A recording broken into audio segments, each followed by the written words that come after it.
Yes, indeed. So, Okay. yes, in fact, that we're live, assuming it actually.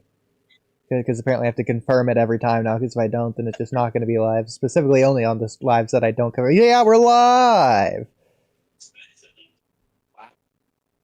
That's pretty cray. We're so live, in fact, that we should go to the comments first tab.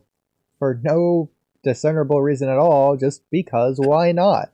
So the most recent one in here, a comment on how strong is Two Blue Vortex Sarada really? A comprehensive analysis featuring Sage of Thick Calves, and that's really indicator of what this is from like 3 months ago. So this is so Kamui, you know how you always ask me to let me also share my screen. You know how you always ask me to translate things from Japanese to English?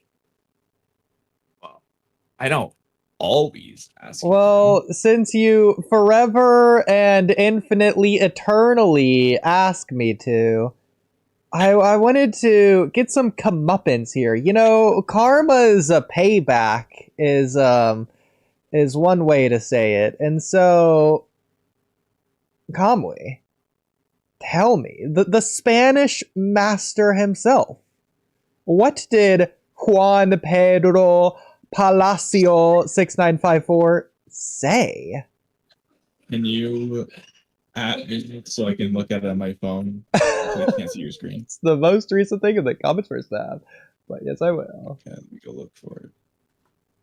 And to be fair, there's like 20 of his comments from the past year, and I've screenshotted like almost I all think of he's them. the one from he's the one from my comment section, I'm guessing, who speaks Spanish. And I could translate them to English, and sometimes I do just to read them, but usually I don't do that, intentionally so that I have to rely on you to tell me what he said. And hey, I took Spanish 1 15 years ago. I could help you out. For example, see Sarada. I'm pretty sure that means yes, Sarada, and you got the rest from there. I think that the some if equal Sarada, weighting.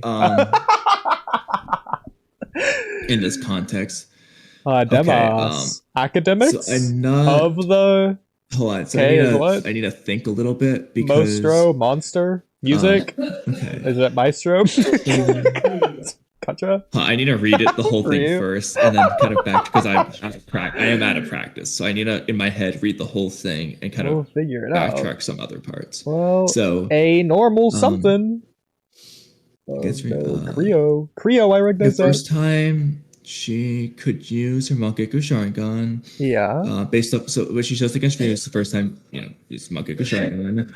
If she could use all the power to manipulate gravity, or hold on.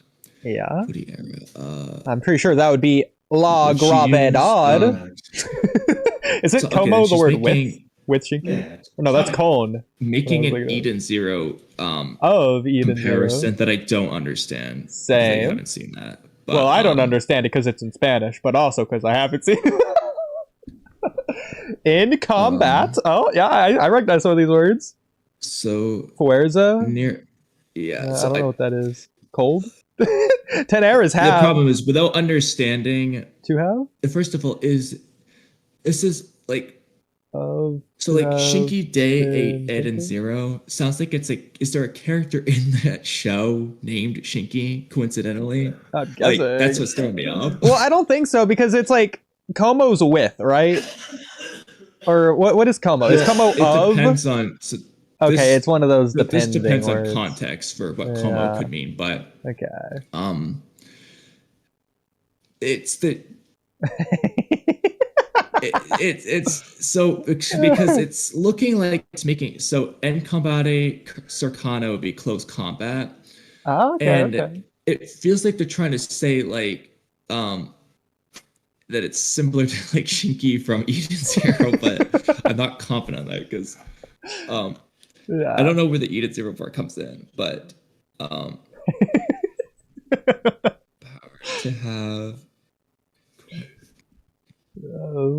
Adenair and Gwenta Ademas. Oh, the same word from above. If Sarada Ademas, and then here's Ademas again.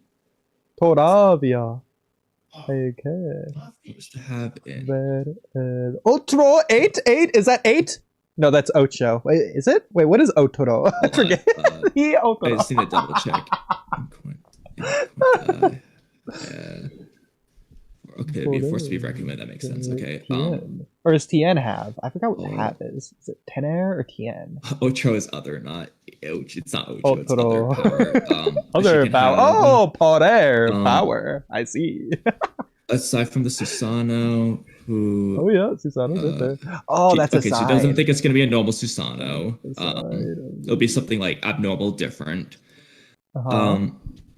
Others, yeah, it'll be different from other Susanoo's that they've seen. Okay, so... I'm trying not to use Google Translate, but...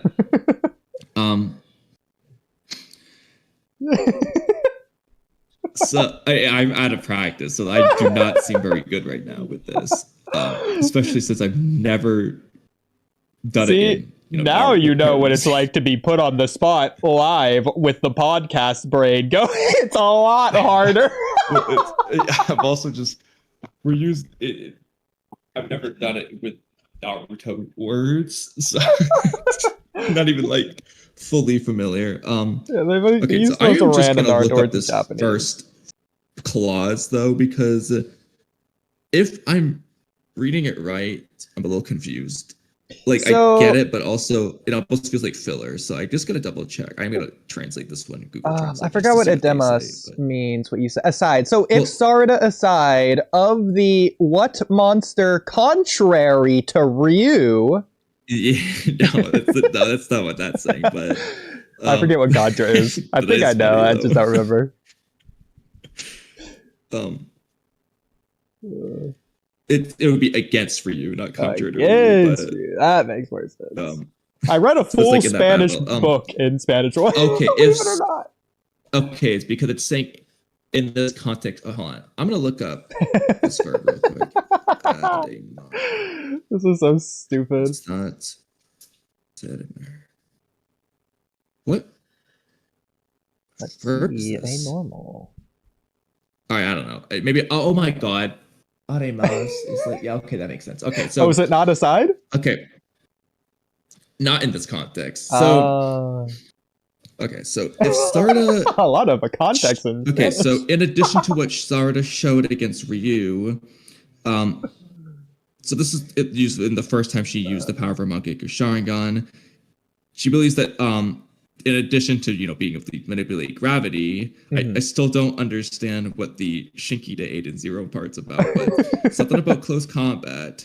So somehow we're getting to close combat, and that should be a force to be reckoned with. And then it's in addition to whatever other powers she might have, there's also going to be the Susanoo, which he does not believe is going to be normal. It's going to be different from the others we've seen. So really the most confusing part is I don't know how we're getting from gravity to Shinki to 8 and 0 to close combat. But I'm very confused there. Yeah. I'm just going to straight up translate that, see what Google Translate thinks that is. Because I'll also pull maybe up the comment. I'm just okay, you look up if Shinki's a character in Eden Zero real quick while I do this. Eden Zero Shinki. He is! Oh, no, Shiki, okay. Not Shinky. Shiki. Is it a typo, do you think? Well, I can confirm that he's actually Ziggy from 20,000 years in the future. What is he, Ymir? Okay. Someone wants to know all about the universe thing from Draken, who was killed. Shiki killed him. No, Draken killed Shiki! In Universe 1! Spoilers! Okay, yeah, because, so... He was killed! Okay, no, so what... Not this is Shiki. what okay, but this is also, Shinky? interestingly... Oh, another Shiki. Google translated Shinky to Shiki when it did this, so it might just be a typo based on that. Like, it might just know, but... or maybe it's the Spanish N doesn't exist? No, I don't think so because it's saying that she, in addition to the other stuff, she can use the power to manipulate gravity like Shiki from Eden Zero in close combat. So we don't get the reference, but my best guess would be like, imagine, I'll just use Pain as an example. He's punch with one hand and he to his punch or something like that. Like, or you're trying to dodge and then she gravity pulls you back into the direction of her punch or something like that. I don't know if that's something this guy does, but it feels Yeah. like he's just saying like if she uses it while combat, that would make her OP. Yeah. I put the YouTube translation, which I think is just using Google Translate anyways, in the chat. Because it's also starting off with yes, Sarada, which is exactly what I said. So well, yeah, that's wrong, but it's validating my wrong answer, so I'll take it. Yeah, but I feel annoyed that Aremas. I'm like, I've heard that too much to have like kind of forgotten that. Like, to be fair, I haven't spoken in 6 years, 7 years. No. Yeah. How long has it been? I mean, I probably knew it too at one point in time. It's been 6.5 years. I don't know. Do you learn that in Spanish 1? I feel like I probably do it. Well, you probably don't directly learn it. You would learn it from the teacher saying it a lot. Yeah. If they're speaking Spanish. True. Spanish yeah, it's like bien and venidos. They don't like teach it. It's just on the door. Like, yeah, bien venidos in the class saying, like, what does that mean? You have to figure it out. Just keep saying stuff. Yeah. Or Algo Mas was another one. I'm like, I just have to figure it out. He just kept saying it. Yeah. So the comment. Okay, so in addition to her Susanoo, this is the part that I wanted to address. She doesn't think it's a normal one. So here's the problem. If Sarada has a Susanoo, and that's an if Sarada has a Susanoo, they essentially have to give her a different one, because otherwise there's no point in giving her the Susanoo. See, the problem though, well, when you say different, what do you mean with that? One to where Jigen's not gonna one-shot kick through it. For whatever reason. Okay. Because based on what they have done, in my opinion, the most consistent thing they could do, it's going to be like hacks-based things because, first of all, she's still going blind. Her Mangekyo as a concept is awakened the exact same way. So it to do all the normal things. So far, everything's been the same. So in terms of her Susanoo progression, she's got the ribcage, she's got the full body. She's probably arguably not even going to have a perfect Susanoo, depending on whether you need EMS, you need to be an injury reincarnate, you need Synchro chakra, depending on whether those things are required or if it's just a X amount of chakra, which Sarada doesn't have. She likely might not even get a perfect Susanoo. So the best comparison here is going to be either like Kakashi being able to imbue his Susanoo with Kamui, or Itachi having OP spirit weapons, unexplained origins. The question is, how would she get those? Well, there's different ways they could. One is that it just baked into her ability. Or they're going to do an Amado, Orochimaru, Kakashi, whatever thing. Sarada's going to go on a hunt and find Kakashi and Koji finds them for. I don't know. But, I mean, they can really do whatever they want there. But I think, realistically, the way to do it is give her weapons like Itachi or like Kakashi, imbue her other abilities into it. Because she should not be getting this Jigen plus perfect Susanoo out of nowhere. That's not consistent with everything else they've been doing. I feel like the only way they're going to do anything with this is if they simplify it, because it feels like they're trying to minimize what the series is by just reducing what's in it. Just not ignoring, but simplifying everything that came before. So first of all, I don't think she's going to get a Susanoo, especially since the author wants to like scale it back from especially the war arc. And I don't want it to be these big monster fights. I know. Plus, I don't think it really fits with Sarada's character or character design or her fighting style or her fighting abilities with the gravity. I don't think she should have a big, perfect monster Susanoo. I mean, I agree. It should be a big monster. That's why I was using Itachi as the comparison. Like, it's pretty big, obviously, but it's not like as big. But to be fair, I don't think because not even Obito had a Susanoo. Not everyone needs a Susanoo, and that's something that I feel like they really wanted to go away from towards the end of the series and going into. I'll say two things. Boruto. Shin didn't have a Susanoo. Well, okay, Shin's also a weird case, but ignoring Shin for a moment. To be fair, Obito only had one eye, so didn't really have the opportunity. And not when he got the Mangekyo. Has both eyes. And obviously with Obito, Susanoo like gave it to Kakashi instead. But Obito had two Mangekyo for 90% of his time. Not necessarily. You don't know what the other eye was. He used. I guess you're right because he. But you're not wrong. But I feel like it's weird. Also, they also imply that like the only people with the Mangekyo in the first place, like Obito, Itachi, Shisui, maybe Fugaku. It's weird because you would think that it's the special brain and the chakra that gets unlocked that changes the eye. But it's also, for whatever reason, the eye itself, to where if you get the eye, you got the power. But so I don't know. If Obito just puts in some Tintin's eye, can he turn that eye into a Sharingan, regardless of Mangekyo? Clearly, no. Clearly, it's not appeared to be that way.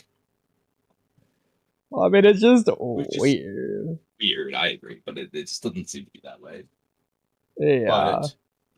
But, I will say though, one easy way that they can get around Sarada Susanoo is it clearly seems like that the Susanoo in particular is the most blindness draining of what we've seen. That one seems to really be what makes you go blind. And according to the database profiles, Sarada's going blind when she uses her Mangekyo. Yeah. And if they don't give her freebie whatever that make her not go blind, they treat her like Itachi. She might just have to avoid the Susanoo or use it extremely sparingly so that she doesn't go blind. I mean, Shisui didn't use this Susanoo except for the one time in the video games. I don't think Sarada's going to use the Susanoo. That's what I personally think. I think they're going to... And that's another thing. Until Sarada gets a second Mangekyo ability for her other eye, for one eye each, I don't think Sarada has two abilities until they prove me wrong otherwise. I think they're just going to simplify it by saying she has the Mangekyo Sharingan, not two distinct Mangekyo Sharingans.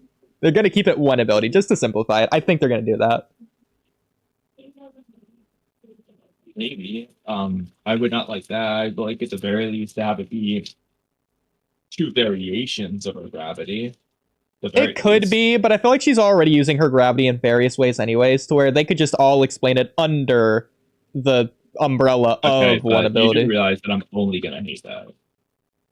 It's the same way that like they say that Kagutsuchi is a different ability from Mamatra. It doesn't have to be. They're just saying that so they cover their bases with Sasuke having two different eye abilities. It could all just be one eye. There's not a problem. In fact, it is one eye with Itachi, which doesn't make sense.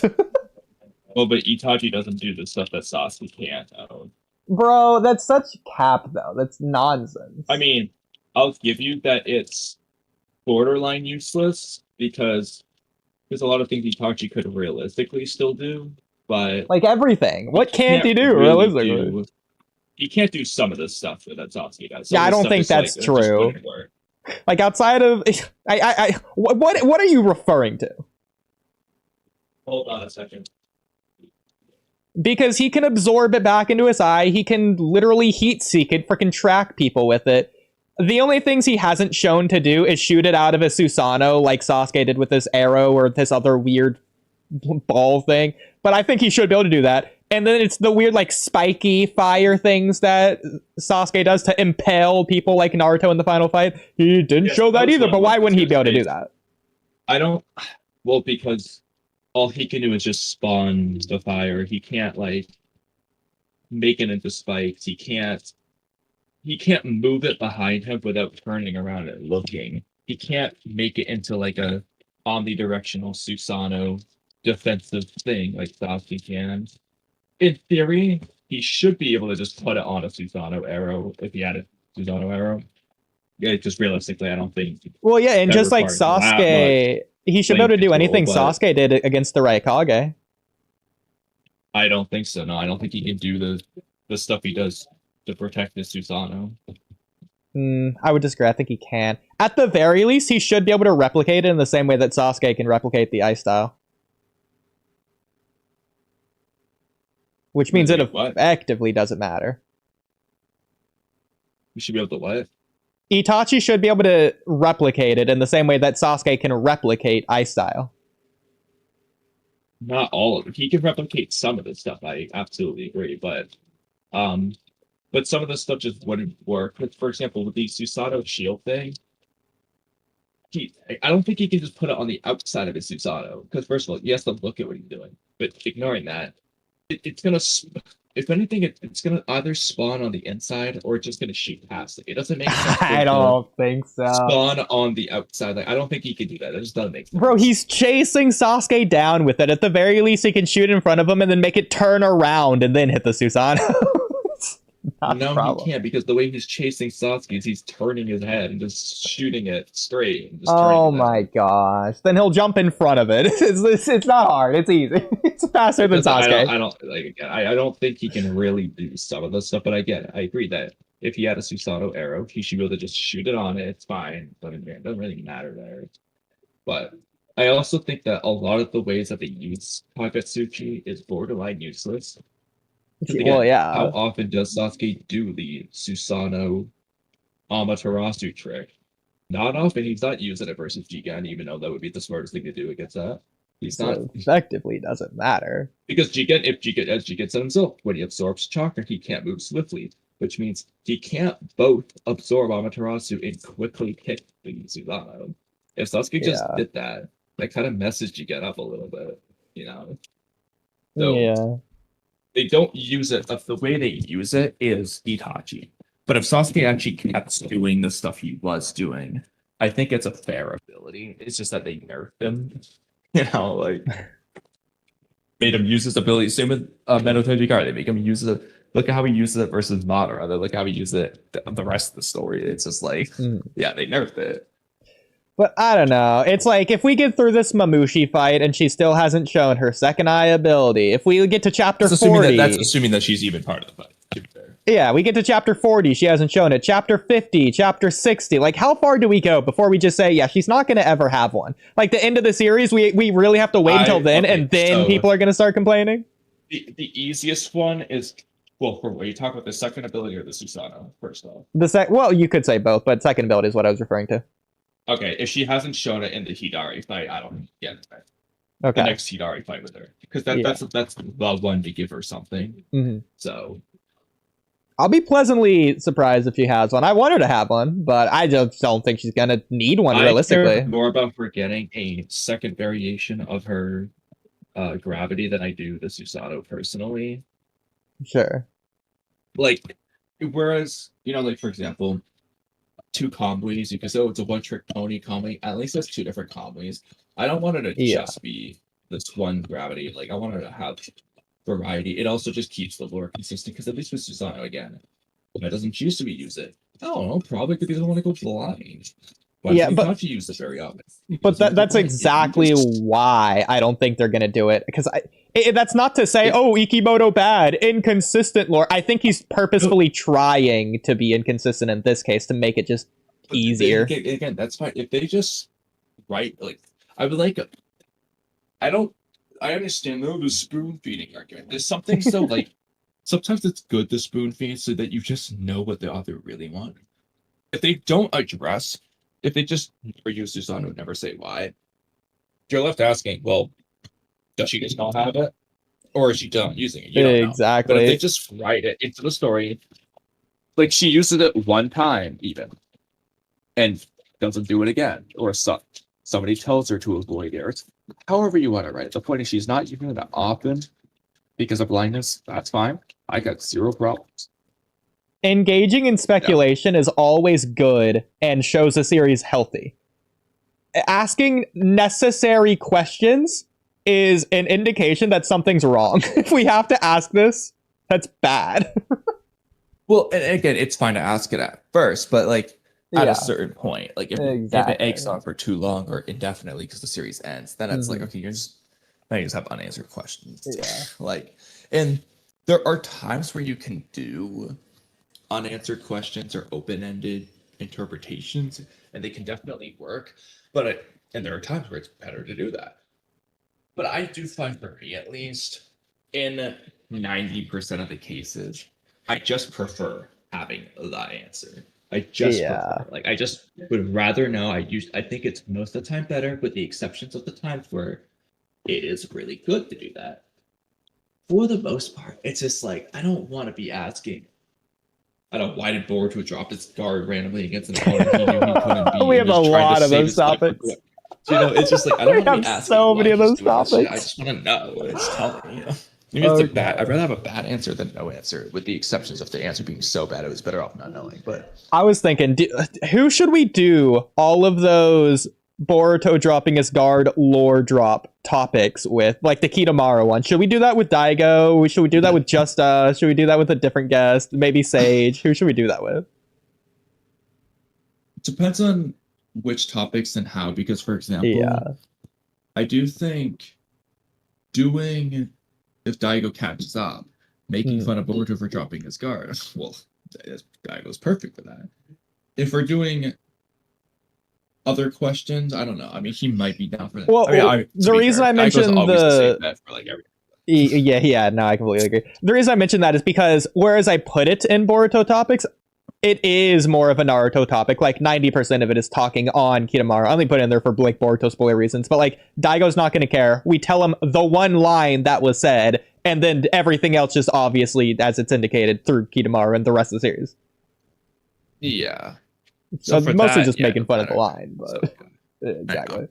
All of the above realistically works. Yeah. Going back to Sarada though, part of the reason I don't think they're going to give her another ability is because effectively I feel like she doesn't really need one. She's already scaled into the Shinju, the Otsutsuki. That's where she wanted to scale anyways. And like the data book specifically calling out, oh, she can fly fast like an Otsutsuki. So it's like if she's already doing that and she can use her gravity in various ways as it is, it's not necessarily just a one-trick pony. Well, but what if like Hidari, is already stronger than Ryu by a little bit at least, and then surpasses current Sarada?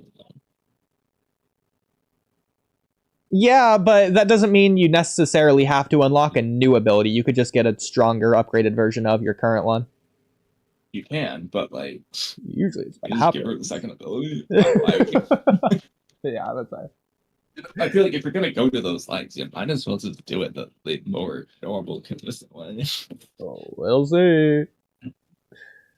But that aside, let's also keep an eye on the audience, because if and when I'm done eating these eggs, I'll go back downstairs and be able to pay attention. Okay. Because Immortal's here at the very least. Immortal, if you want to talk, feel free. Because if and when Miss And is here and waiting for an hour to join the... I'm gonna feel bad. But anyways, I guess we'll go back to the comments first tab while we wait, which only gets longer and longer. The next comment, the strangest mysteries of Boruto's Kara inner members. This is another old clip that I clipped out. Orochimaru PR says, I really don't know why they don't use Delta more. She actually has abilities that can negate the Shinju's regeneration. And then I said that's actually a great freaking point, LOL. Isn't it though? It doesn't matter if she scales or not. Yeah. Because yes, they can't technically heal on their own. Jura can, in which case this would probably negate that. Maybe it doesn't, assuming you think that Jura isn't healing, but adding back onto himself in the same way that I think Hidari and the rest of them. So it depends on... Okay, to be fair, it does depend on how the healing works, because Walky explains how what it does is it kills the cells so that the cells can't like divide and replicate and all that. So it does depend on probably how the tree is healing, but at the very least, though, it's worth a shot. Like, if they want to do a thing to where they try it, and oh no, it doesn't work on Jura, that just hypes up Jura's healing more. So why not just write it regardless? They should be trying. And Delta, realistically, even if she doesn't quote unquote scale she scales more than Konohamaru, okay?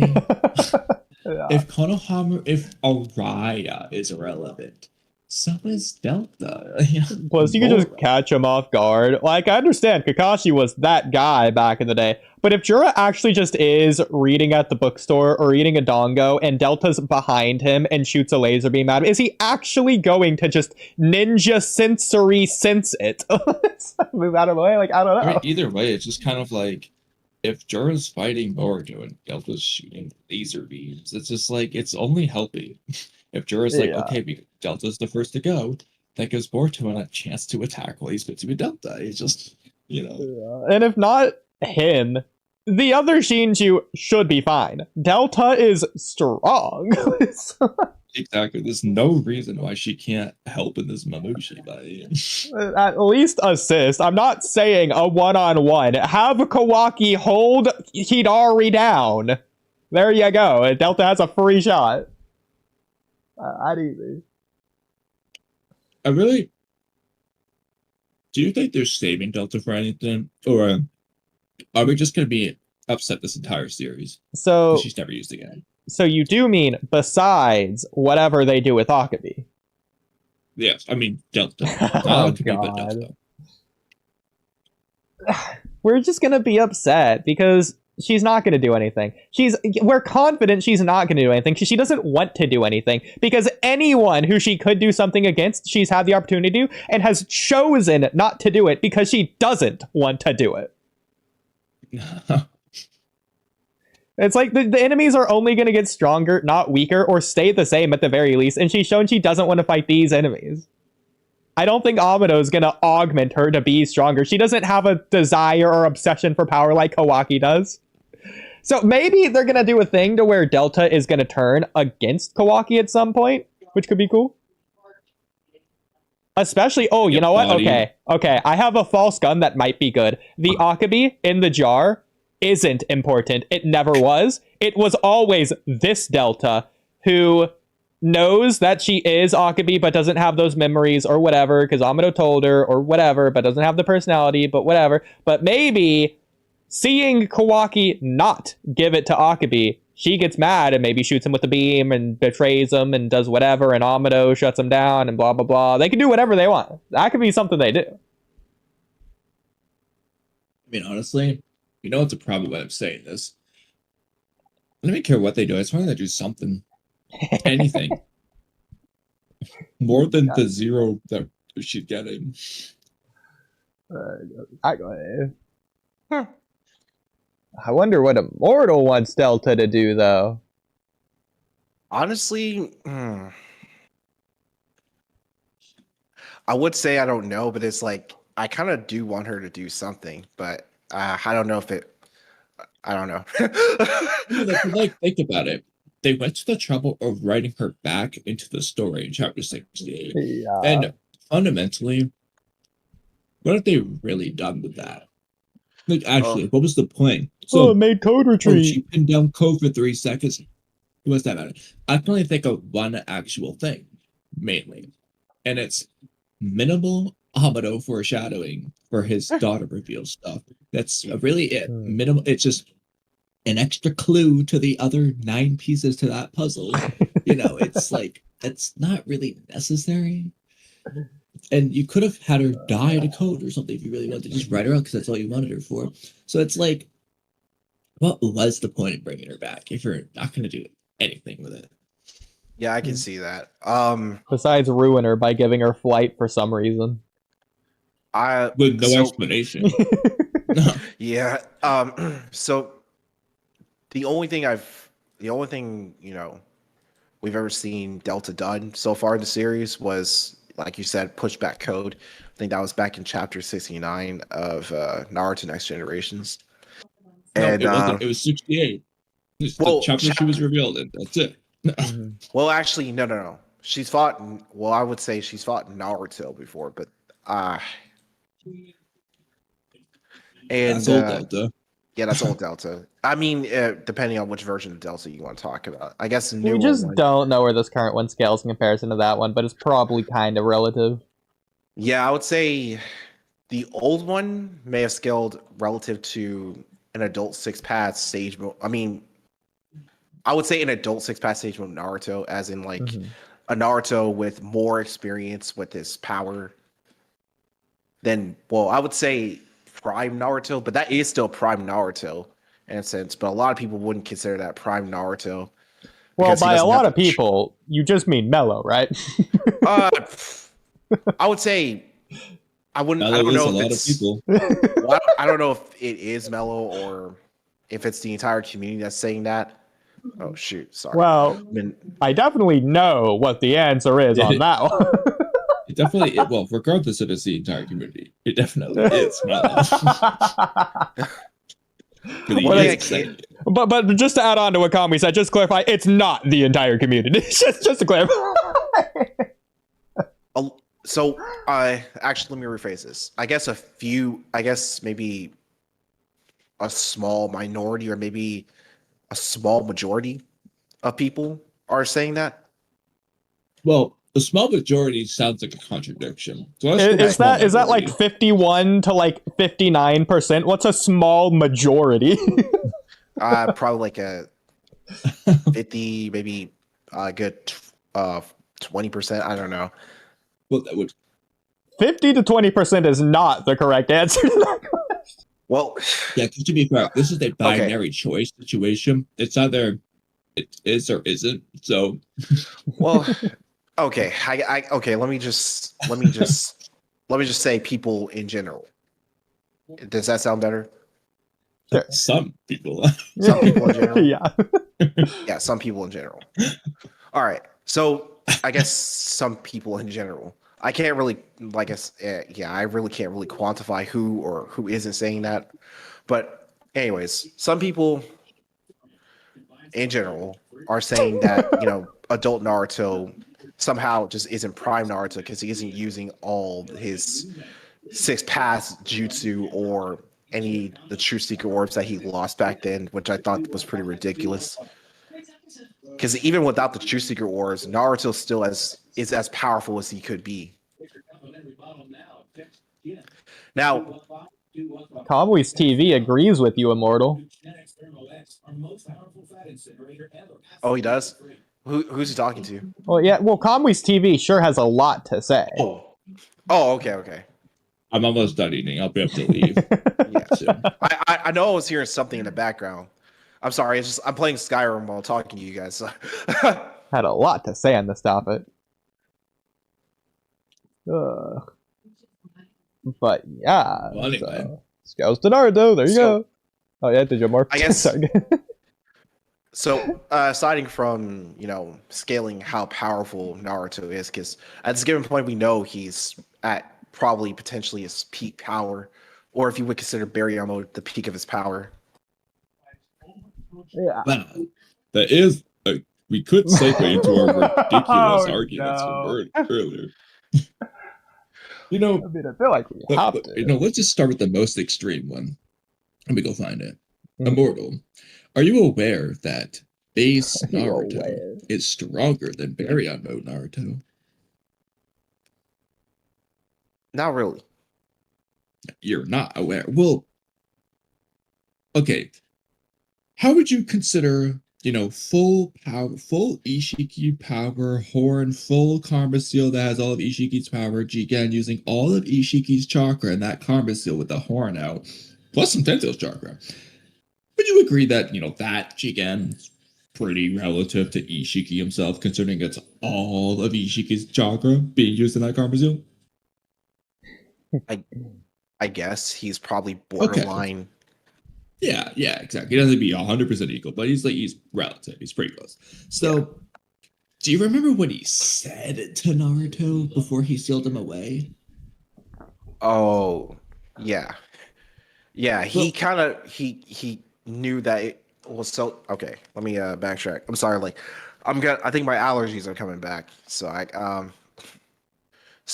remember he said that killing Naruto would be extremely difficult. Not that he wouldn't be able to do it, but it would be very difficult. Yeah, it'd be for him really hard, too hard. And he's not even gonna bother. It's kind of like Kage. You gotta seal her instead of killing her.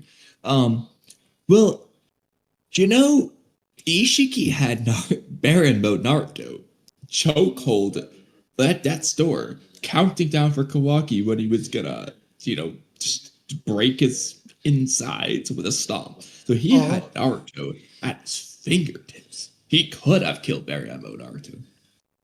Yep. But he couldn't kill face Naruto. So, so you're saying that base Naruto pretty much is. So your conclusion is base Naruto is already at that peak of the power. Even base Naruto is stronger than Baryon mode Naruto. More importantly, Baryon mode Naruto is weaker than Naruto. It's a nerf. Well, yeah. Well, pretty much, yeah. It's a double-edged sword. It's a massive. I would consider that like an immense bonus, but also a massive nerf on Naruto's part. Because if you think about it, if you're not convinced though, Koji is very confident he could beat Delta, and there's other story implications that he should be stronger than Delta. And as we already discussed, Delta did pretty darn good against 6-pass Sage Mode Naruto with KCM. But yet, Koji doesn't think that he can beat Jigen, unless Jigen's like severely a crazy weekend. And Jigen thought that base Naruto was too hard to kill. So that's another indication that base Naruto is just over 6-pass Sage Mode Naruto. When people say they were nerfed against Jigen, this is the real reason. So Naruto should be fighting in his base, not in his transformations from here on out, or is exactly? Yeah, in the code arc, he was stronger than ever. Now that you finally got rid of his nerf Kurama. Well, let's think about the results here, Immortal. Naruto won against Jigen, but Baryon mode lost against Ishiki.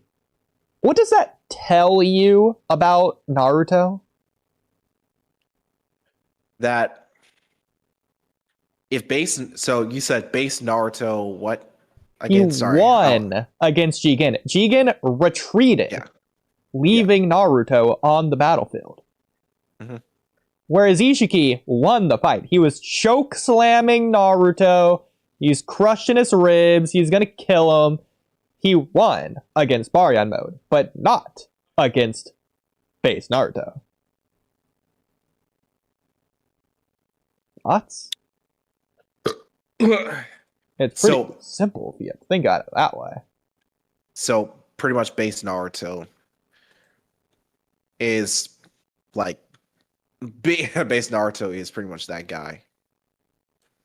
I mean, it makes sense if you think about it, because, well, let's think about the mechanics of Baryon mode itself. What does it do? It takes the two different chakras and it combines them together into one chakra. It's essentially a Kekkei Genkai.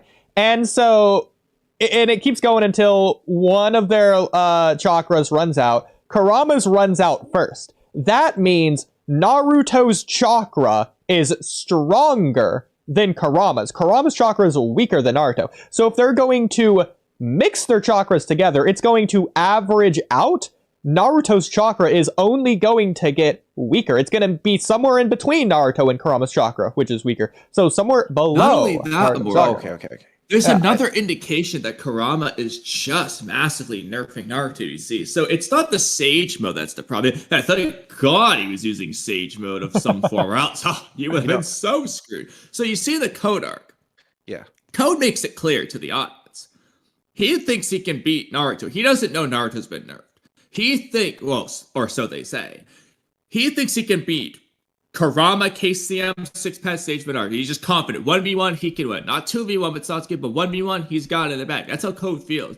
But then, just Toad Sage Mode Naruto. No Kurama shows up. And ATG's gonna love this, and I'll never say this again. But then Code was scared to death of this Kurama-less Naruto and took Shikamaru hostage because he couldn't beat him.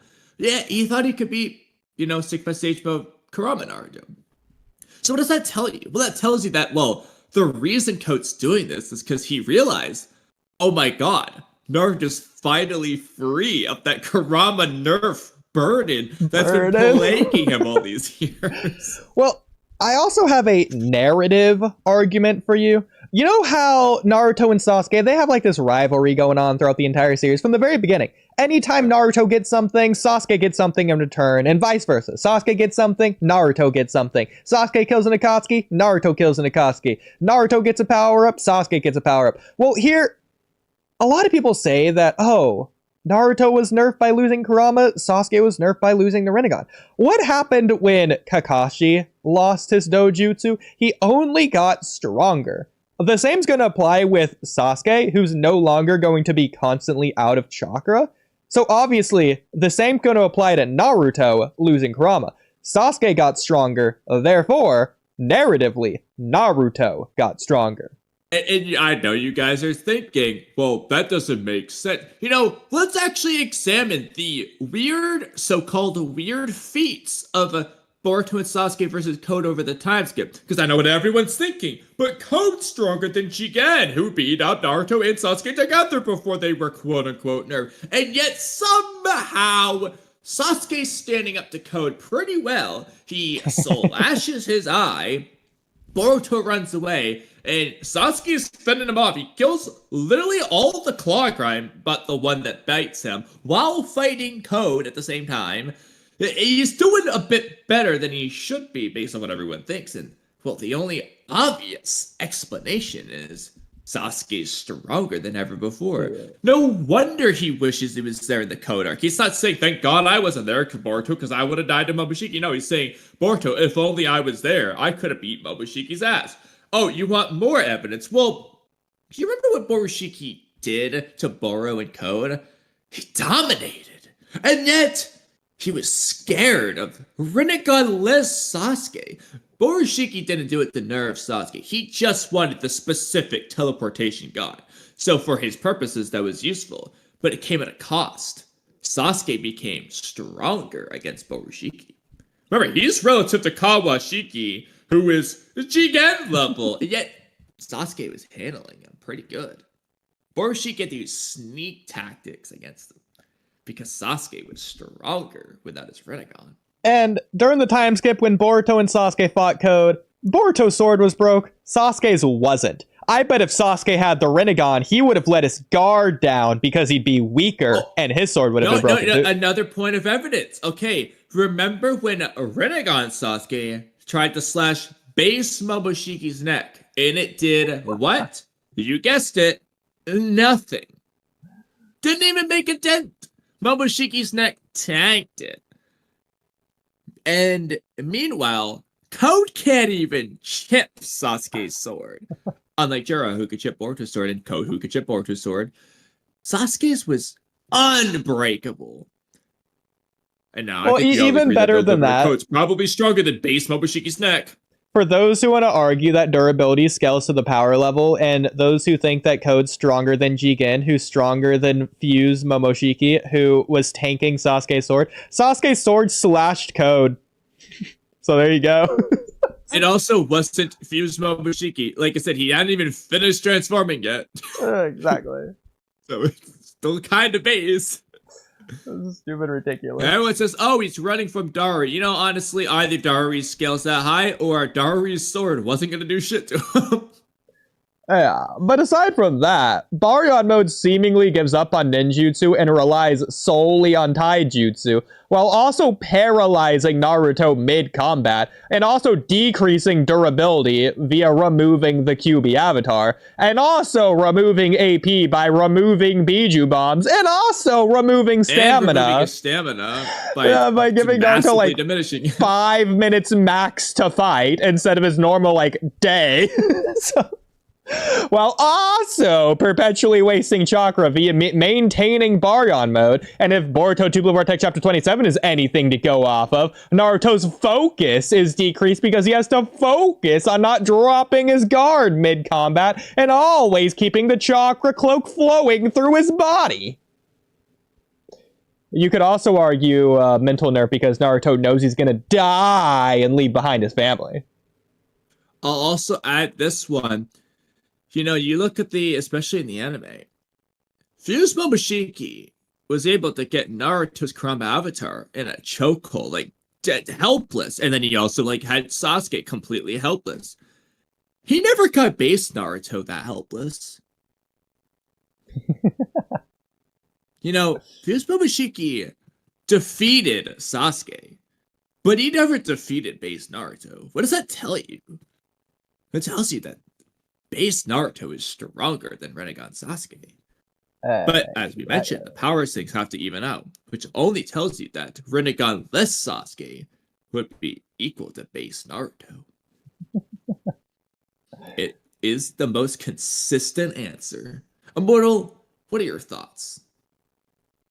It's kind of crazy to think about because since if you're saying that that Kurama is pretty much hindering Naruto in some ways, that with A massive nerf. Well, we're not massive- pretty much saying it. We're saying it. I mean, we're not just saying it, we proved it. Shout out Sakura. This isn't the fact that we've never said it. No, we've said it.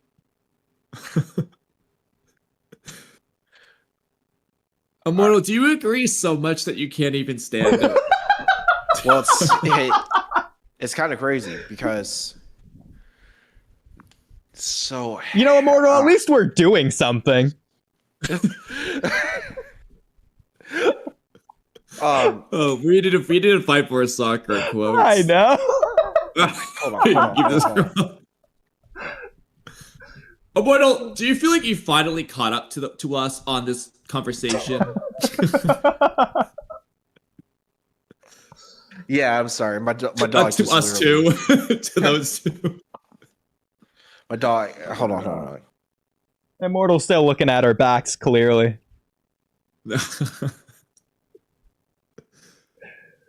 Well, while Immortal does that, I guess we could move on to some... Well, actually, you know what? Screw it. Let's just stay with comments first tab for now. Okay. While we keep waiting for Miss And. I mean, Just to there get are more out other of the topics we could do in the Boruto topics as well. Yeah, there is, but it's a mess. I don't even want to go in there right now. Okay, here we'll just do John. We'll wait for John. We'll do this one because this one's small. So I wrote a in parentheses thing here. So it's because I said they're a tree during the Kawaki, I'll grind my enemies down to their roots thing. And so Zion said, a humanoid tails isn't just a tree, sob emoji. So clearly Zion over here loves to think about our newlywed Cub Scout, what's that one religion? Because that'd be such a funny one to use. Well, I guess we could just use Anglican. The Anglican Christians. What is the one religion you were referring to? The Amish? Mormon. Oh, Mormon. Mormon would be Mormon. funny. Yeah, more. Okay, we'll Mormon's go funny. Mormon. Okay, I like Mormon. Innocent Mormon Cub Scout. Our innocent Mormon newlywed Cub Scouts. That's what they should be going. It just gets longer and more ridiculous. I love it. We're bro. gonna find more like things to add on. The most pure beings of all time. I mean, to be fair, now they got Jorah at the sweet shop. I mean, honestly speaking, Jorah is just being a Mormon Cub Scout, okay? He's surely gonna have him at church. Like, he's the closest thing we're ever gonna get to a Cub Scout villain. I really hope some random person finds our channel like next week and just joins in Milva live stream where we're just calling Jorah a Mormon and he's so confused. That Mormon. You know, I've done a sales job with a bunch of Mormons, so I can attest. I also have a friend who actually, the whole family I'm friends with, and they are very Mormon. So I can attest to you that Jorah is very Mormon. Also have one of those friends. I promise you, he is not going out to any stores after midnight. Morbid is so good. Amish is also kind of funny. I thought Amish was funny. I mean, to be fair, I don't think Jorah showered once. Jorah seems like a kind of guy who would ride a horse around. Exactly. Well, my response to Zion over here is, well, a humanoid isn't just a tree. Tell that to Boruto. It's just a tree. Yeah, it's Boruto. So There'll never be anything more than just trees. Yeah, so how dare I say that it's a witty, hilarious, funny thing to say that they're a tree during Kawaki's I'll grab my enemy down to their roots thing because they're more than a tree. But hell, that's a bar now. There you go. Likewise, Ryzen was pointing out the funniness of the fact that Mamushi is going to swarm. And swarm is a word you would use for bugs, like insects, aka not computer bugs, aka they ruined Mamushi. That's the way I'm saying it, not the way Ryzen said it. The meaning of his name was much more insecty, like it's like a viper or whatever it translated to. So it wasn't Mamushi's translation was never implying computer. No, but I'm saying bug was. Bug, yeah. Well, that's what I'm doing. It's continuing that year-long conversation about them ruining Bug's name. Yeah. But I mean, real quick. I feel like I had something. Maybe I wrote it down. Oh, Miss Ann's there. That's what that maybe Miss Ann has something. Maybe Miss Ann has the thing that you had. Miss Ann, do you? The thing? Yeah, the thing. That Tommy had. Yeah. Do you have it? I have no idea what you're talking about. Well, okay, it was gonna have to do with See, I don't remember if I wrote this down anywhere, and I don't even know how to search for it. But I don't know how to start this conversation. I feel like it's gonna turn into a big thing. But if I search Troy, and then does this work? Because I feel like he talks about. Okay, let me just. I'm guessing it's in Boruto topics. Tech. Knowledge, like technology or something. These are too old. Why the Jogun's not canon? Oh my god, what would I search for? It has to do with the like. Oh my god, see, I don't even know how to explain. I really was amazing. Feel like I wrote this down, but the problem is we post like 50 billion things that. How would you ever scroll to it? Does it have to do with Boruto or Mamushi or like?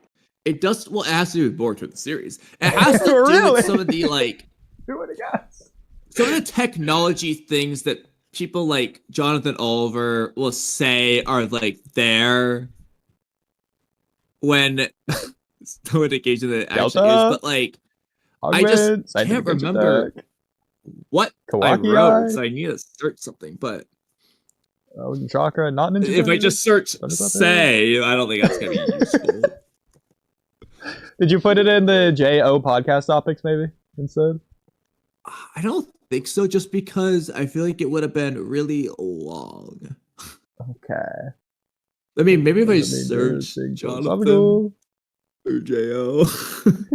This is so useful. And now, of course, you know me, because I've done this. Now, all I want to do is find it. Yeah, I know. Which is exactly why we should move on. I'm kind of curious. I'm gonna try to find it. About. Well, you guys do whatever topic. Okay. Well, Miss Ann, hello. Hello, I exist. I finished breakfast. Nice.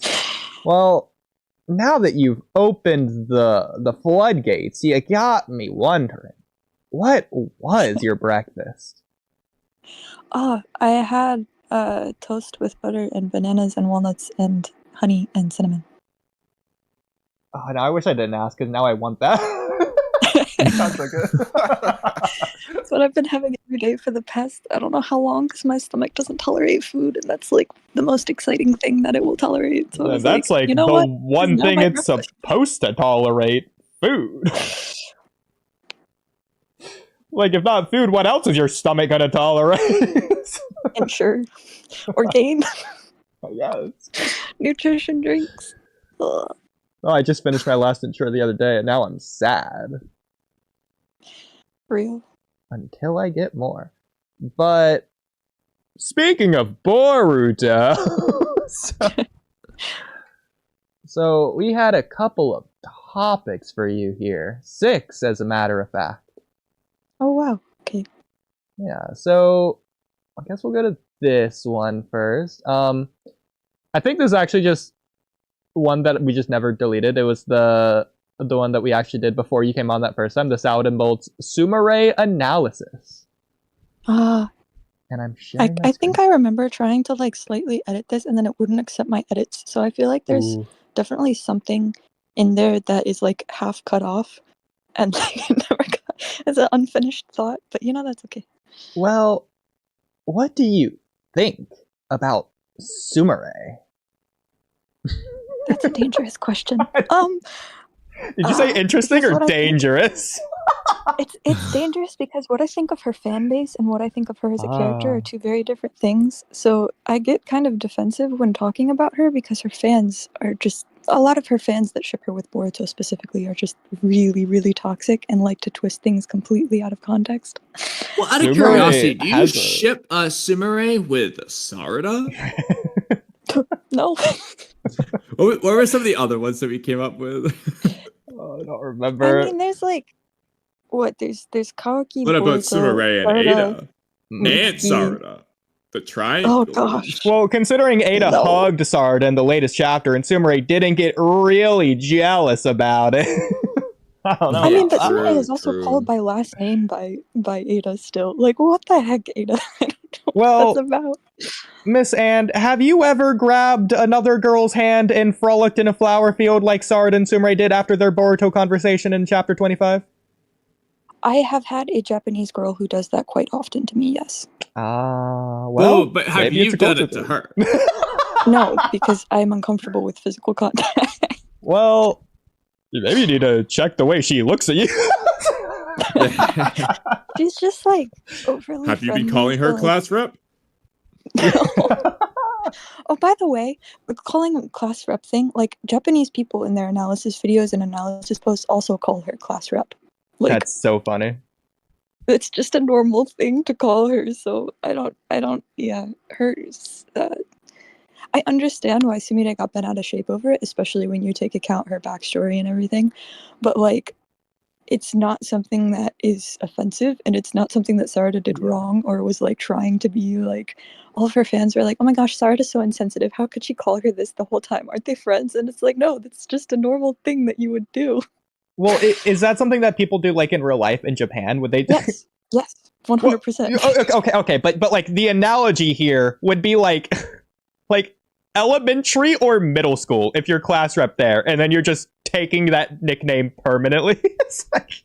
Well, so like, let's say in middle school, right? Everybody, in Japan, it works by entrance exams. So you basically go to a bunch of different schools. Nobody is like quote unquote zoned for the same elementary, middle school. It's not necessarily within your area. You can also move to live by yourself and go to a special high school, because like what high school you go to really determines what colleges you're able to get into. So it basically kind of determines your entire future, which is why there's this whole like, what do you want to do in the future when you're graduating middle school? And like, there's all this stress leading up to it and after school, cram school, and all this other stuff. So like, if you have like a middle school reunion or whatever, the incho will still be called incho at that reunion, just because everybody kind of remembers them as that. Like, that is like their cemented kind of role, I guess, in their class a lot of times, even in other anime like Bakemonogatari, or like what else is there? Shugochara, where like the class rep moves away or whatever in Shugochara, and then the next time the main character sees them, she's like, "Oh, class rep, it's been so long." Like, it's just a thing that they do.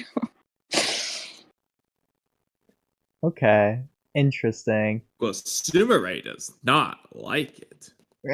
Clearly, yeah, no. I mean, because, okay, so Sumire, right, she had to take that role, like, in the light novels, it talks about how she only took that role because as class rep, you get access to certain things, so, like, storage room keys, or people's addresses, or excuses to be worried about where other people are and what they're doing, because that's, like, part of the class's rep. The class rep's role She was did to, it for her destroy the village plot.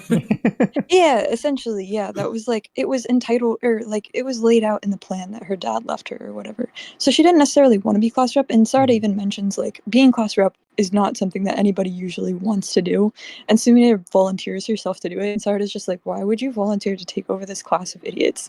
And Sumire is like, Yeah. well, I think it would be fun because I want to be responsible. And Sarada's like, okay, if you say so.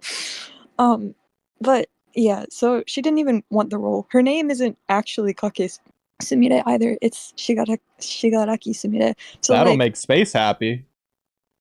Sorry, that's a My Hero Academia reference. Yeah.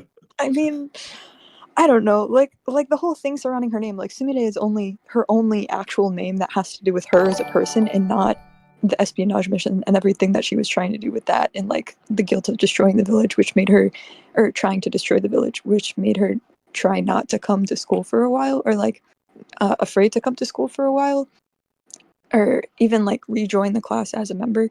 So that's why like probably her being called Incho is like a sensitive thing, versus for other people it's totally fine and normal. But like, I don't know. Anyway, Well, I agree that that's beautiful. Anime Sumire that's weird. I was waiting for that. yeah, exactly. The only problem I have is that for the manga, She's okay. none of these especially those two Blue Vortex only fans, have any idea about any of this. That's missing 90% of Sumire's character. Second would be, well, she didn't seem to care earlier on, which you could just say is her covering it up, and that's fine. But the main thing is, if Ikimaro wants to do that, you should probably spoon feed those manga readers so that they know. Yeah. Because remember, he's not saying, oh, go watch the anime to find out. No, he's saying, you don't even need to read part 1 of the manga. Just imagine what happened. So, he's not expecting anyone to watch the anime to find out. And also, the people say the anime will fix it. That is not Ikimoto's mindset at all. It's clear as day. He's just saying, jump right in. You don't need to know jack shit about what happened. So, that's his mindset. So yeah. With that in mind, right? So if they're calling her Incho, you already know that she was their class rep. So like Japanese people have a cemented idea in their mind of what that is and what that position entails. So it could be like a request. It's not offensive to call somebody Incho, but it could be a request from them to use their name. Like that's a totally fair request as well. On the other side of things. But in terms of manga Sumire, so what kind of happened there was, I think Ikemuro took like this whole ending of light novel 3 where she's like figuring out what she wants to do and who she wants to be, and the anime took it as, let's continue with this clumsy class rep kind of like role where we just have her continue to put on this facade of this person who is like overly cutesy and is overly concerned about everybody and stays very much cemented in the role of, this is like what a class rep usually ends up like personality wise. The manga, however, Ikemura was like, let's actually make her like her give her a variation in her personality, right? So she actually becomes a little bit more of who she wants to be as a person, which is a little bit more forward in front of Sumire and Sarada, and a little bit more like flirty around Boruto in terms of like the quote unquote fakeness in her voice, which is another thing I wrote about in a different post of her character being like more along the lines of how a normal Japanese girl is, where they kind of put on this cutesy act for school or around people that they like and then drop it in front of other girls, especially girls that are their love rivals, quote unquote, which is, again, a super normal Japanese thing to do because especially when you transfer schools and all that kind of stuff, you have this chance to like start over and make a new image for yourself and make a new personality. And a lot of girls will go for that cutesy kind of fake-ish style of interaction where they kind of do that to everyone. And then once they find a love rival, they'll kind of almost subtly like bully them a little bit. But the thing about Sarada is she takes all that that opportunity for toxicity that could appear that would usually appear in a shoujo manga where a character acts like this, and she just like completely gets rid of it and is like, nope, we're friends. It's okay. I'm gonna tell you everything. I'm gonna be open and honest with you. I'm gonna sit down and get to the point. Like most heroines can't do that, which is something that I really appreciate about Sarada as a character. But I'm going on a ramble. What was I supposed to be talking about? I forgot. Well, to sort of add on to that, something with the name that I guess it does make sense is the fact that I can see this being a thing, considering this is just a thing in Japanese, and you most prominently see this with Matsuri Moegi and Konohamaru with calling Konohamaru, what was it, Konohamaru-chan? Yeah. Yeah. And that's a lot more soft-spoken and a lot more personal to that independent individual relationship, that unique relationship, rather than something that other people would call Konohamaru. And Konohamaru accepts that as Moegi being the only person to call her that because that's her childhood friend. Of course she's going to say that. It makes sense. Right. In this case... As opposed to Udon, the other childhood friend. in this case, it's a little bit weirder. Konohamaru-chan too. It's I mean, not Udon that is it's... a guy, so it's different. Yeah, it's not that it's weirder in universe. It's that it's weirder for me, the audience, because yes, technically they're 11, 12 when they graduate the academy usually. Fine, that's a little bit older for a kid. But like, it feels like the academy is kindergarten. And especially with freaking the Boruto era with Himawari, it feels like it's pre-K because she looks like she's 4, even though she's like 10. Well, to be fair, so obviously at different times in the Leaf Village's history, the amount of time people are in the academy for does vary. But like honestly, a lot like you look at Naruto, for example, like in Sasuke, they're in the academy for like 6 years. Yeah.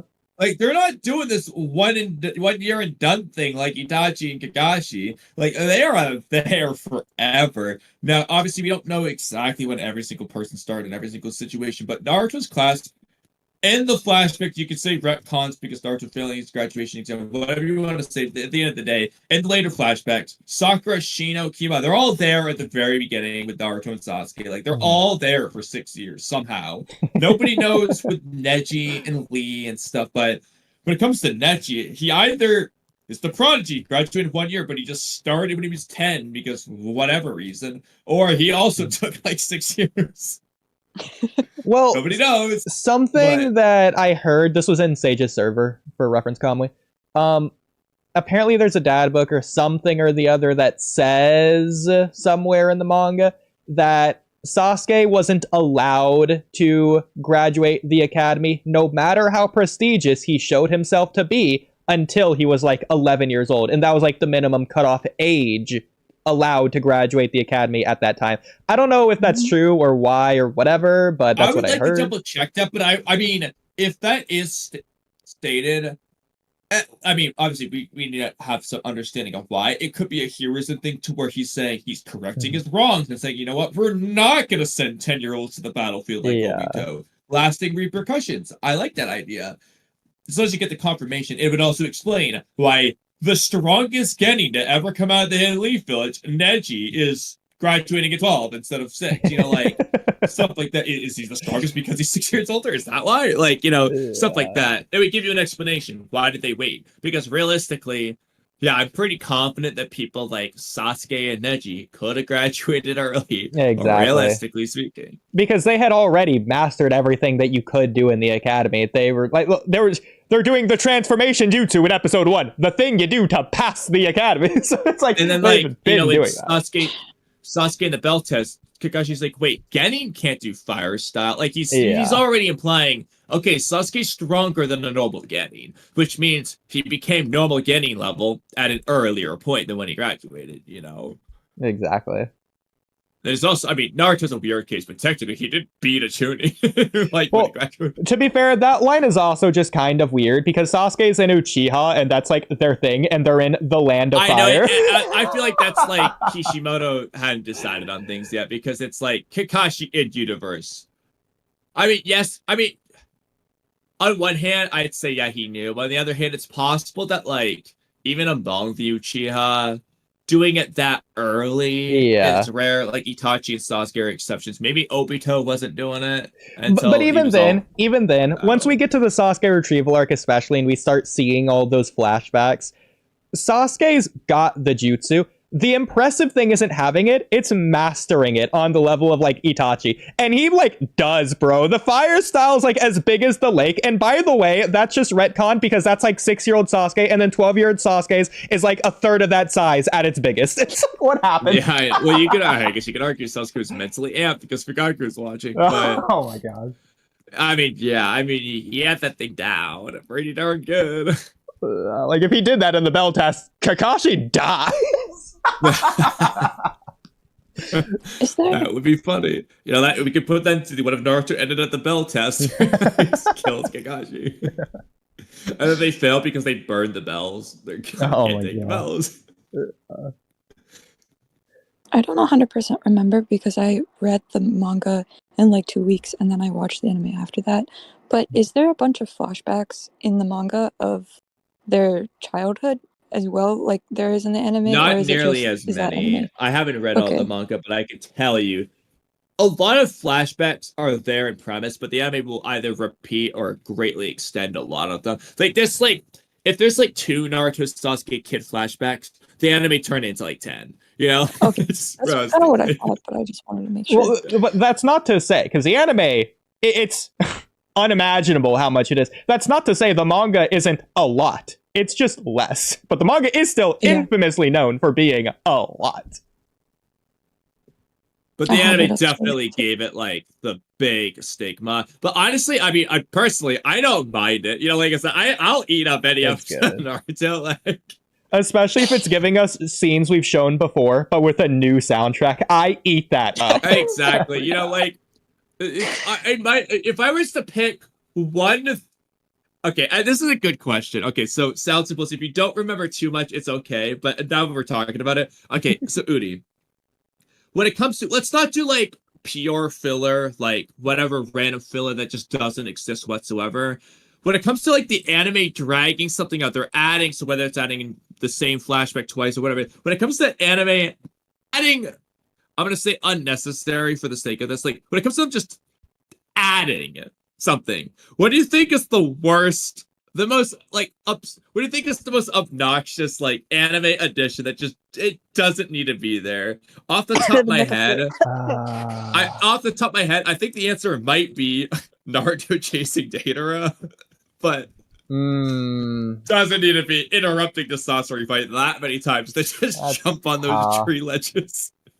That might be the thing, but I'm sure, are there any others that come to mind? I mean, so obviously this shouldn't count something as big as the placement of filler arcs. Yes, I'd say I'm not counting filler arcs. Yeah. Because, for example, Hanabi's whatever 2 episodes when after Madara Uchiha arises is so random. I don't know why they did that, but part of the problem would be knowing anime versus manga differences here. But I guess one thing I can point to that's ridiculous, it's cool in the anime, I don't have a problem with it, but it's ridiculous, is Sasuke retrieval arcs, Naruto versus Sasuke, when in the anime, Sasuke gets Naruto in his wire trap, like pinned against the rock, and then does the fire style, and then Naruto just tanks it and breaks out and punches Sasuke. Not a scratch on him. Like, how? What did you do? I remember being really annoyed by how many times they showed the third Hokage's death, because like I was sad, and then it just was like, oh look, here it is again. Okay, but it was the music. Another contender would be Orochimaru Hiruzen's Tug of War in the anime, but I'm not gonna lie, especially in light of a secret video I have planned. I am here. Orochimaru Hiruzen's going grunting like. Oh, that's absolutely. Plus, to be fair, they play some banger soundtracks every time they cut to that fight. Okay, that's why I'm watching it. I mean, I guess But you anyway. could call this a ridiculous thing that could be seen as bad, but I like it. Whenever they play a hype soundtrack and then a character pulls a reversal and then the soundtrack just sort of like whimpers out. It's like you took off the record play, like you did the record scratch noise basically. Yeah. Oh, no, that's not happening. Okay. Like a prominent example that I'm thinking off the top of my head is when Lee does this thing against like Naruto and Sasuke when they're in their first meeting. They're playing like Strong and Strike or whatever, and then it just like whimpers out, just pathetically. It's like, oh, and there it's gone. So sad. It was ridiculous. I mean, a really good time of that usage, though, is when the Deepa fight, when they're playing whichever the name of that soundtrack is, and then like Boruto thinks he's doing his Rasengan, and then it cuts out when Deepa's just like, he starts smiling. Just kidding. Yeah. I remember that part. It's still one of my favorite, arguably my favorite final Boruto, but it's one of them. It's the first Deepa fight, bro. It's probably my favorite scene. It's just Deepa trolling. Oh my gosh. I like when anime incorporate. Absolutely. I know that Kamui hasn't seen Bleach, but have either of you guys seen it? I've read the manga, but I really don't remember it that well. Okay. Because in the anime, the first canon arc, or second canon arc, if you want to count that, the big one, the Soul Society arc, when Aizen stops Ichigo's attack and the music stops, I think that's the best instance of what I'm describing when it's done like right. It's like, oh, he didn't just stop the attack, he stopped the non-diegetic hype music. It's like, oh, it is not just hit Ichigo, it hit the audience. You're making me want to watch Bleach now. Well, the Bound arc is peak. But besides that, eventually I'll watch it to confirm. After I rewatch all of Naruto for the 100,000th time. I absolutely want to be there for the It's Bound much arc. more important to do that. Yeah. But as you were saying, if you were saying something. Me? Yeah? Well, Maybe you weren't, I don't know. I wasn't saying anything. Okay. Well, did you have anything more to say on Sumire, or did you want to move on to the next topic? I mean, there's a lot to say about her, but like, I don't know what specifically you guys had questions about, because everything I kind of just threw onto the paper when I was writing this analysis. So. Yeah, that's fair. I am just asking you blatantly, generally, about Sumire. Like what do you want me to say? I don't know. It's just the topic, Sumire. So. Yeah, no, I don't think I have anything have to else say to about it. The Sumire thoughts. Yeah. But moving on from that, we have We this. could do some of those Ada topics too. Oh yeah, Like, absolutely. Sal's built to be good for that. That would be But good. you also have these other ones that you literally have, their name on. I mean, some of these are just random things like watermarks or whatever. But so I hate to throw another generalization at you, but Yeah, it's fine. Inojin and Himawari. Thoughts?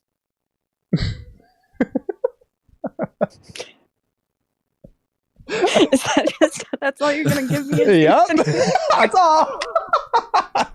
Bro, okay.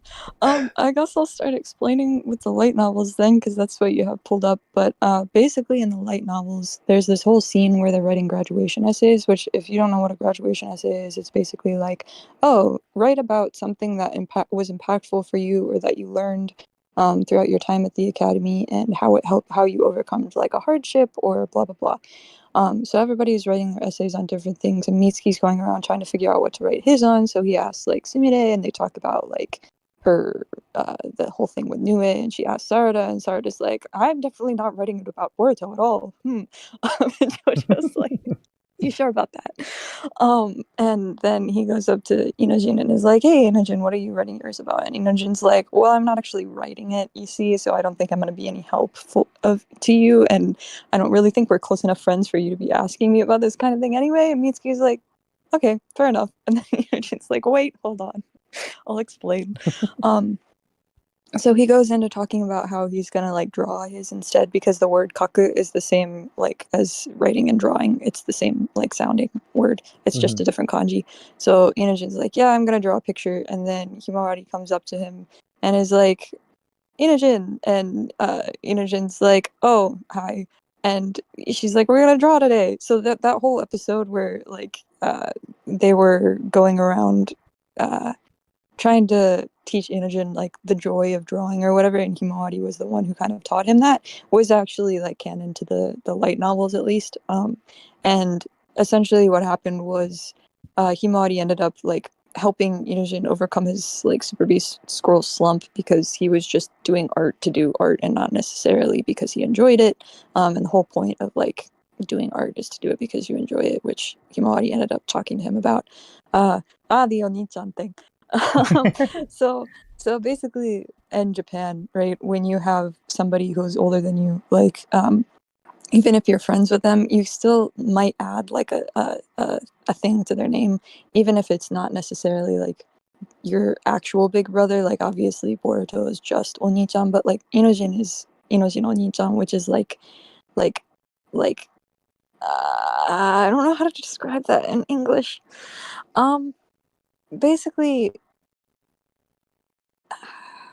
think of like if you're small and you have an older brother, all of his friends just kind of become like secondary big brothers, I guess, in a sense. So that's kind of what that is. It's not meant to be like flirty or like weird in any sense of it. It's completely normal. So yeah, that's all that is. But I suppose a couple ways you could look at it. I know that Mr. is a pretty often translation of it in this context. Mr. like oh really? for Oni-chan. Yeah, that's how a lot of people would translate it for this context. But maybe another way to look at it is Okay. not for translation, but for meaning. It's almost like that person is meant to be a role model because they're like a friend of your brother, of your older brother. And so it's like they're Well, older than you, but they're also like supposed to be like responsible, like a guardian almost in a sense. Like they're supposed to be, yeah, like he's just responsible over you, or like your elder mean, in a way.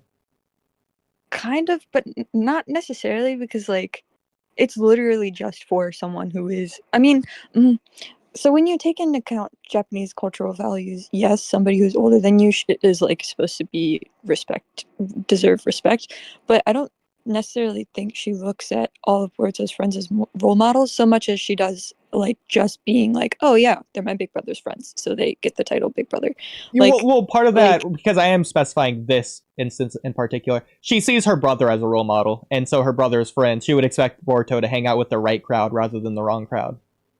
I think she kind of knows that Boruto's friends are like a little bit like he's not completely. He gets in trouble a lot. Boruto, I don't know about that. Boruto has a good head on his shoulders. He's very privileged, comes from a good background. He's a good kid, despite the fact he gets a little bit cantankerous sometimes. He might get suspended for 2 weeks. Well, but context. He's not Iwabe over here punching kids in the face or something. Yeah, I also think Himawari, one, because of Himawari's personality, and two, because who a lot of Boruto's friends are. I do think Himawari would just think Boruto's friends are all, like, good people, good, you know, like, people to look up to, good for Boruto, and so on. She's not looking at Mitsuki fearing he's a gang leader or something. Well, yeah. Yeah, she probably thinks Mitsuki's really polite and responsible. She definitely trusts Sarada. Sarada would actually be a good person, you know, like actually fits to trust the mold. Shikadai as well, you know, like I don't think she's gonna. Yeah, he plays games with Boruto's, but he's a good influence on the games if you watch the movie. You know, he doesn't like Boruto's cheating. Inoji too. I mean, Inoji. Okay, to be fair, she sees Inoji just making fun of people. Maybe she won't say. I mean, actually, complete side tangent. Ikimoto just changed Inojin. Inoji's like Sai. Like, he just unfiltered will call. I mean, he does technically probably call Chocho fat like once, but like, the night bar, he's calling people out. And if you watch the Super Ray arc, I loved Inojin. He's just calling everyone out. He's like, he does that in the light novels too. He's like Sai, he just changes it around. Yeah, so. It's like someone who hopelessly can't understand emotions, but a Sai that actually has emotions. Sai's like a puppet, whereas Inojine's like the person who is Sai. Yeah. But yeah, yeah, no, what maybe Himawari sees Boruto as like a bad guy, considering she might have a grudge on Boruto for tearing her teddy bear apart when Naruto became Hokage. Yeah, screw that brother of mine. no, She that's is true as not well. forgiving him yet. Maybe, Because to be I don't fair, know. Boruto never glued it back together. yeah, and he gave Kawaki so much fuss about the vase. No, if only Kawaki knew. Like, pick up every fiber that dropped, every strand of hair. Yeah, okay. If there's one ridiculous thing for them to write into Chiblu Vortex, that's what it's gotta be. Somehow Kawaki hands Boruto the glue and says, fix the teddy bear, or anything. I don't even care. He breaks another vase. He makes Boruto fix something. I think Hinata already fixed it because there was stitching on the neck at one point. They showed it in the anime, I think. Either they gotta break something else because Boruto didn't do that. We're not gonna give him props for Hinata's doing. Also, Boruto wouldn't accept that. If Kawaki just lazily glued the vase back together, Boruto would break it himself and say, do it again. If Hinata did it for him, he'd say, yeah, you do it. Unlike how Levi basically made Aaron re-clean his whole entire room after he just didn't like how the way Aaron cleaned it. Yeah, pretty much. That's Boruto with the vase. Yeah. But yeah, back to the whole Oni-chan thing. You Mhm. call random strangers that you don't know Oni-chan as well, which is why anybody who's older than you, like if let's say you're walking down the street and this guy who is like Boruto's age to Himawari drops like I don't know, shuriken or something, she would be like, Oni-chan matte, and like pick it up and then hand it to him and be like, you dropped this, Oni-chan. Because it's just like what you call people who are older than you, like as like a thing. Just like Boruto calls Sakura Obasan, or Sasuke is Ochang, but like he calls everybody in the village who is that age Ochang in a sense, but he doesn't use their name before it. So if you use the name before it, it's like you know them, but you still add the suffix. But if you don't know them, then it's just the suffix, if that makes sense. Yeah. I think like a similar thing in English would be like, oh, hey buddy, hang on a minute, you dropped something. It's like buddy would be the phrase there, I guess. It would be like if you just called everybody name plus buddy. Well, okay. So I was gonna say one that's really funny, especially for English people. But when you call anyone bro, it's not your brother, and you don't necessarily view him like a brother. I will say bro to any random person. Okay, if anything, I'm a bro person. I feel like that word's been used a lot more, like a negative connotation more recently. Like you would use that when you're about to fight someone, like "come at me, bro." I mean, yeah, I feel like, I feel like it's, or you're just surprised, like, bro. Yeah, no, I was gonna say bro, is shut the one up, that's more negative, and bro is like. Go ahead. Huh? Sorry, okay. I didn't mean to interrupt. Well, you were interrupting each other, so I think it's okay. But aside from the Oni-chan stuff, was there other things here as well, or was that? Right. There was like Himawari is like very in the scene. She's like very proud, I guess, to be Inojin Sensei, and she's like, "Oh my gosh, I'm Inojin Sensei! Isn't that amazing?" Like she's like, "Sugoi desho." I don't know how to translate that into English well, but like That's amazing, she's huh? Like yay, super duper. Like it's amazing. Just feels kind of cringy in English. I don't know why. It just doesn't feel like the same as Sugoi. Well, it might just be the fact that America's a lot more blunt than Japan.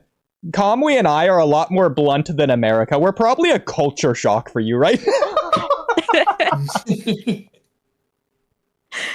Oh, I wouldn't necessarily say like a culture shock. I mean, like just a shock. Not necessarily I will be honest, we're uncultured. There's like in Japan, there's also like people that are like, okay, so a lot of Japanese people will beat around the bush with insults or saying things that they don't agree with or whatever. They're like, maybe it's actually like this, maybe, just maybe. And it's like, it's funny because I go to an international school, so like watching Americans and Japanese people interact is very enjoyable to me a lot of times. Because a lot of times, like, there's like a lot of rules that Japanese people are trying to like, they're used to like iketara iku, which means like if I can go, then I'll go. But that actually means like I don't want to go. Please never invite me again. I am actually not going. And a lot of Americans' response to that is like, oh, okay, I'll invite you next time. And they're just yeah. That's the thing, because they will do that a lot. It's like, yeah, maybe next time, or like, oh, I'm busy today. So that's their way of saying no. ごめん、休養。 Exactly. Call me, Oodie. I'm about to head out for tonight. I'm about to get some rest. I gotta get work for tomorrow. Fair enough. You Immortal, sleep tight for that big day. did you want to leave us with anything, Immortal? Stay safe. I'll take it. But you know, Immortal, I do have a question that you could answer real quick. Ooh. What is it? Well, just what impact did Araya make on you? I don't think he made much of an impact on me. Well, Kaz disagrees with you. And Immortal, you don't need to know why. You can go to bed.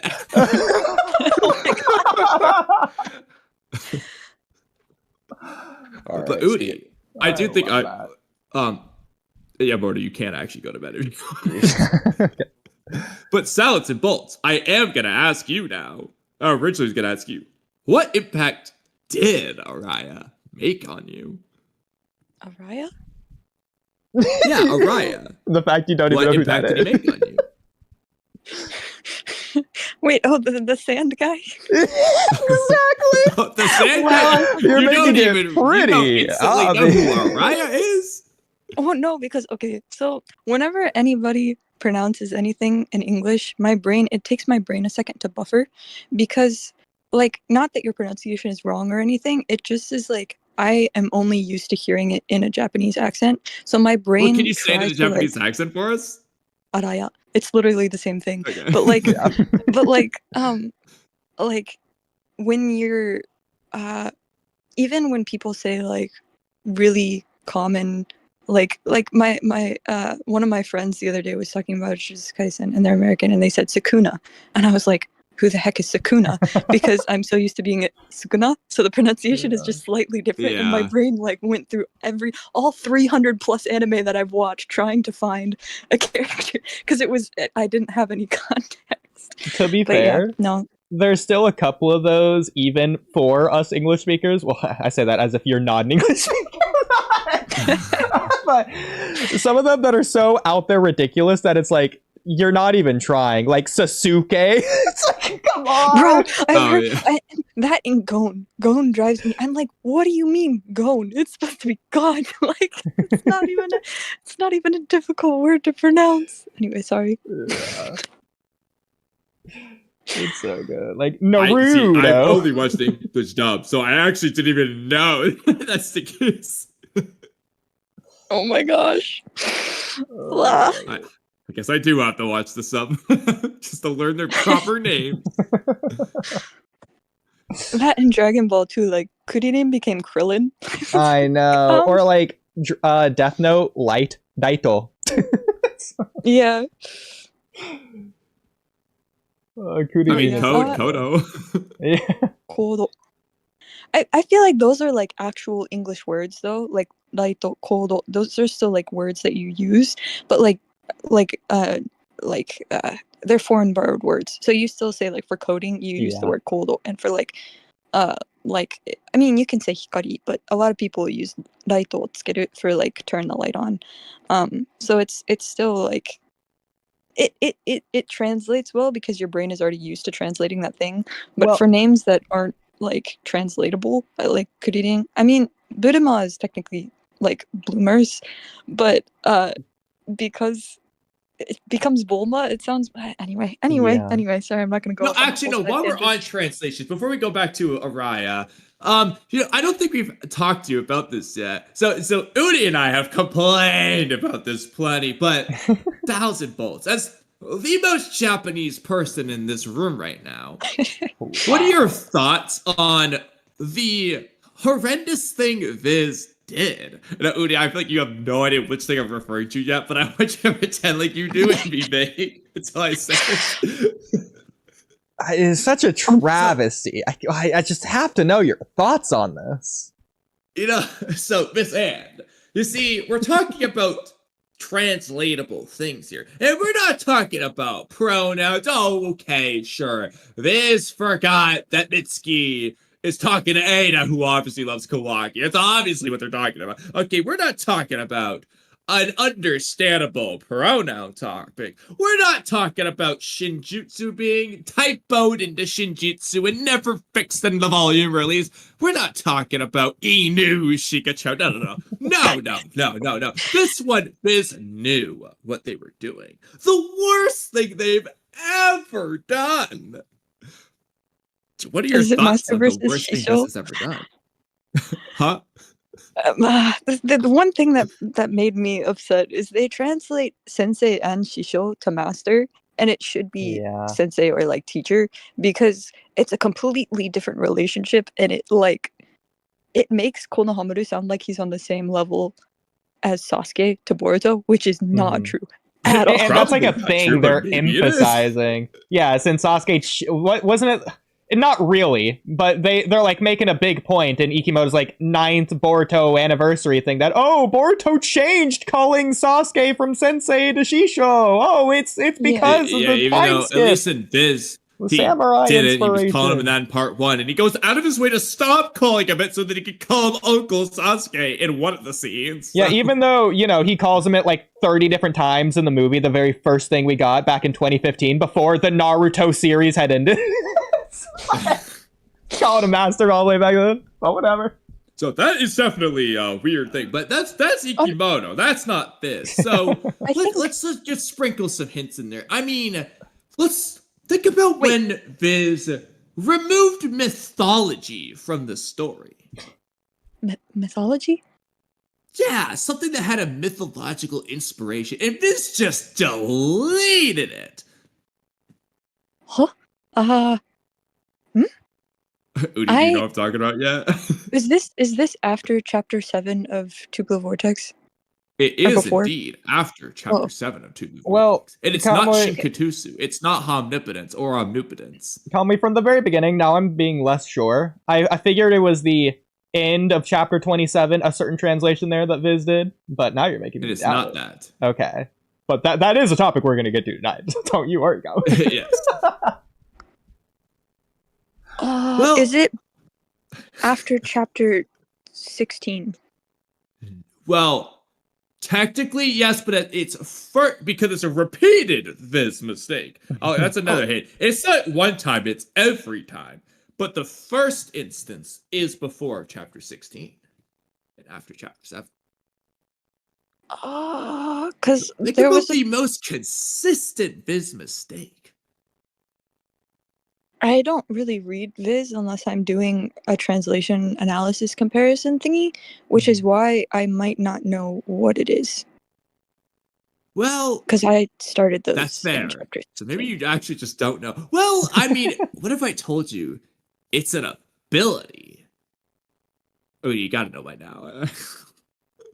I mean, I'm definitely trying to think about it. It wouldn't be Mitsuki's. I got spoiled.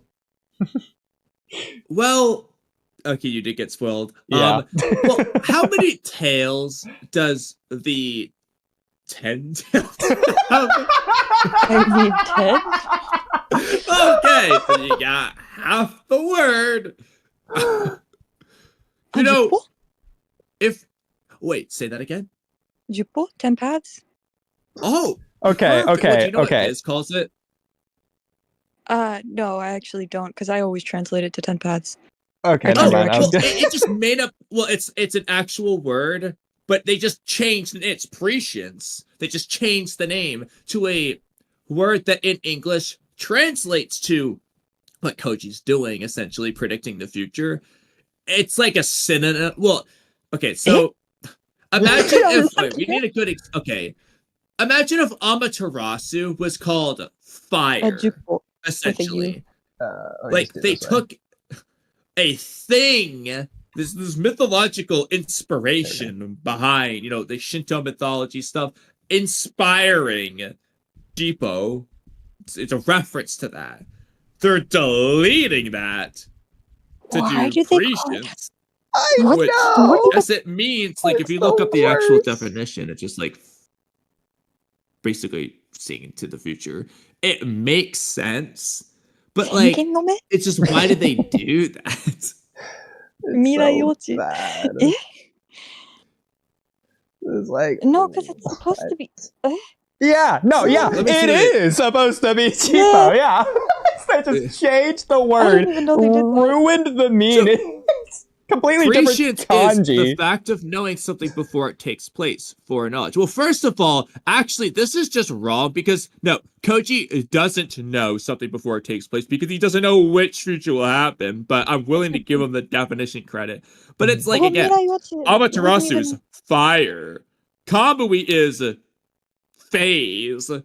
Susanoo is God. So, like... Yeah, just changing the name, like...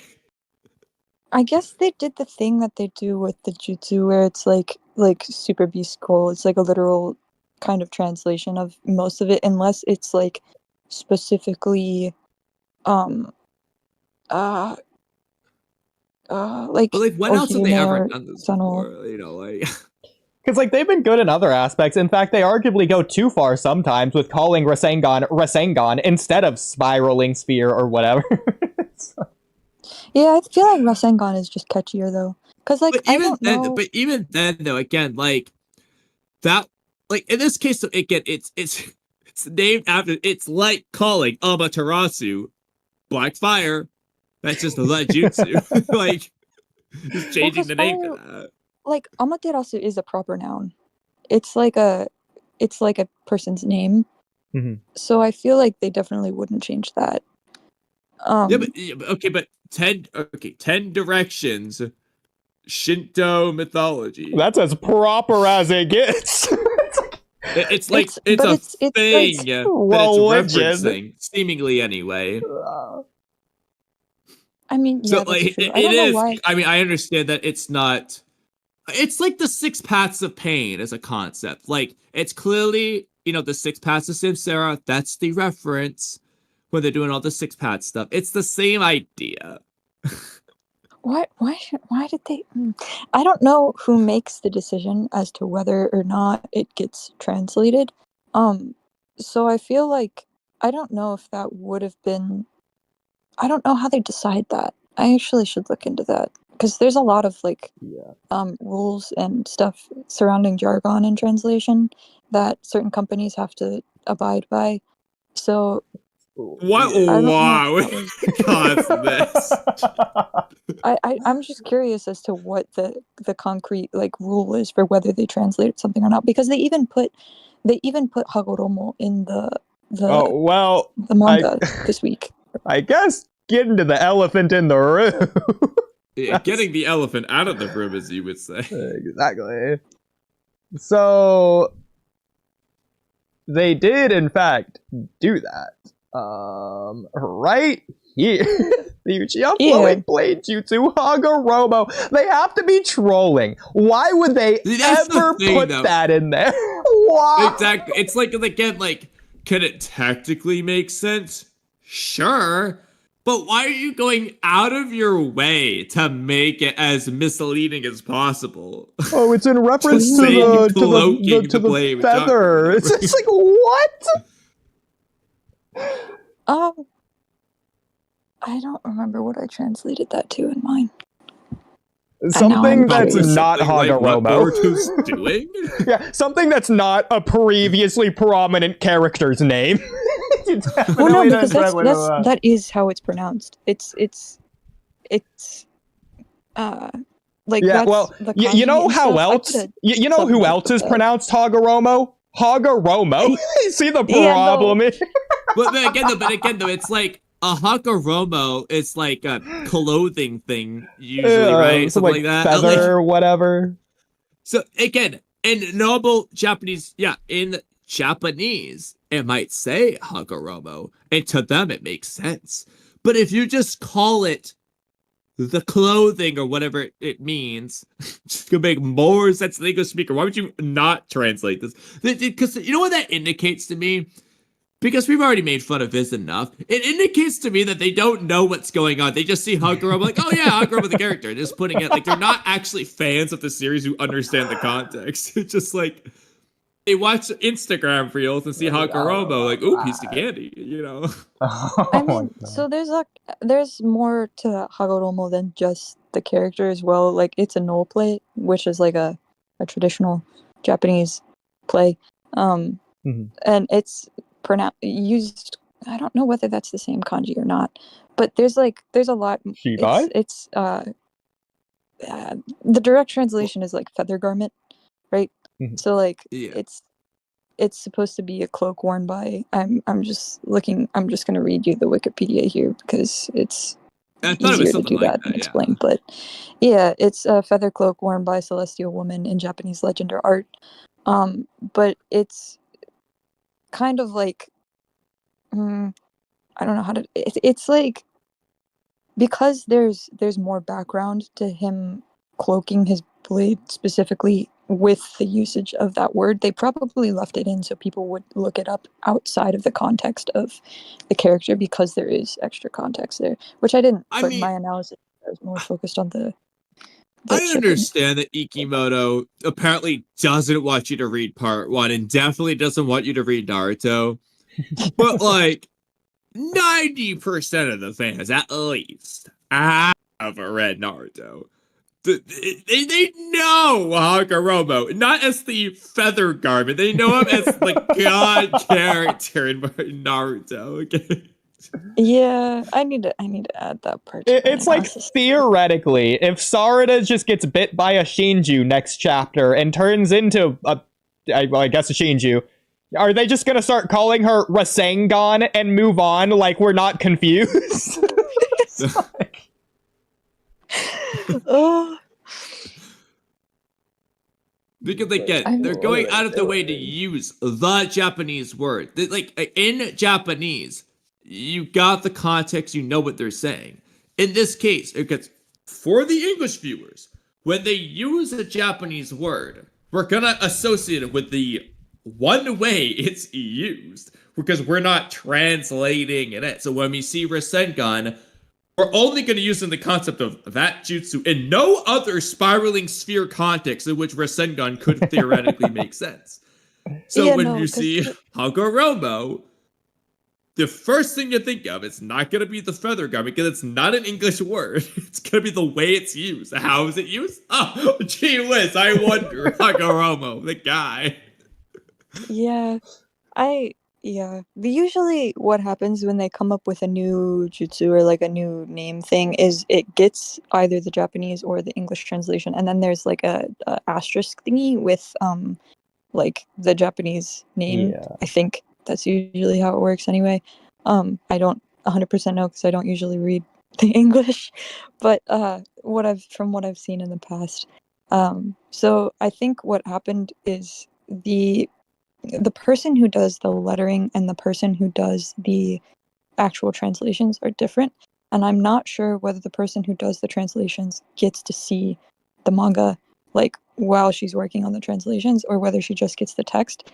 And the person who types it could have thought, well, it doesn't there's like enough space in this speech bubble that we don't have to use an asterisk to put Hagoromo, so let's just put it in this speech bubble along with the translation. So like that in my mind that's potentially what could have happened there. That's But I'm not crazy. 100% positive. I'm assuming I could be wrong. I'm assuming Viz gets the chapter around the same time that it gets leaked, if not earlier. So you're translating it as soon as you can. It takes you a couple hours. They should be around as good. Maybe it's like you're on the clock thing, so you have to do it, and you can't spend several days on it. But like you have several days to translate it if you're the Viz company.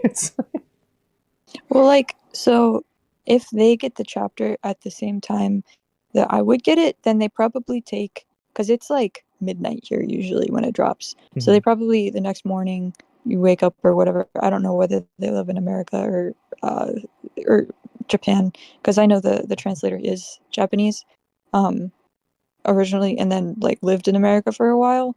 I've listened to some of her college lectures and stuff, but I think if she does live in the US, she lives like in California or something. So the time is like, it would be in the morning, but if she gets it at night, it would be another. But she has to translate it in like a day, I would assume, and then passes it over the typesetter, and the typesetter gets a day, and then they look over it for like mistakes and all the quality stuff, and they might have like a conversation back and forth where it has to go back to her. Like there's a lot of like jumping around to check, like checking over, because she has to do it, and then there's another person that localizes it.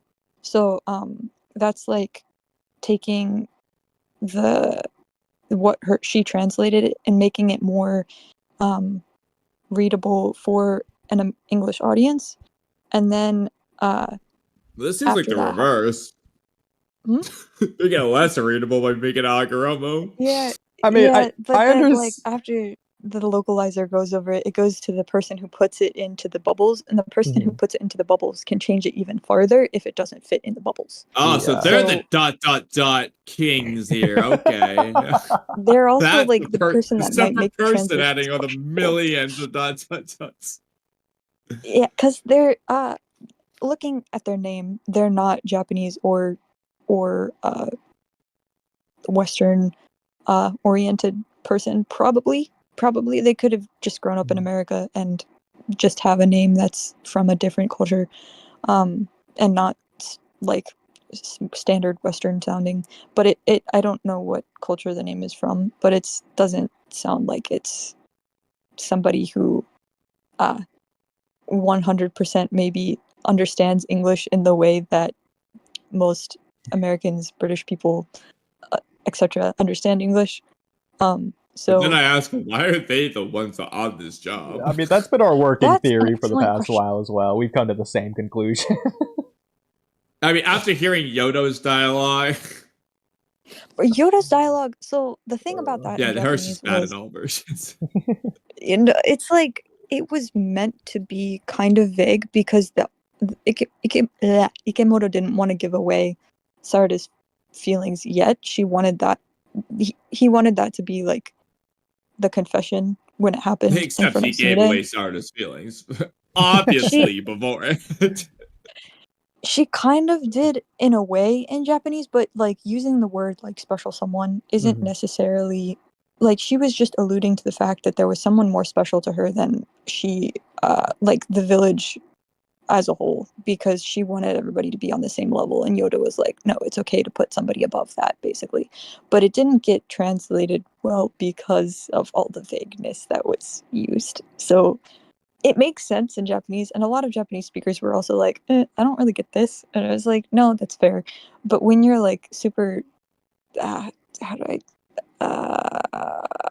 analytical, I guess, or like you're used to like vagueness in literature, you can kind of pick it apart and say like, yes, this makes sense because of this and this and this. But like, it just doesn't translate well at all. Well, at least for me. That's not my problem with Yoda's dialogue. But on a separate note, using more examples of this Hagoromo case that Ano brought up, so I will say this one's not as bad because the story has somewhat of a like explanation in the story of Naruto, so most people will already know this one. But imagine if they just start using the word Naruto every time they see a fish cake instead of fish cake. It's just like, that's what the only problem is, okay, people know what that means because Jiraiya explains. the fact that, he looked at a fish cake and thought, oh, that's a good name for my book, Naruto, or good name for the character, Naruto. So people are going to know that one. And it also could be funny for them to say, hey, Naruto, that's Naruto in my ramen. That's funny. So that one can work, but it could be slightly confusing. Same with Menma from the Menma arc. Shout out Menma, best character ever. Yeah, exactly. To be fair, at least that one is like movie, so less people might know it. But yeah, if they just randomly start talking, like if Boruto says the Uchiha flowing blade, Menma, they're gonna wait, Menma, the movie guy? Yeah. Because, at the very least, the Menma filler arc from Naruto Part 1, Naruto explains what Menma is in the English. It's clear for the English watcher. Find the Menma roots or whatever. Yeah, same with Chidori when it's first, explained in the Gaara fight. They're spending the whole chapter on it, the whole episode. They're not doing one speech bubble where they don't explain it, they just say the name. Yeah, imagine if Boruto just said, Sarada, using the 1,000 birds, 1,000 birds. It'd just be weird. Why are you doing it that way? Yeah, that's what I think. There's a really a tough I don't know what the word is in English. A fine line between whether or not you should and shouldn't translate something in manga context, because again, you could have said fish cake every time Naruto's came up. You could have translated Boruto and Sarada to salads and balls. Don't mind me mixing up my R's and my L's. But It's his wife too. Sorry, backwards, bolts and salads. But they did in chapter 700, and then they did in the rest of the manga, because how much you localize is always something that in the end the company ends up having to decide. So I guess definitely blame Viz. But I mean, maybe it's just me, and I just take for granted the way that probably all of Naruto Viz, for the most part, in the English dub can handle it. But I feel like in the Naruto anime, they just used common sense and knew when to do it each way, and it worked. At no point in my memory of Naruto did they ever just fondle whether or not to say Hagoromo or not. They just knew, and they did. It's just common sense, I feel like. Did they in the manga though, did they put, because every time the first time a jutsu is used, I could have sworn they put the Japanese name usually in an asterisk. A lot of times, at least in the colored manga one, a lot of times, for example, when they're saying sand coffin, they also say sabakukyu, or I'm not gonna say that properly, but I know what it looks like. But they'll say both ways at least in the colored one, which is using Viz for 99% of it, except for the rare times they randomly don't. Yeah. But so it seems like they just say it both ways. So to some extent, it goes beyond localization, and I mean, it goes beyond to the point that they're just blatantly making stuff up. So this is I think it's a Viz back of the cover thing or whatever on my screen. This is again the Viz, so the English or whatever. So they're translating this is mid Shippuden. It's explaining stuff. This is the Hidan Kakuzu arc. So oh, while the threat of the criminal organization known as the Akatsuki looms ever present, Naruto's former classmates, blah blah blah, go after Asuma's killer. The reason this is important for power scaling is this bottom paragraph here, or this bottom sentence. It's Naruto who takes the enemy down with a display of power that rivals even the fourth Hokage himself. So what if I told you that none of this is in there at all, and actually it's just a recap of part 1? It's talking about how Neji was laying face down in the Sasuke retrieval arc, and how Orochimaru destroyed the village in part 1 and all that stuff. It's not saying anything at all, even remotely close to any of this, and they're just literally, blatantly making it up. Literal fan fiction, just out of nowhere, just their headcanon. They threw the translation away and started from scratch with their own script. I mean, that can also happen sometimes, especially for these little side things, because the Japanese use there is usually how do I explain that? And like for example, the reason the page the cover pages usually don't get translated, like the text behind the character, is because it's like meant to be it's like cut off and poetic and more vague, which is really hard to actually translate, which is why I end up having like a whole section about it in my analysis most of the time. You know what though? But I can't accept that because I love seeing that on the cover. It's I so much know. cooler. I don't care if their translation's slightly wrong. Try. Okay, if you can lazily put Inu Shikacho in there, you can try to put. But like that's so beyond lazy. Oh, we're just gonna not do it. No, get out of here with that bullshit. Put the freaking cover words on there for it. And I get of all things, this is probably the thing that matters the least. A back of the cover, the story so far recap. It's probably at the beginning if it's a story so far. But like, maybe it makes sense for the Japanese to have like Naruto Part 1, and then it makes sense for the English if this is like Volume 30 or whatever volume the Akatsuki Suppression arc is, that they would do an Akatsuki Suppression recap or whatever. Fine. There's nothing indicating that this is just fan fiction, literally. In fact, I would say it's worse by the fact that it literally has the Japanese here and then their names to indicate that they're faithfully translating stuff on this page. Why would they even leave the Japanese here next to their names? It's like... Yeah, no, that's I sometimes like when you do novel translations, especially, what they recommend you to do is like read a page or so and then type it from memory, because there's a lot in a novel that you won't get from like there's a lot more nuance to a novel, and then you kind of just type what you thought about and what made you think about while you were reading. But this is just like they just decided remake it, I guess. That's this is not okay. from memory. If it's from memory, they read this 3 years ago and decided it's all right, whatever. I mean, it definitely is something that can happen, but it shouldn't be like that. I agree. Yeah.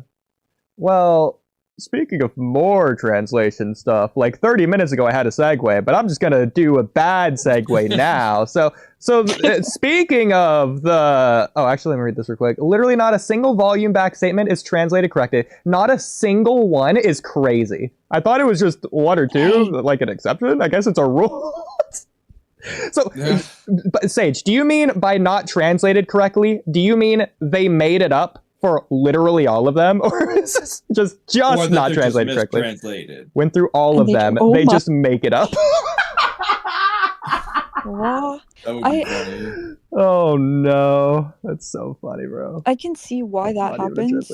Like, from a translator's perspective, I can understand why that happens, but at the same time, that's because of how much people debate over manga and stuff, especially something like Naruto. That should not have happened. Exactly. Yeah, Especially, okay, I'm sure they're thinking, like they might literally be trying like, these nerds are going to take this and run with it. Oh yeah, Naruto's way stronger than Minato. Why are they writing? It's not recap. They're writing opinion pieces in there. It's like, do they have a bias? Are they actually pushing an agenda unironically? Yeah. Probably. Slightly. I think what happens is they have someone read the volume on the Japanese team and write a volume synopsis, and then have someone separate do the same thing for the Viz.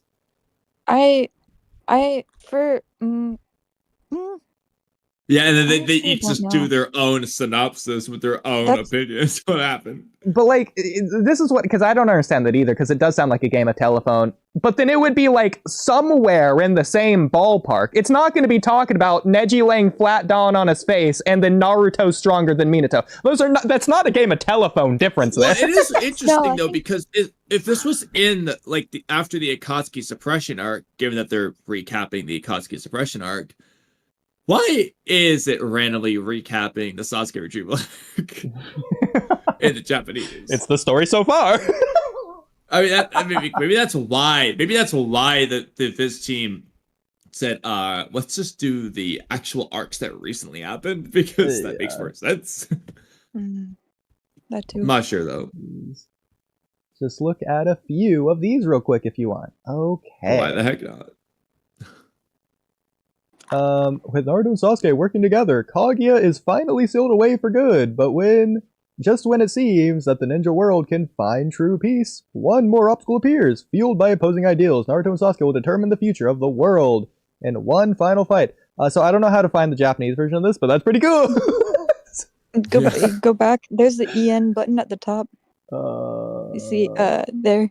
You can switch it to JP. Well, I did the English half, so I think I carried my weight. If you wanted to. Kaguya? Yeah. I'll take the Spanish one. 全てのカードのカード中組織。 same thing. お互いにこれ全く違くない？ちょっと待って。お互いに前に進むで。だってサスケ2人ゆで全ての。ん？Wait, put it back to the English? So your reaction says everything. Yeah. So I'm trying to read it too. I'm like, I don't see some of these words. No, that's okay. That's not that bad. Yeah. Okay. I think there actually is a way to. If I put in Japanese and switch it to English. Oh, is that not going to work? Oh no. It did. There we go. It took. Yeah. Okay, so whatever the translation differences are, there you go. Yep. It's not that bad. Okay. Well, I mean, to be fair though, okay. Well, it has the same. It is different, no, because like if you look at this one, assuming this Google Translate version's like good, it's decent. It's mentioning the fact that Sasuke is rising in rebellion and that they're facing off against each other to make their mutually exclusive feelings known. And that's a little with everything at stake on this battle between these two heroes. Now go back to the Viz version. Like we're only saying it's similar enough because we know what's happening. Yeah. So in this, there's one more obstacle. They don't actually really, I guess, fueled by opposing ideals. But like I feel like they're hyping it, the Sasuke versus Naruto part up much more in the other version, whereas in this version, it's like. Over half, it feels like it's just about, oh yeah, they work together. I don't know. Yeah, that's why I was originally like, because I didn't see as much of the nuance that was in the Japanese in this version, but then I looked back at it, I was like, oh okay, it's kind of there. Kind of there, but I feel like it's emphasizing things a little bit differently. Like, yeah, for sure. But speaking about things, oh yeah, go ahead. Sorry, I just noticed there's extra. Is that kanji usually there on Each Edge of Paradise? Where? On the Kakashi. Yeah. I think so. Well, sometimes at least. That's the best you're gonna get. I didn't know. But also, zoom out real quick. This is gonna be the most ridiculous thing I do. You need to not click off the volume thing so it gets clear. So Naruto to the right there while he's crying. This is from the Gaara fight. His eye, because of the shading and everything, kind of looks like a Rinnegan. If you look at the lines in it, you can kind of see like multiple that looks like a Rinnegan. Right, it does. Okay, well. Rinnegan versus Gaara. I guess so. So again, I've lost all segue. So the 6 paths of pain. So. Try volume 45. Yeah. Okay. I just don't know a quick way to get there. Can I like? Scroll to the left. That didn't work. Oh. No. Scroll to go down. Okay, at the bottom. So you go to the left a bunch of times. I don't know a quicker way. I'm sure there is, but this is the way we're doing it. It's fine. Yeah. So you see 45. 45. Sasuke and Naruto. Hey, speaking of 6 paths of pain, there you go. Yeah, Sasuke and Naruto find that their powers are ever increasing. Sasuke can now use the Mangekyo Sharingan in multiple ways, and Naruto may have become even more powerful than his fallen sensei, Jiraiya. Hey, what do you know? A power scaling thing. But is anyone powerful enough to stop the ultimate attack as the pains of the Akatsuki launch their deadly strike against Naruto's home village? The pains of the Akatsuki is one weird way to translate that. You know, as opposed to the Naruto's other village. Okay, that's just I guess I'll go to Japanese just so you can look at the Japanese really quick. 自分はサスケにキュービーその前に仲間を増えあれ It doesn't even does it even I don't see Jiraiya's name in here. No. Let's say yeah I mean put it in English, go ahead. Killer is around Yeah. don't be strict against Sasuke and his friends. His friends fall before the superhuman chakra, and Sasuke is cornered. Okay, oh my god. And so first of all, It's not even not a single mention of the Mangekyo Sharingan. The other one, not a single mention of B. Sage, Naruto I think I training know Yoda why you wanted stagecraft. us to translate this one. Yeah. stagecraft. I mean, I'll say that the bottom half is a similar the first half is just straight up just different. Yeah.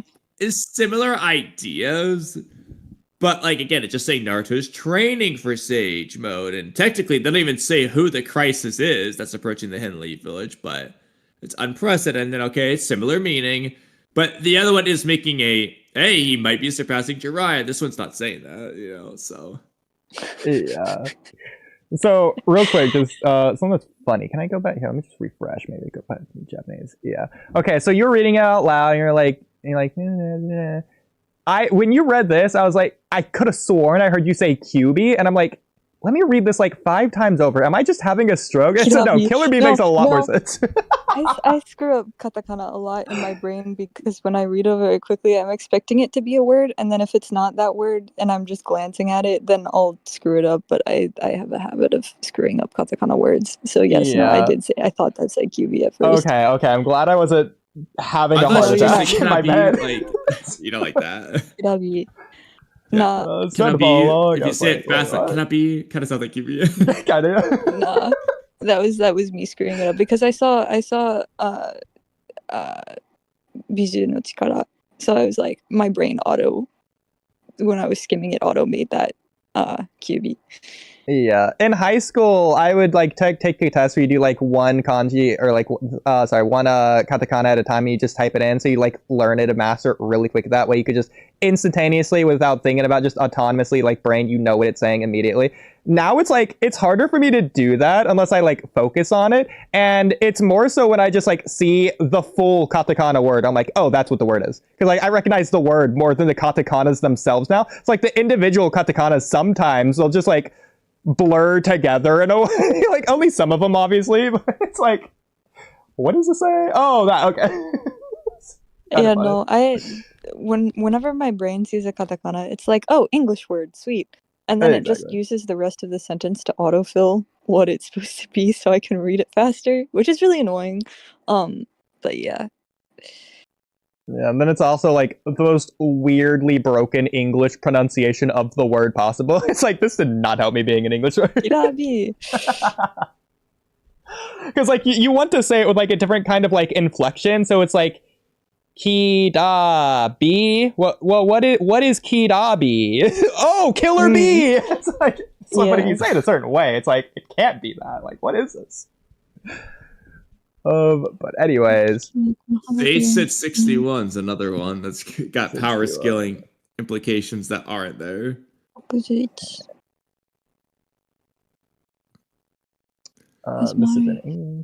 As Madara uses his dominating power to fend off the 5 Kage, Sasuke is reunited with his brother Itachi. Can the brothers put aside their differences and help each other out when they come face to face with Kabuto, the man who revived Itachi from the dead? They'll have to team up if they have any hope of survival. I've never heard that one before. I'm sure that's what the thing he's talking about is. I bet it doesn't say that in the Japanese.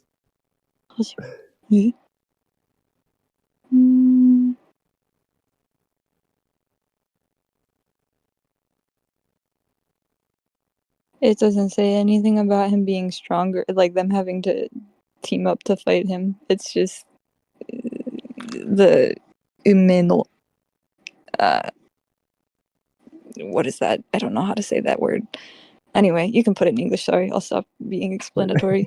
It's not. Yeah, it's a fateful alliance that will determine the course Oh, of the to be war. fair, they just deleted the Tsunade line in the middle there from the other one. Yeah, I'm pretty sure I've actually translated this one for Thunder God a couple years ago, as a matter of fact. Probably for this exact reason. Which is so funny. But also, I like the Tsunade finally breaks the rules of medical ninjas. What do you mean finally? She did it in part 1. This isn't the first time she's done this. Oh, well, clearly she awakened the power, Kamui. Didn't you see Sarada's Mangekyo? That's clearly how it's used. Exactly, yeah, Ikimoto wrote this line. You know, okay, that's actually a good one. Screw pain. We'll come back to pain. What does awaken mean in Japanese? Kaigansuru? Let me get you all of the specific nuances really quick. Yeah, because how does it differ from how awakened is used in English?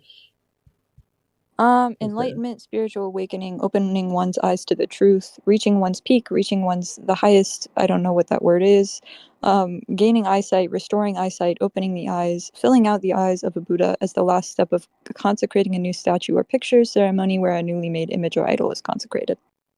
Well, when it comes to the Mangekyo Sharingan awakening in particular... But you use the word awaken for both. When Sarada awakened it in chapter 80, for the first and time, when she used it for the first time in chapter 21. I don't know. Or rather, it's the same word or not. would you more specifically use it in the second case as opposed to the first case? I definitely would use this word more in the second case as opposed to the first case, because this is like, especially with the nuance of like opening one's eyes to the truth, it's what ends up happening to unlock her Mangekyo. So this word makes a lot of sense there. But would you use the word unlock if it wasn't locked? There isn't really another English word that fits here, is there? Used. I don't know. Use. She used it. But that's not. It doesn't have the same. Like, because this is very much about like. I guess Unleashed. I would use awaken. Finally used. Unleashed. I think unleashed is fine. Unleashed is different though, because this is a lot about like coming to the realization of it being in existence, or like But that's the problem with this plot point. The first one, yeah, it's the problem with the plot point. But that also doesn't make sense based on Yodo's dialogue that she's known this whole time, apparently. Which would make sense with what Sasuke says as well, with it being like an instinct thing. So Kaigan is like, I don't know how to like it says like enlightenment, spiritual awakening, opening one's eyes to the truth, right? So like you're kind of, you might have had this thing in you the whole time, and you might now you might know it was there, but like it's like you're how do I put that in English? You're gaining awareness of its, like you're gaining conscious awareness of its honestly of your ability to be able to use it. I think realistically, I don't think Sarada's becoming aware of anything other than this translation that Oodie pulled up here, which is nonsense.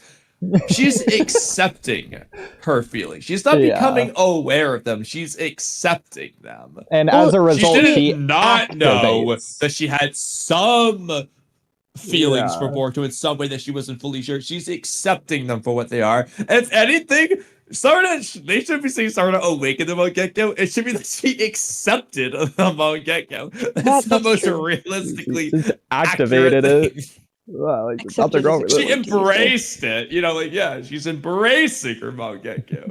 That too. That works for what the Japanese is as well.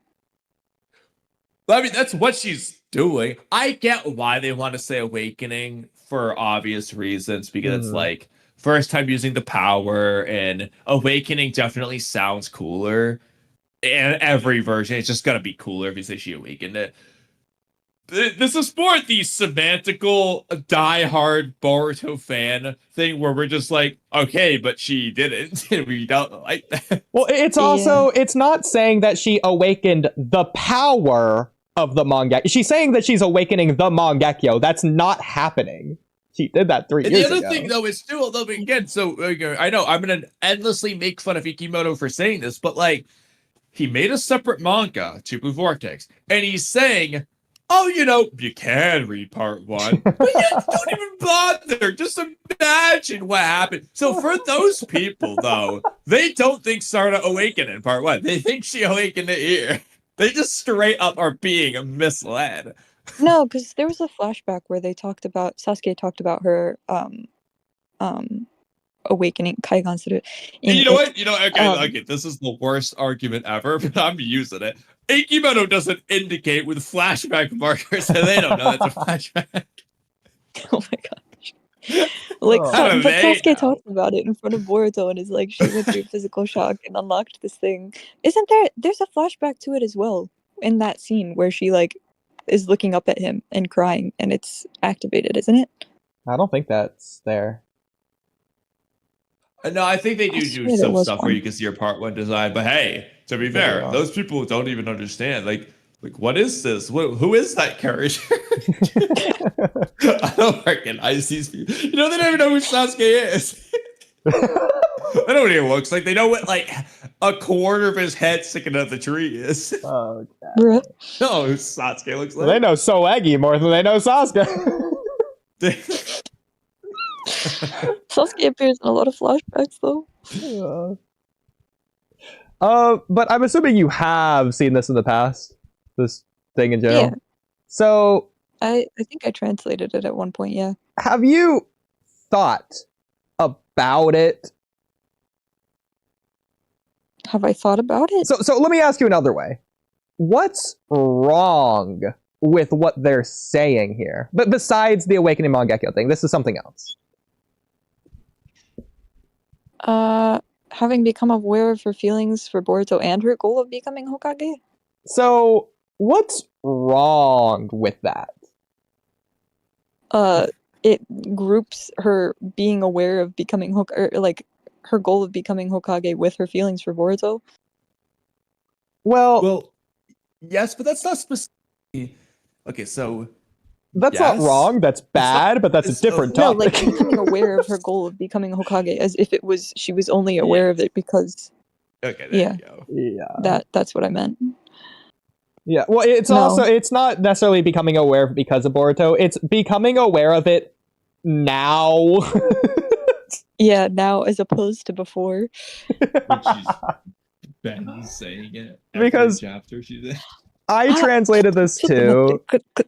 and I got the same general like meaning, even if it's like slightly different some places. But like, that's what it's saying. Is there some weird Japanese nuance specific that I'm meaning that actually makes this okay, or did Ikimoto just ruin Sarada? Hold on. ボルトやホカゲの思いを自覚したサラダは。Okay. No, okay. I figured it out. So, she's ボルトやホカゲの思い. So, Mhm. ホカゲの思い in this sense is talking about like her feelings of wanting to become Hokage. Yeah. But you can, because there's not necessarily a subject there, it automatically gets tied back to the context of the manga, which in the manga she was talking about how she didn't want to think of Boruto as more important because she wanted to be Hokage and treat everybody like family, so that was something that she couldn't allow herself to do. So because she wanted to become Hokage, she couldn't accept her feelings for Boruto, but Boruto ya Hokage e no omoi is now accepting like that because she has feelings for Boruto doesn't mean that she can't become Hokage, and that is what she is jikaku seiruing, or like coming to realize for the first time. That's what that means. Well, it's not really for the first time because she thought she could be a Hokage for the first 90 chapters of the series. It just No, wasn't not wordy not becoming the Hokage part, but the Boruto feelings not affecting her ability to become Hokage part. But okay, so out of curiosity, so when in your actual opinion, what is like You cut out. doubt? You're cutting out. What chapter You're still cutting out. cutting out? Oh my god! Can't do anything. fucking cutting out. It's so annoying. Well, I'm sure as soon as you aren't saying anything important, you'll stop cutting out. And then once you start saying important things again, then you'll start again. But only one way to find out. Yeah, exactly. That's Okay, how it well, goes. came downstairs for a second. Hopefully, I don't have anything to say in 20 seconds after. But, okay. So, Sarada has her reservations about becoming Hokage. She's doubting herself because of the Boruto stuff. Okay, that thing. What chapter ranges or arc ranges do you think that is in effect for? So, as an example, is it in effect for all of the Boruto story from chapter 1 and part 1 all the way to the present moment of chapter 21 in this case of Two Blue Vortex? Is it just Two Blue Vortex? Is it from the Code arc to there? Is it just the Sand arc? I gave you a bunch of examples. What range do you think this doubts about becoming Hokage is in effect for? I don't think it's necessarily a doubt about her becoming Hokage, as like, it's more about like her. She thinks she's avoiding- unworthy. She No, thinks like, she's a yeah. complete loser.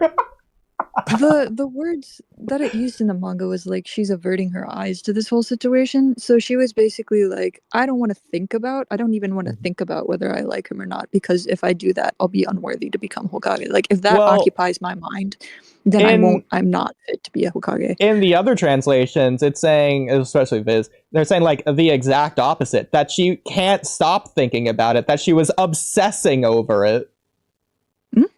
That's not right. No.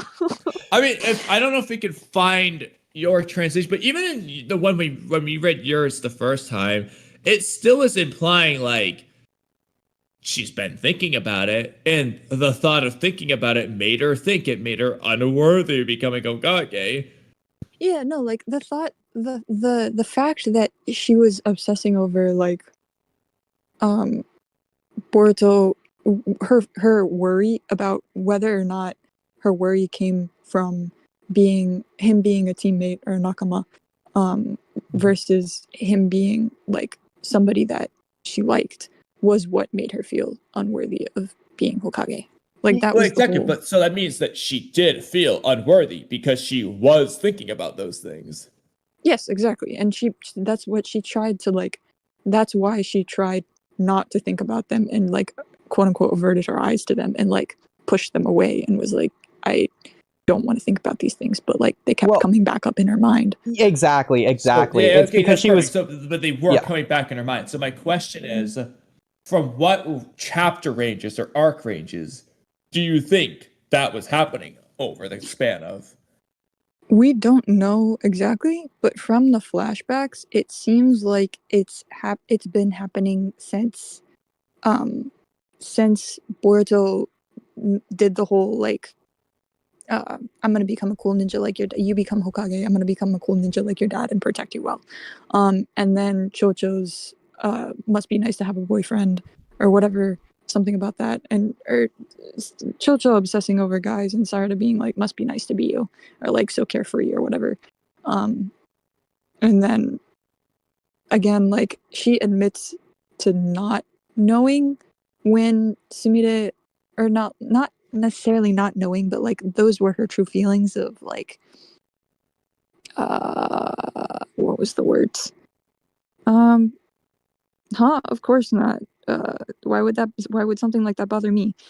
She says those were her true feelings at the time because she didn't realize, but like I am not 100% sure where exactly it would have started, but I would imagine, especially after he left, she started thinking about it a lot more because he wasn't there. Yeah. So this is where we get into the problem. But like, so I agree. It's implying early Boruto for this. But like, when Sarada was yelling at Shikamaru about, I don't want to be a Hokage like you, I want to be a Hokage like Naruto, and she's yelling at Kawaki in chapter 4, being like, I'm going to be a Hokage, all these things. Did you get any impression that she had any ill feelings towards, like, what this? She was unworthy of becoming Hokage. She's calling Shikamaru out for not being good enough. Oh no, so like the whole her feeling unworthy of being Hokage has to do with her feelings for Boruto, which is why she pushed them under the rug and was like, screw those, I'm gonna be Hokage.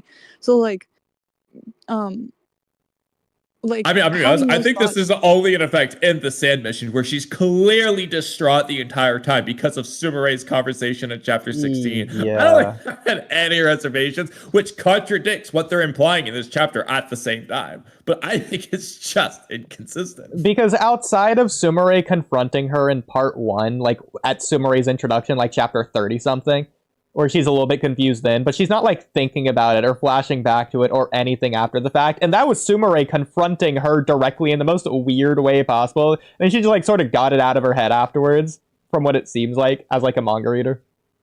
Also, and I can't find yours yet, but I found the Felix translation of chapter 25 for this part. It says, and the fact that my thoughts were drifting that way made me feel like I was a really bad person. I wonder, is it really okay for someone like me to aim to become Hokage? This is present tense. Like, she still wonders, is it okay? Because she's confused on her feelings about Boruto. It's like, but she's confronting them, regardless if she wants to or not. Yeah, in the Yoda conversation, she's definitely like taking it more heavily into account, and I think that's when she really like starts doubting her ability to become Hokage if these emotions end up overtaking her because Boruto has returned and everything else. But that means that she only doubted for like 6 chapters after talking to Sumere. Not even 6 chapters, 5 chapters. Well, I mean, I think she doubted it before and then she put it off, and now that it's like, now that Sumida has brought it up, she's like starting to think about, if this is really how I unlock my Mangekyo, if this is really true, then can I become Hokage like this? But like, even if we assume that is the case, I would just argue it's awful writing, because reread the first 90 chapters of the story. What gave you the implications that she doubted herself in this regard at all? She's only shown confidence. The one scene you could point to is her thinking, but she's about how weak they are. They're not strong enough to fight the Isuzuki. Misuki's like, well, we need to get strong enough. And she says, no kidding, or else I won't be worthy of becoming Hokage. She's saying, yeah, I gotta get stronger or else I can't become Hokage. But that's a different thing. And she says it motivationally, as it's like Naruto. Well, I gotta become stronger to become Hokage, not, I am unworthy. I guess I'm kind of like confused on what point is being like how they're just retroactively writing stuff for Sarada's character that isn't the case for the first. It's okay. So another example of Warby's frequency biases. Or the Boruto manga confuses us. Kurama just made up a character flaw Warby's doesn't have, especially if you watch the anime. It's just not her character. It's a similar idea. It's just not a flaw she's had. She's made that up. At this point, the anime characters should really be considered as completely different people, I think. Because I agree. Too bad the anime studio says otherwise. The manga people. I mean, but every single character has been changed. Especially once they got to the Himawari like Tea Party arcs and stuff, and making Sarada a Chunin, like all that kind of stuff wasn't really supposed to. She might have got demoted by Shikamaru for I still hope the anime does. Favorite theory. Yeah. She also talks about like being prepared to kill Boruto, which is something that her manga personality would never be able to do.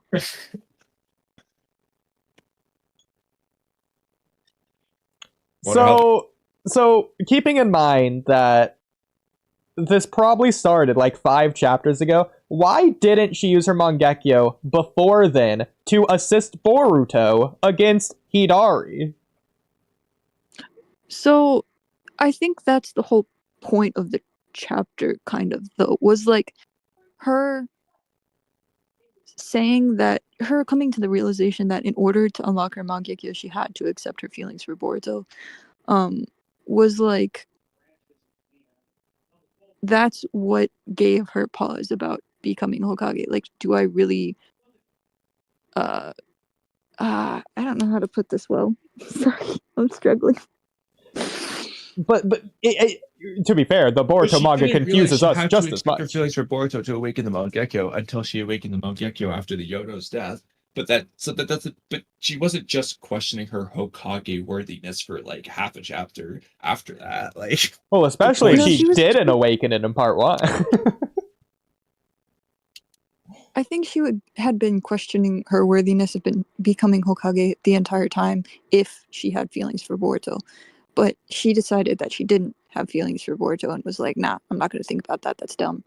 And then in order to unlock her Mangekyo, now she has to accept that she does, which is why, yeah. well, but again, though, she says in the latest, not the latest chapter anymore, but in chapter 25, like, I wonder, is it worthy for me to become Hokage? But then she says, but I've stopped thinking that way. So that means Exactly. she was thinking that way, but now she isn't. So it's not that the way she quote unquote awakened her Mangekyo is what made her question it. It's when she awakened her Mangekyo is when she stopped questioning it. Exactly. So then No. it has nothing to do with her question, like, oh, if I awaken my Mangekyo this way, then is it worthy? It's not what's happening in that case. Well, She's no, 'cause questioning. I don't think she knew. Yeah. I don't think she knew that was how to awaken it. Well, I agree. It just happened at the same time, but Yeah, Yoda was the one that tipped her off and was like, hey, if you want to unlock this power, then you need to accept both things. Yeah. So, yeah, I'm still confused how we're getting here from this translation. If we could go back to that, maybe you could like walk me through it. Okay. Like, how would you translate it? The full thing doesn't matter. Just this first clause. Like, what would you change to make this make sense, or change to be more direct to the Japanese? Or if there's a Japanese thing that you want to explain here? ボルトやホカゲの思いを自覚したサラダは万華鏡車輪が活動。 Yeah, like, Sarada wa, that's really where you can end, because afterwards it's pretty universally accepted, or it doesn't matter to this. So it would just be like everything here and earlier. It's like, I So could walk you Boruto through ya- how I understand it if you want, I guess. Yeah, go ahead. Yeah, so like, Boruto's understandable, Hokage's understandable, Ya, it's not using to, so I guess you could say, this is off the top of my head, you don't really have to do this, but Ya sort of like lumps it together, so like, Boruto and the Hokage is like one thing, and then Eno is like together in a way. It's like to become in a way, and then like Omoi feelings. Oh, it's the particle. Jikaku, Jikaku. It's like self-awareness, and then Shita like to do, in like past tense, and then Sarada, and then about Sarada and about all of this. Like, there you go. Am I missing something? So I think where you're kind of getting confused is the ya. So Boruto ya Hokage no e no omoi is like, the ya makes it separate. So Boruto and her feelings towards becoming the Hokage are two different omoi, if that makes sense. Are But different to it. because Okay. it's like ya is like or and at the same time. It's kind of confusing particle, but Yeah, basically, it's definitely not Toss. But I wouldn't translate that part to and, especially so Mhm. Sarada having become aware of her feelings for Boruto and what she wants and her goal. See, it's hard. Oh. It's hard. Yeah, it's like who has become aware of her feelings for Boruto and how that relates to her goal of becoming Hokage, maybe, or how that relates to her feelings of her goal of becoming Hokage. Okay. Maybe, I guess it's really weird to explain.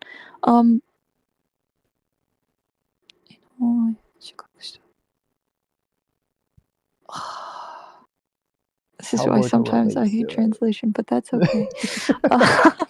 I could see that. No, it's Because like, like if you remove Boruto Ya, then you just have Hokage, Eno, Moe, or Jikaku. That just kind of makes sense from there. has she awakened her feelings to become Hokage? Or, like, if you removed Borutoya, it would just be Hokage no moe o jikaku shita Sarada. Yeah, so it like, would be like, well, no, because it still wouldn't make sense, because then it's still saying she became aware. Well, it's saying it is past tense, so maybe in the past she became aware, and now she's activating her Mangekyo in the present. It's like, I don't know, how would this work? mm,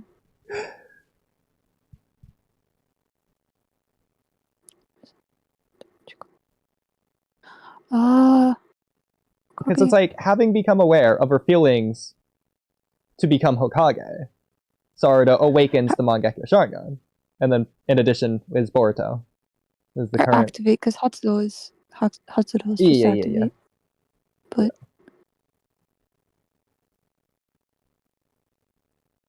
now that she's aware of her feelings for Boruto and how that is okay within her goal to become Hokage, she was able to activate the Mangekyo Sharingan, is how I would translate that, maybe. So maybe it's like, Ya could be like because in a weird localization kind of way. It's like, because of Boruto, she's still aware of her true feelings. I don't know. It doesn't work either. But like, I don't know. Oh, the did thing I somebody said. say something? Sorry. Oh, sorry. Go ahead. No. Like the because thing, it's not necessarily because her feelings for Boruto. Like, they're two separate things. Yeah. Like, Boruto, eno omoi o jikaku shita. So she awakened her she is now self-aware of her feelings for Boruto, and then Hokage eno omoi o jikaku shita, and she's also aware of how that how her feelings of wanting to become Hokage have changed because of, or not changed, but like have incorporated in with her feelings for Boruto, like that they're okay. Okay. Yeah. That makes more sense. I think. Because hopefully we would all agree that Sarada didn't just become aware of her feelings to become Hokage. Yeah, no. Definitely, for sure. Okay. So the 6 paths of pain. So it's in katakana, it's P-E-I-N, so that in Japanese you would pronounce it pain, which sounds the closest to the English word pain.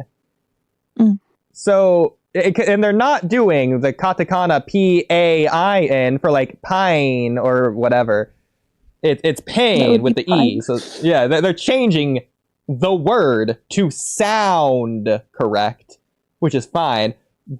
Keep that in mind, and you go to Ada's name, which I guess is an actual English word, and they're doing ADA? That's a way to pronounce Ada. Because I had, there's a girl that I know whose name is spelled ADA, and it's spelled, it's pronounced Ada. Yeah. So how would you spell it in English? Ada? Yeah. I would spell it like as an English name. Like, I guess when you look up like the English name, the most common spelling is ADA, I think. Which is why they probably did that. Well, it's definitely not a common English name in the first place. Yeah. I think I know 2 people that are named that, though, like in my school. I don't know a single Ada. Really? And I definitely don't know any Oddahs. That's how they spell it in the people that I know. I always had, because I read the name before I pronounced it as well, and at first I called her Ada, and she was like, "Oh, my name is Ada," and I was like, "Oh, my bad." Did you ever see Samurai 8? I read the manga, yeah. Yeah, okay, so kind of like the main villain in that story. It's like the same idea. The vibe I get in this name. But anyways, yeah. So, do you think they're like doing the same thing with Pain and Ada's names, or do you think they're different or opposite, or like how do you think it should be done? Etc. So pain is definitely if you put, because it's katakana, right? It's supposed to be in English, kind of, just like for with fairy tale, for instance, right? Lucy is written Lucy, but it's spelled Lucy because that's how you would spell it in English, right? Pain is again spelled Pain because that leads people to pronounce it correctly in English again. And then with Ada's name as well, even though it's Eida, like in Japanese, there is the English spelling of Ada to pronounce it, or to make it sound like it's supposed to be pronounced Ada, because that's, I think, let me Google real quick if that's the most common spelling, because I definitely know it is a name. Okay. Interesting. I think it's just the same thing. Speaking It would of be funny though if they interesting, spelled pain as Pein, so people were calling it peen. yeah. Apparently, the most common spelling is with an H at the end, so ADAH. ADA is a more modern spelling that has gained popularity like as standalone like name. Ada. Alakazam! Yeah. Like, if anything, it should be like AYDA to really emphasize the A. But yeah, I don't see EIDA as a spelling on here. Interesting. So that is just like a weird Japanesey Englishy kind of thing. Yeah. Okay. Well, next topic, I suppose. So sorry, before we move Well, on, we never so... did. Well, no, we never answered the question, Miss Anne. What impact did Araya leave on you? Oh my gosh. So okay, at first, like, he Well, does it because surprise you just how much of an impact Araya made on you? not I mean, I wasn't expecting him to be he was so how do I explain this? Because every character in a manga is supposed to leave some sort of impact. I think he left a good of an impact as he was supposed to leave as a character. well, if that makes sense. impact in how many regards? How many regards? Because Kaz measured how many exactly. Araya was done very good with. So I feel like because I care a lot more about like emotions than fighting, right? So in terms of emotions, he was actually a pretty impactful character, because not only did he have like kind of like a crush on Yodo, but he held back because he knew she liked Shinki and was just like, I'm just gonna not say anything or do anything about this, but I'm also going to confront him and be like, hey, you should do something about this to make her happy, because it makes me sad watching her like pine after you and then you not doing anything about it at all because you're completely clueless. And then him being like, I will protect everyone, and this whole like, I will like, I made this technique together with Shinki to use it like in combined battle, but I never thought I would have to use it against him. That was kind of like sad, but it was cool that they brought that back. Also, I feel like there was more, but yeah, that's the biggest parts for me, I guess, where I was impressed that he had as much as he did for the side character that he is. Well, I mean, I'll definitely say I agree with what you're saying, but for me, what really stood out is the most emotional part for Araya is definitely when we didn't get to see much of a reaction to Yodo's death, and especially when we got no reaction or any scene whatsoever with Shinki's revival. That really emotionally got to me. You can tell that everything Ikimoto did there was just chef's kiss.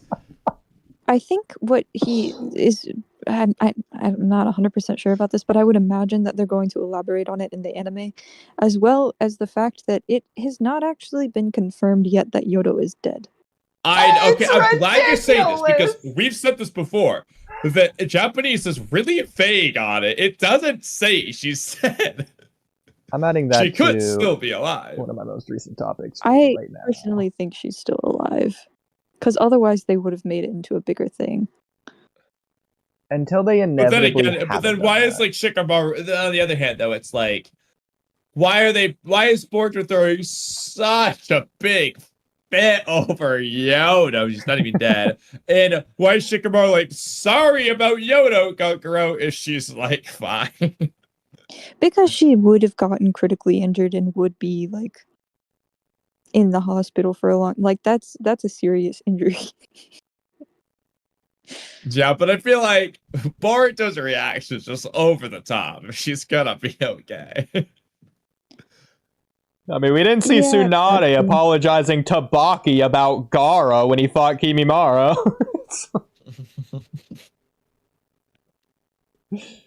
I don't know. I don't feel like she's 100% dead, but if she is dead, I feel like the anime will amp up the death. It's very You know, unclear. one thing I comes will out. say, Yeah.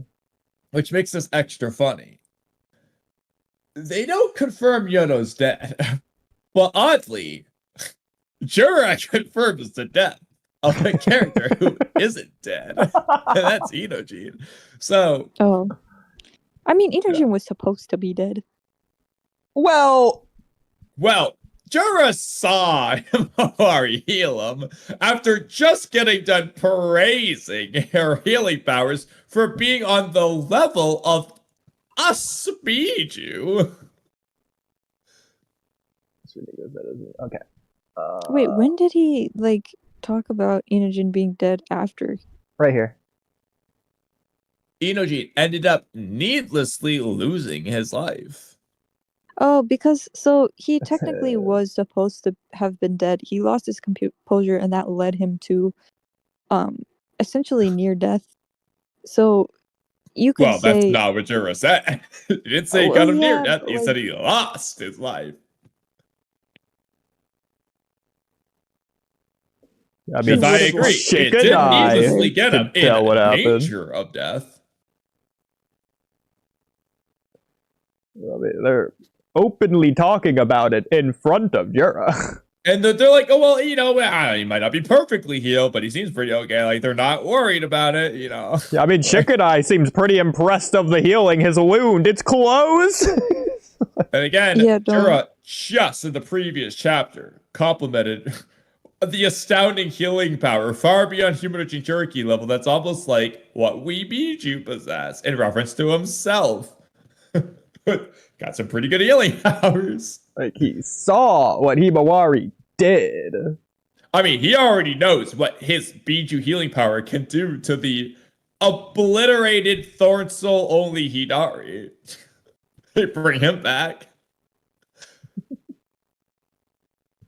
yeah, I think it was just like him not necessarily referencing that like he is dead, but that he pretty much forfeited his life to because of wait, can you go back to the first pin? Well, also real quick, so this is ridiculous, but it says Quiv on that Inojin panel. You Oh my could God. argue that that's Inojin quivering because he's alive. Like, moving or whatever.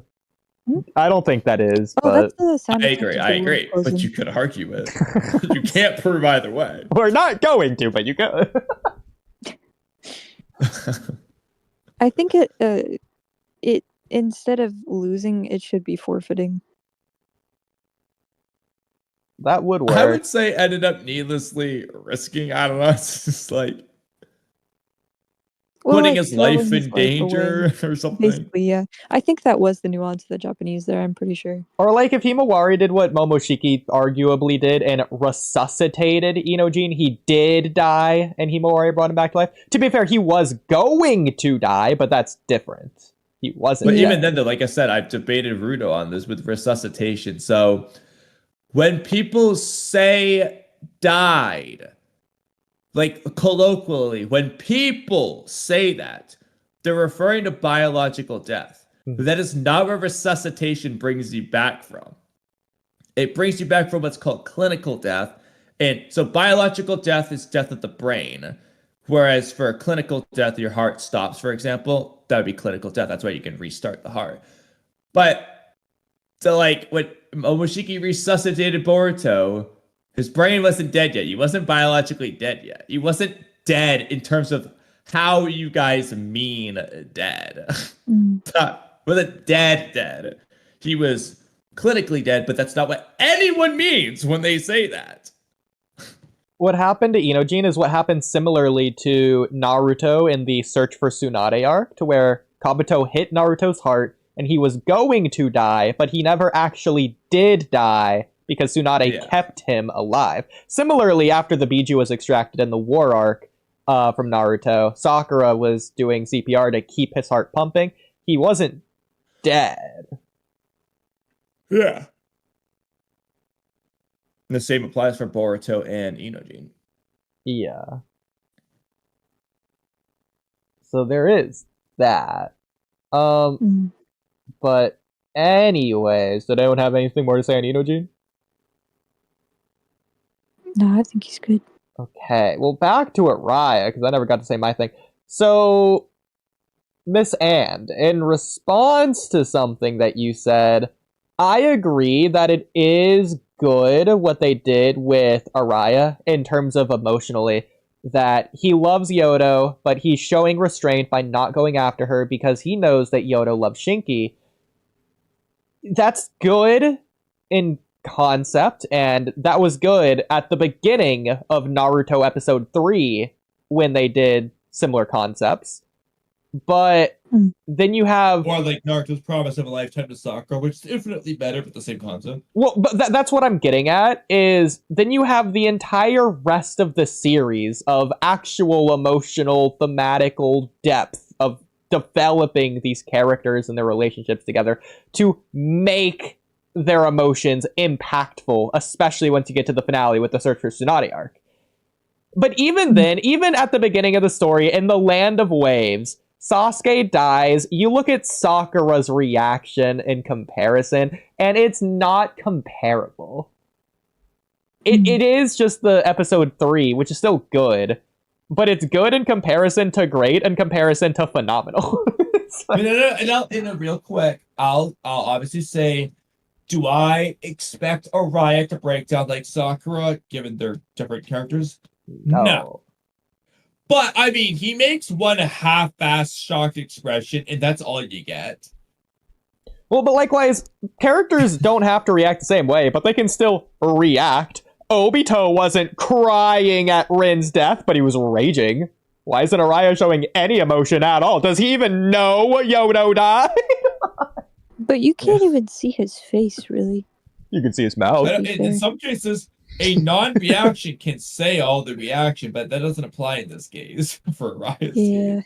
Because he's not a loud person becoming quiet. He's a quiet person still just not changing. What? Do you have the panels of his reaction by chance? Actually, I have them grab it on really the floor quickly next to me. because I know it's where to look. I bet he has a Do you sweat know what bead. chapter it is?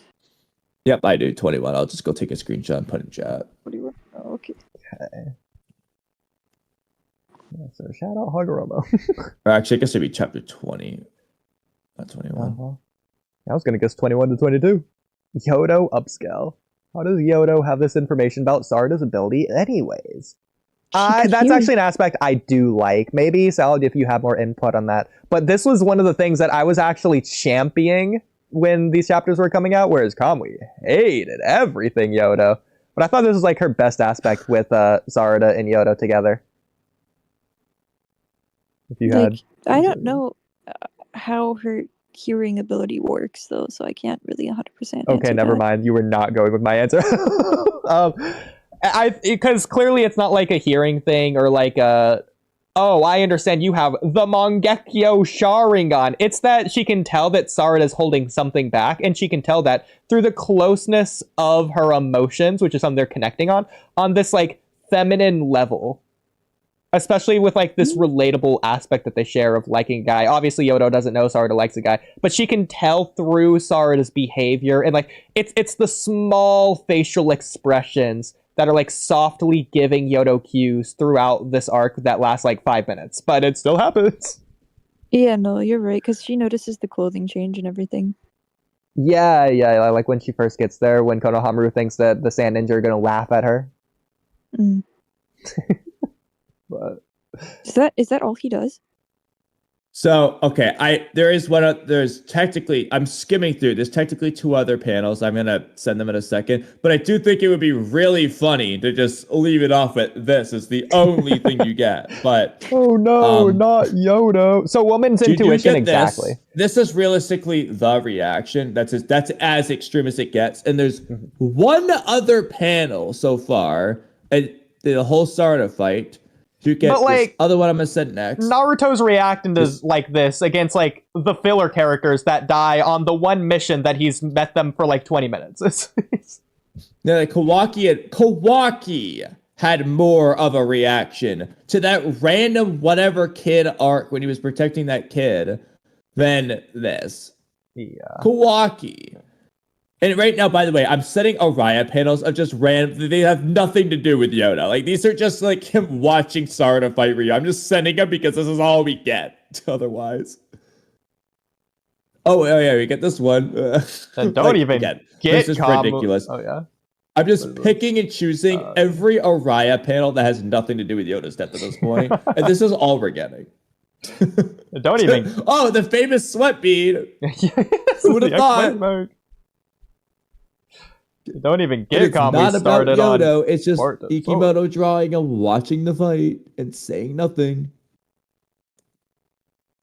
Oh my gosh. And these are getting even less expressionable by the minute, by the way. Well, Kamui, do you prefer Araya's reaction to Yodo or Boruto's reaction to a sword getting chipped? I'm gonna be honest with you. I think the Araya you bastard panel is better than Boruto's sword one. Oh, that one is pretty good.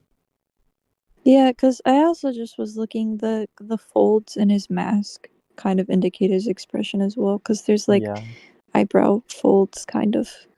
Well, I mean he has those always though, so. No, he doesn't have them all the time. He only has them like, there's extra folds in this one. I agree. It could be because it's a close-up, but yeah, that's the problem. Is I mean, his nose is also a little bit ruffled. You can see under the mask. If you want to count those like 2 lines, but all right, I'm gonna stop at these random Araya panels that have absolutely nothing to do with you. Okay.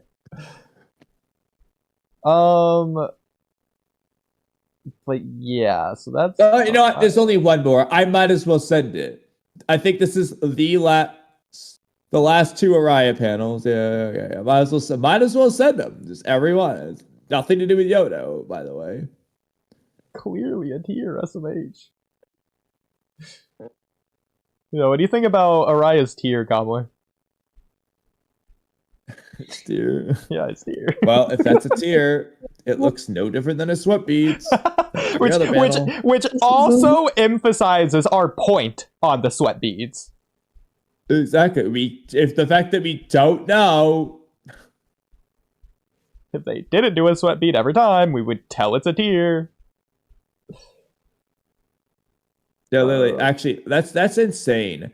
We don't even actually see like Araya leave. So the last Araya panel is just this. What is he doing? One thing I'll say is that I know that technically you could probably read a person's face through their eyes, and the eye is probably like 90% of what you focus on in a face. But even still, like Kakashi, half of his face is covered up just like Araya, and you can tell when he's emoting very easily. I mean, but he has his eyes and eyebrows. So, okay. What about the fact that... You know what? I could tell in Obito's emotions That's better. What I was going to say. And when he can't even see any of his face. That's what I was going to say. You can tell through the mask what Obito's feeling. Same with Haku. True, yeah. whether it's the body language or the lines on the mask itself. Or the things they say that isn't, hey, is that... Or the camera You know, the angles. taco, these fools can never make me sweat. That tells me more than I've ever heard Arias. Okay. One of these days, I would have Salad on to where we're praising Boruto instead of just hating it. But hey, maybe one of these days. You know, But- we need to talk about part 1. Well, we could just do a little bit of an intermission. Yeah, we got endless praise. To a little bit of an intermission away from Two Blue Vortex. Well, technically it is still Two Blue Vortex, but so the next Salad and Bolt topic. 1 minute ago, Salad and Bolts dropped the first few pages in English. I wrote that on 10:15 at 11:19 p.m. So it's happening. I wrote that in chat, so that's actually not relevant. But yeah, now you know what I was doing when you were posting the chapter panels for chapter 27. Okay. What time did you start to post the panels? Because it was like morning for you. So like, did you just wake up, or were you just like pulling an all-nighter? I had literally just woken up. Somebody messaged me on Twitter and was like, "Hey, did you see the terrible like watermarks on all the translations?" And I was like, Okay. "No, I just woke up. I am gonna look at them now." And I looked at it and I was like, "What the heck? These aren't even that bad. They're not blocking that much of the text. Like they block the text, but not to the point that you can't read it, except for like 2 spots." Exactly, So yeah. So that's what I wanted to one of the topics here, Soundable. So shout out the translators who have to endure our endless stupidity. It's the picture. But the other translators were also Shout out like, Felix. How am I supposed to translate this? The watermark's right over the dialogue. This dumbass can't even link properly. so about I don't even know if I want to say this. Like, to be fair, you can read this over here. There's no way to see what's under this at or under this part of the I U. did not actually know that word. That was one of the words that I couldn't get, but I got the rest of it. Yeah, this you could probably... Well, actually, you could read that pretty easily because of the furigana, but... Yeah, it's... I mean, you can even see the kanji there. It's not really that hard to figure out which ones it is. This isn't too hard. But, like, there's no way that you could possibly decipher this. I mean, that's still... You can still see that, though, because the furigana is there, and then you can see that the next... Like, the shape of the next hiragana, and then and again, tori. Well, just to clarify, it's just so we're talking on the Weird, same but- thing here, so we can all zoom in. So just to clarify what you're talking about, you can tell what this is saying. Yes, I cannot. I can. It's actually really not that bad. like it's because the context, and then again, like it's top very one, sure. clear But what it's saying. maybe For the maybe most with the part. context of the rest of it, it's probably easy. But like on its own, ignoring this, ignoring this, ignoring this, you cannot read this. I refuse to believe that. No, that's 100% Maybe you can readable. read the bottom one, but that top one. Yeah. No, like look, like back out, right? So that kanji, right, the first one, the only thing that can follow after it, there's like 2 options for what can follow after it, right? And that shape, you can tell which option would come after it from that shape, right? And then you can see the tolt sticking out and the very clear symbolization on the left of the ear radical or whatever, or the listening radical, and then the bottom is clearly a ri. So like it's really not that bad. Yeah. I mean, I'm ignoring the context. I'm looking at this. You cannot tell based on this. You can still understand what it is from what comes before it, though. Like, here, maybe I'm just not doing a good job of explaining this. So if I remove this, and we're looking at this, what letter Then is it's either a this? yo or a mi. Because that's the only kanji that have, or that's the only hiragana that have that loopy thing on the side and stick out on the end at that point. Oh, but okay, you cannot tell that it's hiragana on its own. Yeah, you can. No, you cannot. There's It's no not way. complicated enough to be kanji. And it's not okay. straight enough No, to be we are katakana. not saying it's not complicated enough to be kanji when Okay. this is a kanji. No, you see the bottom swoopy thing does not appear in any other kanji. Okay, well, maybe so, but I thought that was a little ridiculous. No, it's 100% readable. Like if you are able to read Japanese to the degree that you are able to translate a full manga, you should totally be able to read that, in my opinion. Mm-hmm. So, by the way, you did get like this version of it with the watermark and with like the weird like texture over it, and it's kind of blue and a little bit pixelated when you zoom in. Like you did get like this version of it that you're translating. You didn't get like some secret super duper edition of it or whatever. No, I just got this. Yeah. Okay. So next one here. Shout out Ass20 from And2607. I don't know how you can see through the watermark, but thanks. I think if you read/speak a language, you can read it better, like a habit. I was hoping you Byakugan. could read it. That's why I took a screenshot. That was funny. Like, based on No, what I I just actually- saw, you have to be doing I that. replied to that. Oh wait, I think you have it screenshotted of mine. Of what now? My reply to that was like how in English, if there's like some of the letters missing, then it still makes sense. Yeah, if you want to read that. Just like when you read English like this, it's kind of understandable. Even when you blank, you can still get the gist, or even when you can't see the part of the sentence, you can still get the gist. Honestly, it wasn't even that bad, but blank, then blank, too much is blocked, so I put a note in order to avoid confusion. Yeah. It was like, we've all seen those Facebook posts in like 2006 or whatever that's like, whoa, 90% of the letters are gone, yet you can still read this. It's pretty crazy. But like, I feel like that's different from I mean, even so for that app part, right? I knew it was a word that was supposed to be in English, like Mhm. because it's katakana, right? Yeah, that And I guessed it was either ta or nu, and then it had a me, and then it had a long thing, and it was either ji, n, tsu, or so. But it doesn't make sense for it to be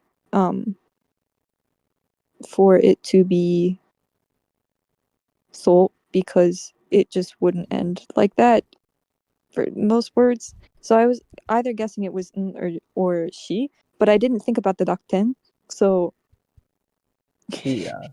Like, I get what you're saying, that you can do the guesswork and all that, and it's pretty easy because of the guesswork. But I'm just saying, if this is what you have to work with, it's like, You oh can yeah, still tell it's that Apple, 5 though. letters. It's like, oh yeah, you can see. It's like, oh, only an E would have this rounded pixel here.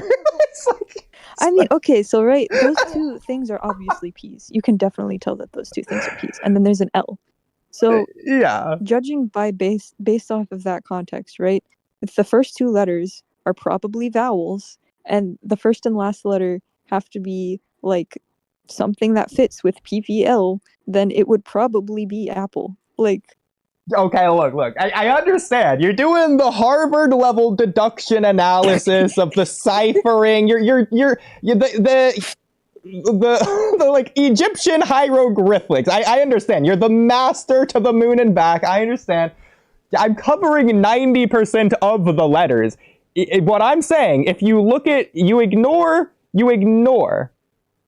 this, and you just look at this, you can't tell what letter that is.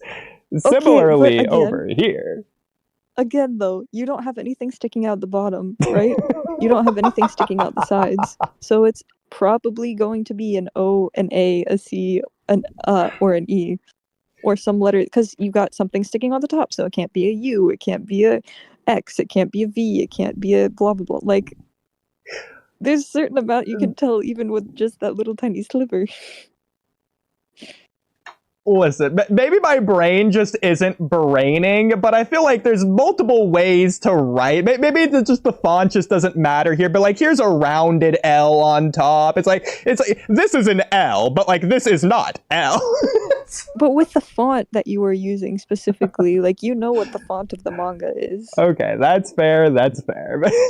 But I don't know. It's a fun way to think about it. But for the most part, I agree. Yeah. I guess this is the last thing But here. anyway. I finally acknowledge my man's Hagoromo. So, okay. I don't think this is irony or like sarcasm or whatever. This could be. As far as I am aware. Yeah, they finally acknowledged Boruto's Hagoromo. Malvi genuinely thinks this. As far as I'm aware. Oh, no. Wait. problem. Is this an actual thing? Like, people are thinking that Hagoromo is like Hagoromo the character? I wouldn't blame them if they did. Oh my gosh. I'm sure Free Game has a title with that. Hagoromo's return? Boruto isn't Chibai, he's Hagoromo. It's like, but I can understand how this is a problem. This only proves the point. Oh dear. I didn't think people like didn't understand that it was just the name of his ability. Well, they see the name Hagoromo. Everything else is a blur. Oh. Okay, I guess we go back to this since we were talking about this last time. So I was thinking about this after the fact, and I completely forgot where I was. I scrolled way too far. I don't know where I am. So the blue eyes will take everything from me thing that we're talking about. So you, or we both, I guess, compared it to the Might Guy, the Blue Beast, the Green Beast, whatever it is. In English, that's more or less interchangeable, or at least all the fans understand and have heard it at some point, regardless of how it's used in the series. I've never, even to this day, ever seen any translation of Momoshiki be like, oh, Boruto, you better watch out those turquoise eyes. Oh, you better watch out for those green pupils. They're going to take everything from you. It's always blue eyes. Because up to that point, right, there had never been any reference to Ada. There had never been any reference to anybody other than Boruto's eyes being blue. So that does make sense for it to be blue. They're not going to translate it any other way. Do you think if they had the context they had now that they would translate it as turquoise or green? I think they would have put a note probably that said blue can also be turquoise or green or in Japanese. I at least would have definitely put that note. Interesting. Okay. You were not translating when chapter like 9 or 10 came out, right? Of Boruto? Of Boruto, yeah. Of Naruto Next Generations. No, I didn't translate any of Naruto Next Generations. I was just happily, obliviously reading the raws. Okay, yeah. So then I can't ask like how you did translate it or if you put like a note or anything like that. But like at the time, you probably wouldn't have done it, is my guess. I wouldn't have, because I would have assumed it was talking about Boruto's eyes because I didn't have any context for the future. But if I went back and translated knowing what I know now, I would also have put the context back in of, hey, there might be a character with turquoise eyes in the future. No, just being like, putting that blue can also mean green, just because it is a thing and I know it could be used literary in the future. I might have even put it if I did like translation analyses back then. Yeah. So I have this topic here that's related to the whole Momoshiki thing. Because especially in the manga, it's like a theory. Well, I guess in the anime too, but this line sort of debunks in the anime. It was like a theory at the time that Momoshiki might have even intentionally lost the father-child Rasengan to die to Boruto to give him the Karma Seal because he'd already seen his future and he knew about the prophecy and he wanted to do that because that'd be even bigger and better than anything he could have ever planned for. At the time, that was like a somewhat popular theory.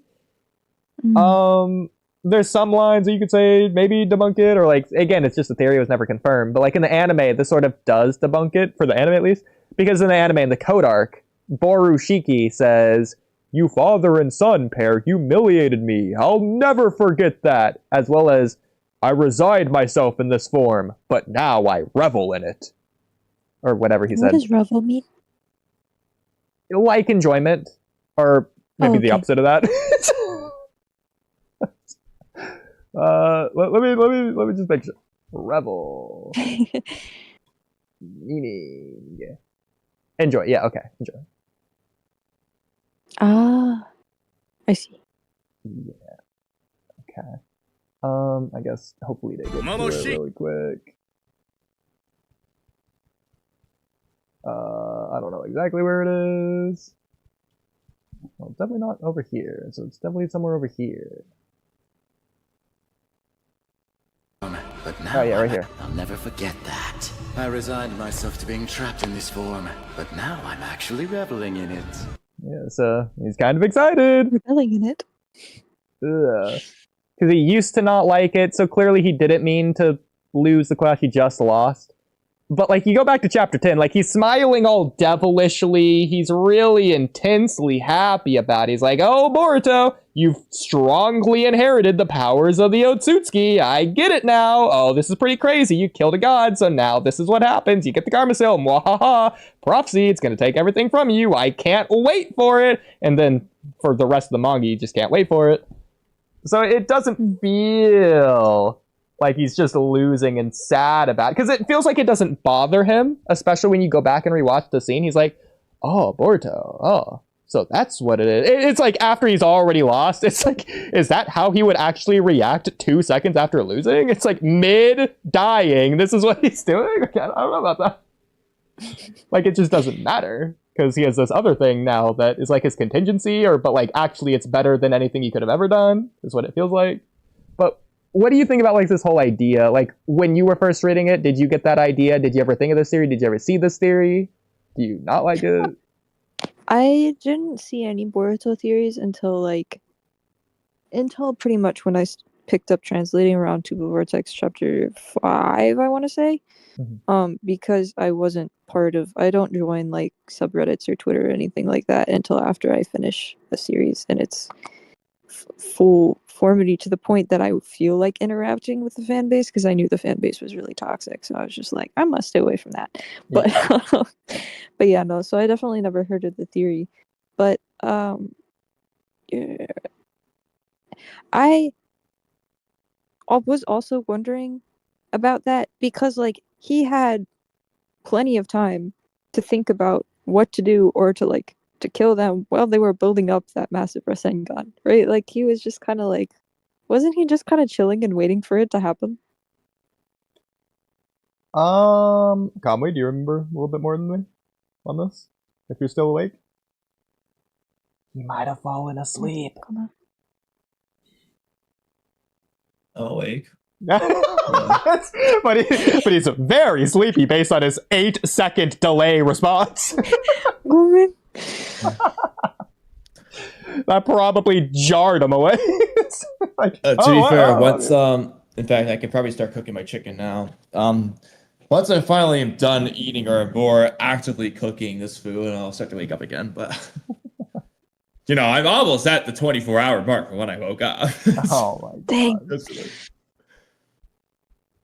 But at the very least, what theories did we have? Okay. The funniest thing I could have said is, what were you saying? Oh my gosh.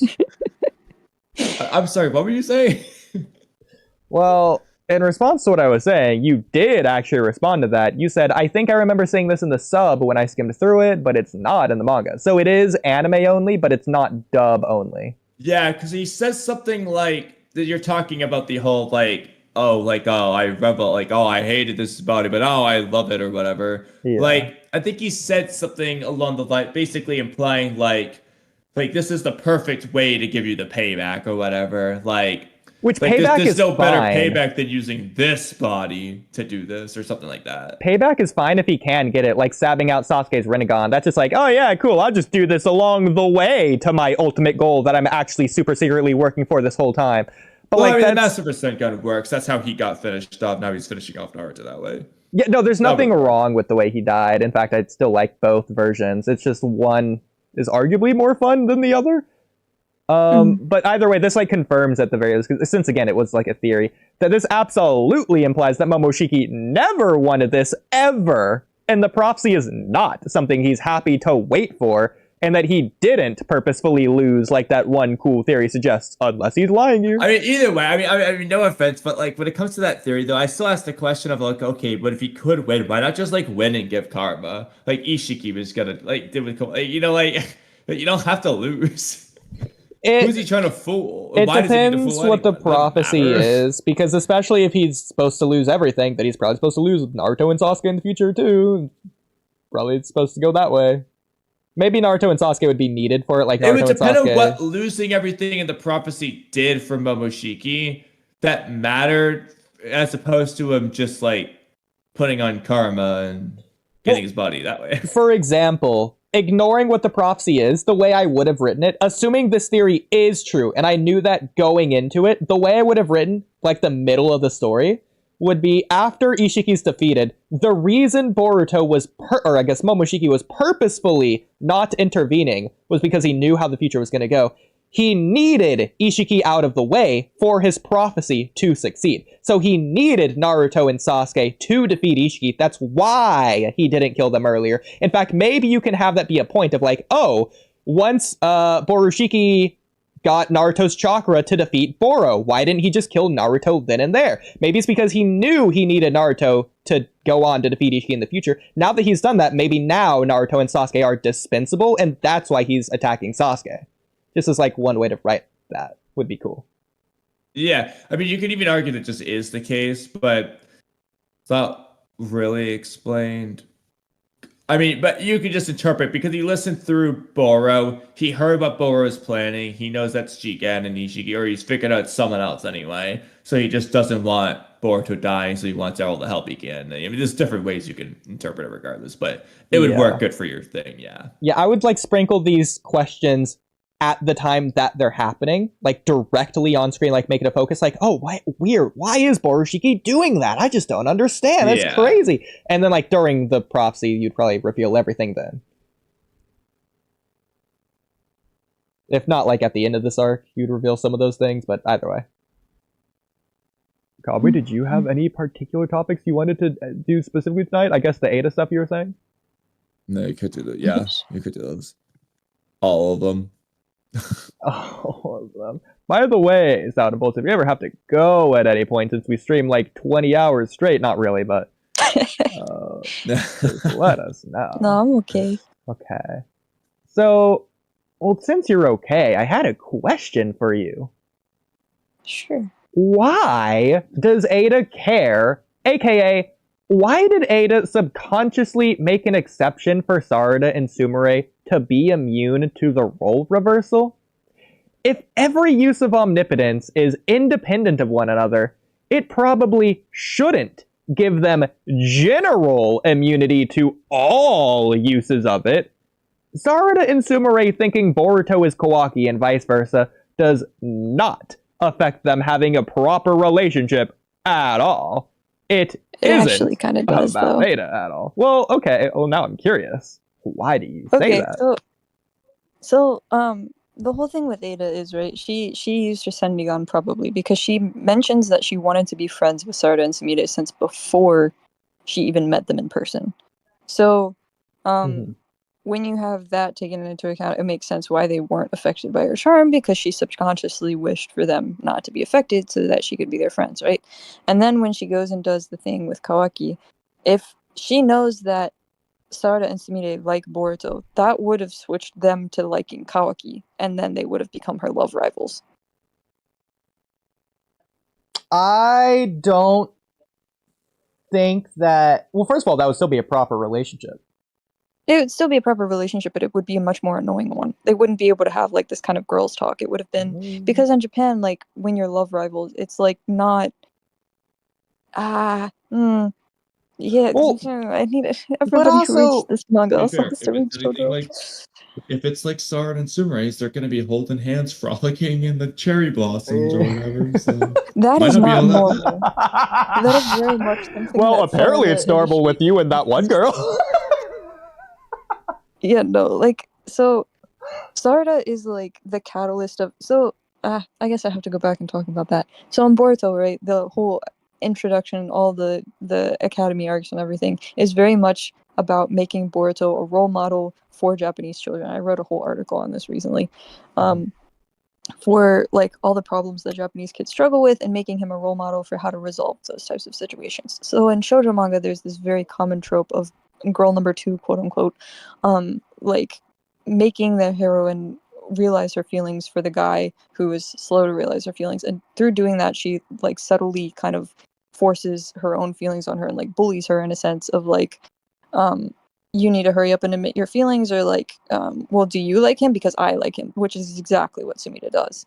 So it follows this very stereotypical shoujo manga trope, but then all the room for toxicity that would have happened in a normal shoujo manga series, Sarada takes it out by being herself, by being somebody who is straightforward, to the point, wants to be friends, is friendly with everyone, like trying to be the Hokage, whatever, seeing everyone in the village like family. She doesn't want to start any fights. She doesn't want to start any drama. Meanwhile, Sumida is like starting a bunch of drama, like not necessarily trying to start a bunch of drama, but like calling out things in a way that could very easily start drama if this was a shoujo manga, right? So, then Sarada is like, no, we're not gonna fight. We're gonna hold hands and frolic. She's very much about like trying to make things up, right? So if Sarada was not in this, like if we removed Sarada from the situation and it was just Sumida and Ada, and Ada did the reversal, then it would definitely have become, in my opinion, a very toxic relationship. No, because you know what though? Would you say Chocho and Ada have a toxic relationship? Chocho can't even be near Ada though. Like they've never interacted. Yeah, but Chocho likes Kawaki. But They're not, okay, they so don't have a Chocho toxic likes relationship. everyone. There's a bunch of different kinds of like types, quote unquote, of girls in Japan, right? In terms of like Hey. In the manga, who is Chocho liked besides Kawaki? she's fallen for literally almost every single guy that's come up, and especially in the academy arcs and the light novels. Sarada's No, I constantly said in the complaining manga. about how I she said in falls the for a new manga. guy every week. Oh my Yes, I god. agree. In the anime, she does do Kamui that, but is in such the a manga elitist. It gets so annoying. Well, No, she was Oodie. also talking about No, No, like Oodie, I I'm know not it's being- for the argument. I know the manga only fans. Who cares? They deserve to be manga only You fans. are being absolutely disingenuous by saying that. But I hate on this manga all the time and praise the anime. Don't even start with this manga, Elias. I'm using it for the sake of the Ikimoto story writing perspective. You know how he doesn't reference the anime and ignores it? Yeah, so we're not going to use the anime as our evidence for something. But he's not using Just it. Going out of his way to not use it. make your argument for the sake of this argument. Go ahead, Kamui. I already did. At least you admit it. I have a manga example for you, actually. Ooh, There's okay. in Sarada's flashbacks, she's like, I wonder if a handsome guy will just like fall out of the sky and fall for me or something like that. And like, I don't Wait, but is remember. that before she met Kawaki? Yes, I think so. Is it not? Oh, the Kawaki's the guy who fell out of the sky. I mean, but like, so let me get back to the whole explanation about like types and everything, because Chojo is very much the kind of person who is stereotyped as like going around to different getting fixated on a different thing every every time she's introduced. She's got like some sort of new fixation, I guess, if that makes sense. So like in terms of like, even if you were to look at the light novels or whatever, or the anime, she's still like going around a different guy. So she's just that kind of type of character where she enjoys all this talk about like drama and isn't necessarily serious, versus Sumida is like very serious and is like trying to mow other people down to get what she wants, kind of in the way of shoujo. She is the character that would be in that role to do that kind of thing, and then Sarada is the oblivious one who eventually comes to realize through Sumida's attempts to be like, get out of the way, essentially. It feels like those two roles yeah. should be reversed. To where Sarada would be the serious one and Sumire would be the oblivious one, especially based on this latest chapter. She's running away tee-hee from Boruto. What do you mean? Like, what do you mean by Sumire should be the oblivious one? Sumire feels like, in terms of Naruto, she feels like the Hinata character. A lot of people like to make the argument, but it's definitely, when you look at the manga, it's so different, like their personality. So right, Hinata was like very respectful of Naruto, even when the Hmm? part of the manga. the what? It's supposed to be the part of the manga because in the arc, Sumire and Hinata are nowhere near the same. But in Yeah, other parts, you could make the argument. in the anime, yes, you can definitely make that argument. But like in the So, manga, Sumire's entire character is completely different in terms of from. her dynamic with Boruto, I'm talking about her relation, or like her like behavior and personality in general. Oh no, it's totally. So I can't explain this in English, but I can absolutely explain this in Japanese. So I was just talking on my subreddit the other day with one of the people who ship Borusaur. Is like, how do the characters interact with each other? Like, what are their personalities in Japanese, right? So Sumire genuinely changes her tone to be cutesy in front of Boruto and Yeah. drops it around Sarada. So like, it's like Hinata was the same around everyone, no matter who she was talking to. She was still very shy, polite, respectful. Always like using this kun, like Naruto-kun, with a little bit more of like a respectful tone than a flirty tone. Sumire is 100% like, yeah, Boruto-kun, like just like that annoying. I'm sorry, not I shouldn't bash her for this, but I just don't like this type of character when they act like fake like that. But she's very much the fake type of flirty, trying to be cutesy in front of him on purpose Like type of softer. personality that Hinata never was. Yeah. I would also say that Sarada is a little bit closer to like someone like Ino from Part 1. If you get that vibe. Not really, because again, she's not obsessed with Boruto. She's just trying to become Hokage, and she's like, Boruto exists and he's there, but I'm gonna ignore him because I want to be Hokage. And then now I guess I can't ignore him anymore, so I'm gonna accept that I have these feelings. But like, if you read shoujo manga, especially, I always bring this up all the time because it's like pulled straight out of Ao Haraido. But there's Sakura. To go back to Sakura and Ino's relationship, right? Sakura was very much the they both had kind of girl number two on quote unquote personality. So but Ino was a lot more girl number two than Sakura was, and she was also a different type of girl number two. This is like in Boruto's situation with Sumire and Sarada, it's pulling straight from shoujo manga, like tropes and stuff like that. Naruto wasn't as much because I feel like Kishimoto admitted he didn't really understand girls' feelings that well. I don't think he read a lot of shoujo manga, and if he did, he kind of put this, like they were compared to them. Obviously, Sarada and Sumire were compared to Sakura and Ino, but like it still has that whole love triangle aspect and the rivalry and the fighting over like who's gonna get Sasuke eventually.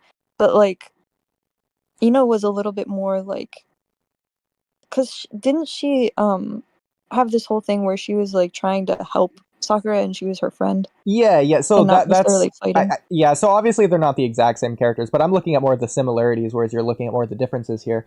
I would say that both Sarada and Ino are more of like the confident character. They're also not obsessed with their love person. They have a rivalry with it, but they have other things going on. Ino with their flower shop, Sarada with Hokage. And again, just their personality. Like they seem a little bit more like the leader type. They're trying to help out their friend with Sakura and with Sumire. And they're still trying to be friends with them as well. Obviously, there's still clear differences, but there's a lot of similarities as well. Okay, yeah, I can see that. Yeah. You did mention the Kishimoto being bad at writing woman thing. What exactly are you referencing, and do you have that with you somewhere? Because we could look at that. I think it was in the video where he said he didn't really understand like otome gokoro, or like the concept of like a woman's feelings. And he thinks that Ikimoto does that really well in Boruto. I think it was in the video where they're drawing, and the whole thing where the same place where he mentions like Sarada's clothes being like a brand that Boruto likes, and she bought them because Okay. So I thought you were referencing something else because I go a little bit ballistic on this. people. So I thought you were doing that same thing. Yeah.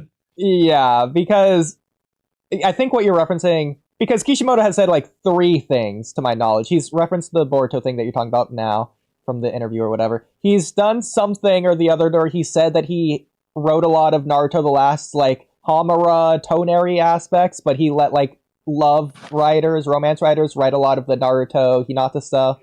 And then the third thing was at the very beginning of the Naruto story, he's like referencing things that he has trouble drawing with his art illustration pen writing art, such as Naruto goggles, which are very difficult to draw and complex. And one of those things he had trouble drawing was conceptualizing, finishing Sakura's design. Not that he has trouble drawing Sakura, not that he has trouble drawing woman, not that he has trouble writing woman, but that he had difficulties coming up with Sakura's initial design. Oh, but everyone loves to say that Kishimoto admitted that he can't write woman, and that he just doesn't get it at all. You're a woman? Sorry, you're a 0 out of 10 character writing-wise. I just don't know how to write you. Yep, that's exactly what he said, word for word. You might as well go translate yourself. You tell that's I'm definitely passionate. not what I was referencing. Yeah, you can tell I'm passionate about this stuff.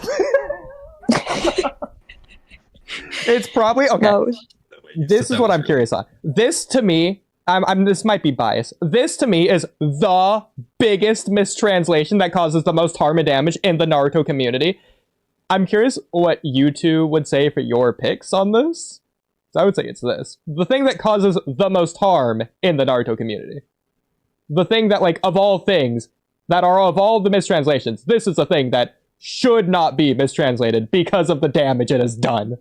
Do you mean in terms of interviews or just anything? Anything in the Naruto franchise. In or out. I'm curious if anything comes to mind. I do think you have a good pick here. I mean, off the top of my head, the big ones I'm thinking, oh, Kishimoto said he couldn't kill Madara, he's too strong, or whatever. It's that one. Oh, I don't know if that's even a mistranslation or if that's just made up, because it's like Madara can beat Nappa, Kishimoto said. But did he say that? Yeah. This one only applies to power scalers, but Chidori, the Chidori thing. Yeah.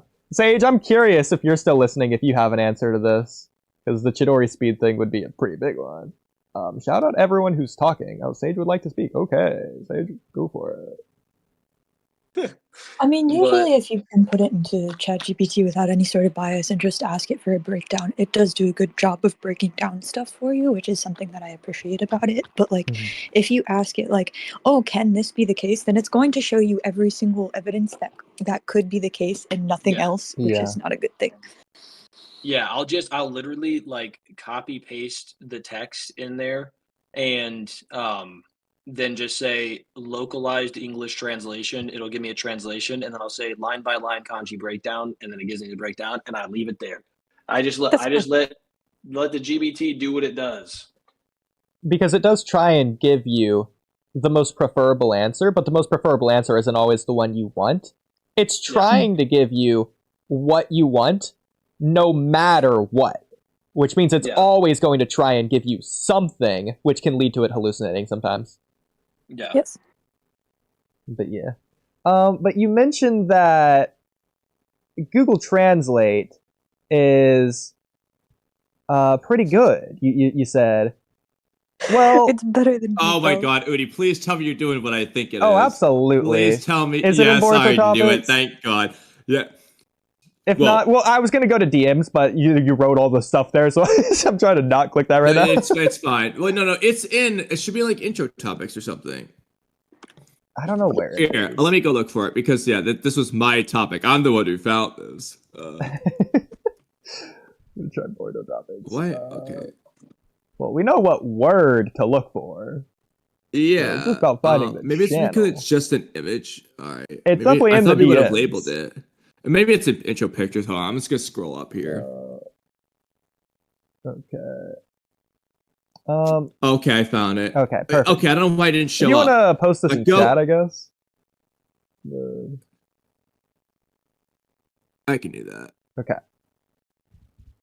So you said that Google Translate is really good, and so I let's didn't keep say that. that. In I mind. just said it was better than Deep You Bell. definitely said it was like the best translation source out there. And Yes. so keeping that in mind. Yeah, just wait, chapter 80 was a pretty controversial chapter of Boruto Part 1. And I just remember Oodie was busy one time and I was looking for something in particular. And I was like, well, here, let me just see what Google Translate has to say about this particular thing. And Google Translate really gave us some insight into a certain character. Insight that I don't think you guys have ever analyzed before. Some nuance that wasn't in an asterisk in the chapter. So when it comes to Momoshiki, he had some strong opinions on Boruto. So Miss Anne, if you don't mind reading the left part, we'll do the translation for you. Please.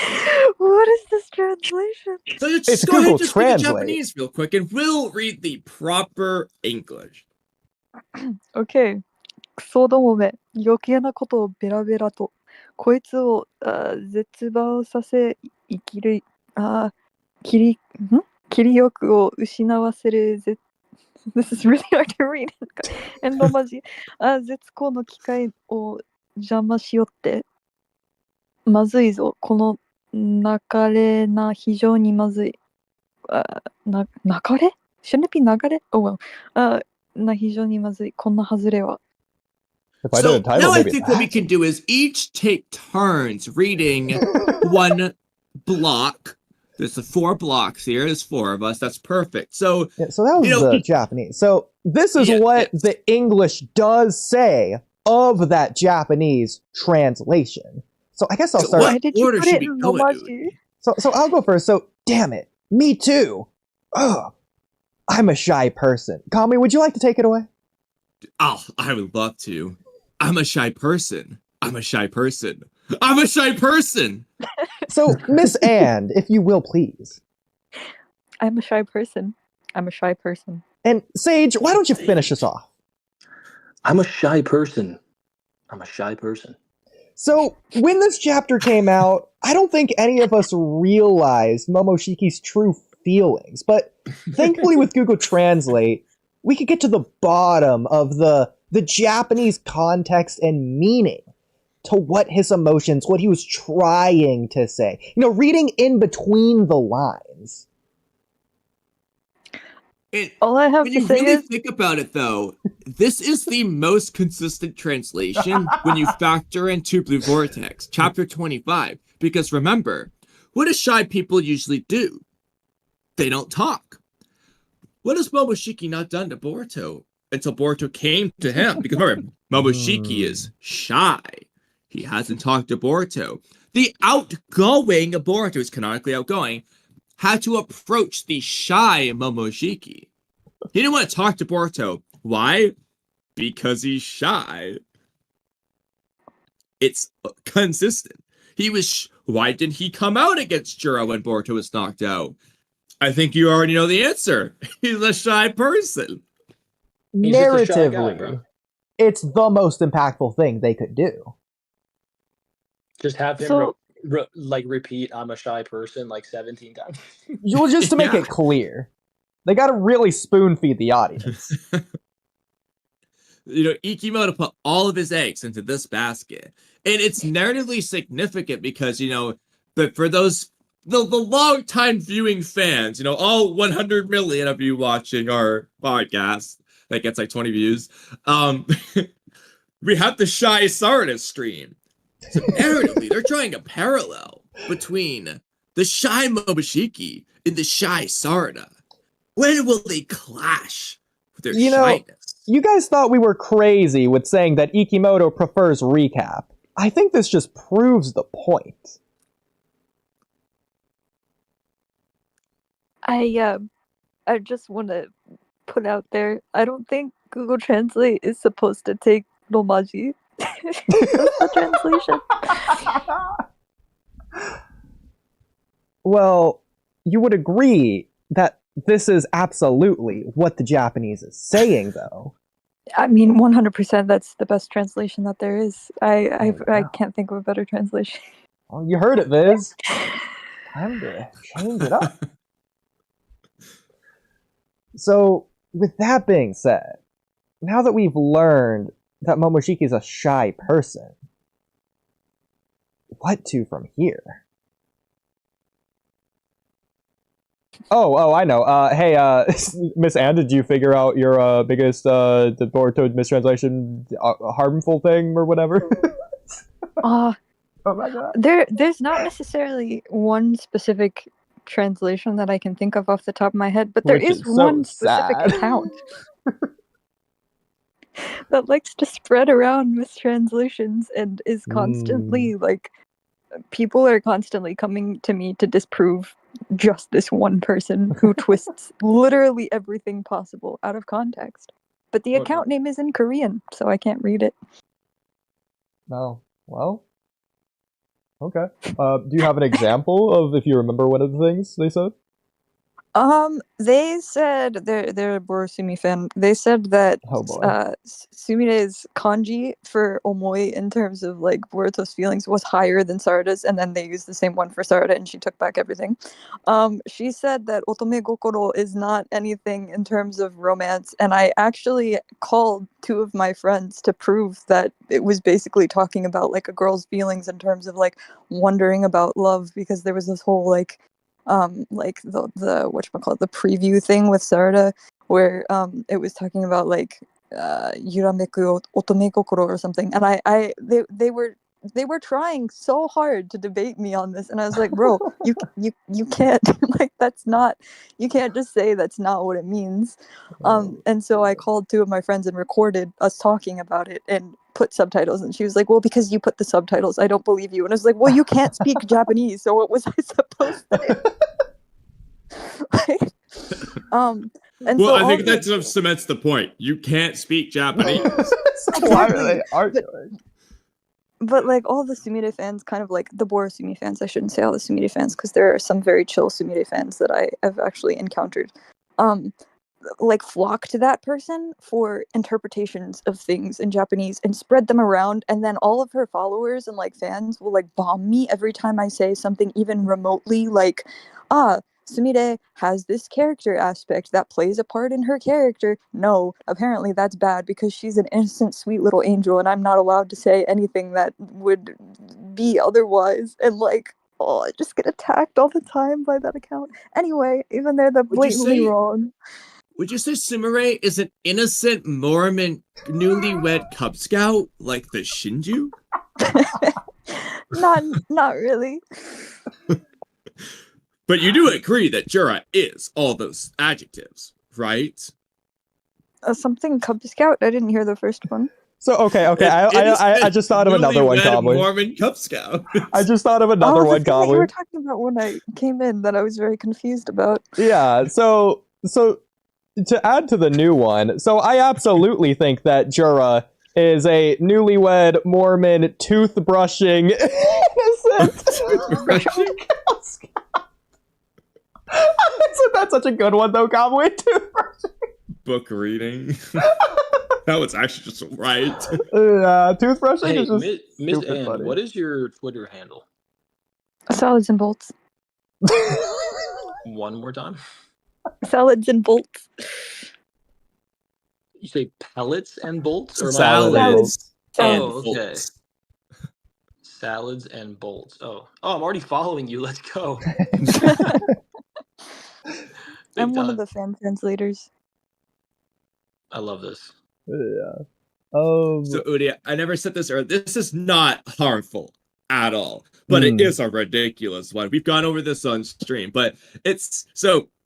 You guys all remember how Itachi says, "Oh, you'll be the third person to awaken the Mangekyo in the Uchiha massacre." Then Sasuke thinks back to that when he's fighting Itachi. Well, in Viz, in the Sasuke retrieval arc, when we get that flashback. So in the Japanese, it does mention the third person, but Viz got rid of all of that. So Itachi doesn't mention a third person. And then in the Itachi fight, Sasuke's like, back then, you mentioned the existence of another. And then it flashes back to that scene. And it writes new dialogue mentioning the third person. So in this, it's just, you compare the panels, you're like, Itachi did not say that, Sasuke. I have another one that can be argued be harmful depending on your opinion on Itachi and what Kishimoto was thinking when he first wrote the manga. But in the Bell test, Sasuke's thinking back to the massacre, and in one version he says, that night, he was crying, and then in the other version, it's that night I was crying. And depending on how you want to interpret that... Yeah. Well, it could just be really literal, like, yeah, my eye was tearing. Well, no, because in one, it's to say that Itachi was crying, and the other, it's to say that Sasuke was crying. And whether or not Itachi was crying, and Sasuke is aware of that, would obviously matter for if Itachi was... Did you say my eye was crying, or did I just mishear you? No, he or I. Oh, okay. Because there's no pronouns in Japanese. Yeah. Okay. That's what you're saying. I mean, they said my eye was crying. Yeah, you so said he or I. He or I, yeah. That night, he or I was crying is a mistranslation. Well, he was crying would be really interesting given that they flash back to Sasuke remembering the crying scene later on. Which also means he probably narratively shouldn't know that early on. But yeah, well, I mean, like, or at least shouldn't remember it. Yeah, not be actively talking about it out loud. You know, I mean, it sounds really cool in concept, but it does make a lot of things weird. So. Yeah. You probably should have translated it to something like that night tears were shed. Literally. The tears were shed. Yeah. A lot of tears probably were shed. That night, there was crying. There were tears. Crying happened. Crying happened. That's good. Oh my god. And Sakura's just like, okay, what happened? Crying was done. Wait, actually, am I just like fake remembering, or does Sakura ask, what? Who cried? Yeah, no, that's not abridged or anything. She's like, Sasuke, what are you talking about? He just like keeps going on, like, it's true that happened. She's like, no, what? I think in at least the English dubbed Cartoon Network version, I think she asked like, who cried? And he just didn't answer. And he's just like, we're too late or whatever. He gets interrupted. But I think she just does. Confused. I think he just does say like something vague, and she's like, who cried? I gotta go check this now. Oh my gosh. Well, I guess while you're checking it, Fabrino, did you have a mistranslation you wanted to say? Assuming you're still there, and you might not be, but we'll find out. And while we're waiting on him, I guess going back to that Ada topic. So this gets into speculation on the chapter because everyone has their own thoughts on this. Me, Kamui, and Keto were debating on this when the chapter first came out. I've seen a lot of discourse on this topic, multiple different ways. When did Ada first make Sarada and Sumire immune is like one of the first topics to go off on here. Because the chapter is written as if to say it's when Sarada said, let's be friends to Ada.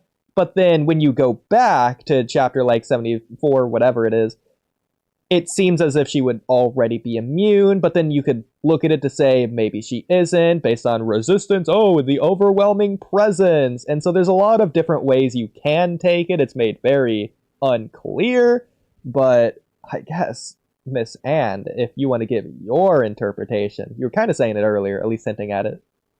Yeah, so basically... I mean, she did say her answer earlier, and I completely agree. Well, no, I have something else to add on to it now. So in that part that you mentioned with where it seems like it started from Sarada saying, let's be friends, I mean, Ada said she wanted to be friends with them from before that, then she met them, and then Sarada said the thing, but when she says it in Japanese, she says like, だってサラダちゃんは直接言ったもん or something like that. I don't remember what the exact words were or the quote was, but it was like I mean, you said so yourself after all, Sarada, and then it flashed back to her saying, like, why don't we just be normal friends? Because that's what Ada always wanted. And I think at that moment she became aware that she did want that, or like that this was, she was like excited for that, or that how should I explain that? I don't think it was necessarily like her omnipotence, it's her subconscious desires. So her subconscious desires became conscious in that moment, but because she subconsciously wanted it before, and omnipotence acts on her subconscious and not what she's conscious of, it probably happened before that moment, I would say.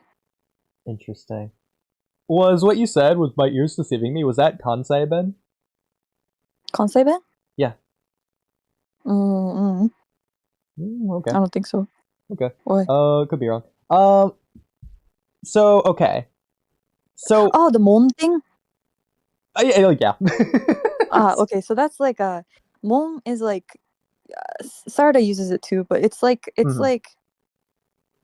Because again, Naruto does speak a little bit country bumpkin-y, kind of like Goku, but I don't really pay attention to this much. Kansai Ben would be like Hen. It wouldn't be Mon. It would be Hen. Yeah. That's a good point. Yeah, you're right. Okay. Japanese side. So Sorry. okay. No. I was the one that brought it up in that case. So what do you think that, because we haven't really got a clear answer, what do you think Sarada's current thoughts are on Ada? Do you think that Sarada currently views Ada as a true, genuine friend who she wants to protect? Does she still consider Shikamaru's assassination plan? Did she ever? When did she decide to become friends genuinely with Ada, etc.? So, based on what Sarada's view of everybody is in terms of how her views align with Naruto and how she wants to treat everyone in the village like family, for the past 3 years, Ada has been in Konoha just chilling, not attacking anyone, not like being a threat. So I would assume Sarada does genuinely want to be her friend and doesn't necessarily want to kill her unless she absolutely has to, which then for the safety of the village, she probably would think about it. But at the same time, like, Sarada was also in the light novels being someone that was like, who wasn't sure if she could take Buntan's life in the whole fight in the light novel 4, where she was like debating back and forth on whether this was like an okay thing to do and what her morals were. And in the end, she was like, I'll just decide on a case-by-case basis, even if it might make the decision like slower, or I'm not like Boruto where he can just decide automatically that he's going to save everyone. Like, there are some instances where people can't be saved, like, and that's just the fact of life. So if I can't accept that, then I can't be Hokage and I can't be a shinobi. But like, so with that in mind, I do think she wants to be Ada's genuine friend in that scene, especially. And I think somebody discussed this with me on Reddit as well. I think Sumire, who was like hesitant to hug her back and hesitant in her words because she didn't actually use an exclamation point, like Viz had her use, but was a little bit more like, she recognizes the fact that this is dangerous, but she has no choice to play along with it now because Sarada initiated it essentially, and going against it would be very unwise. So she also, Sumire also has like a little bit more of this like tiptoeing around people's emotions and like building up like walls and like making sure she's in a position where she can be what's the word,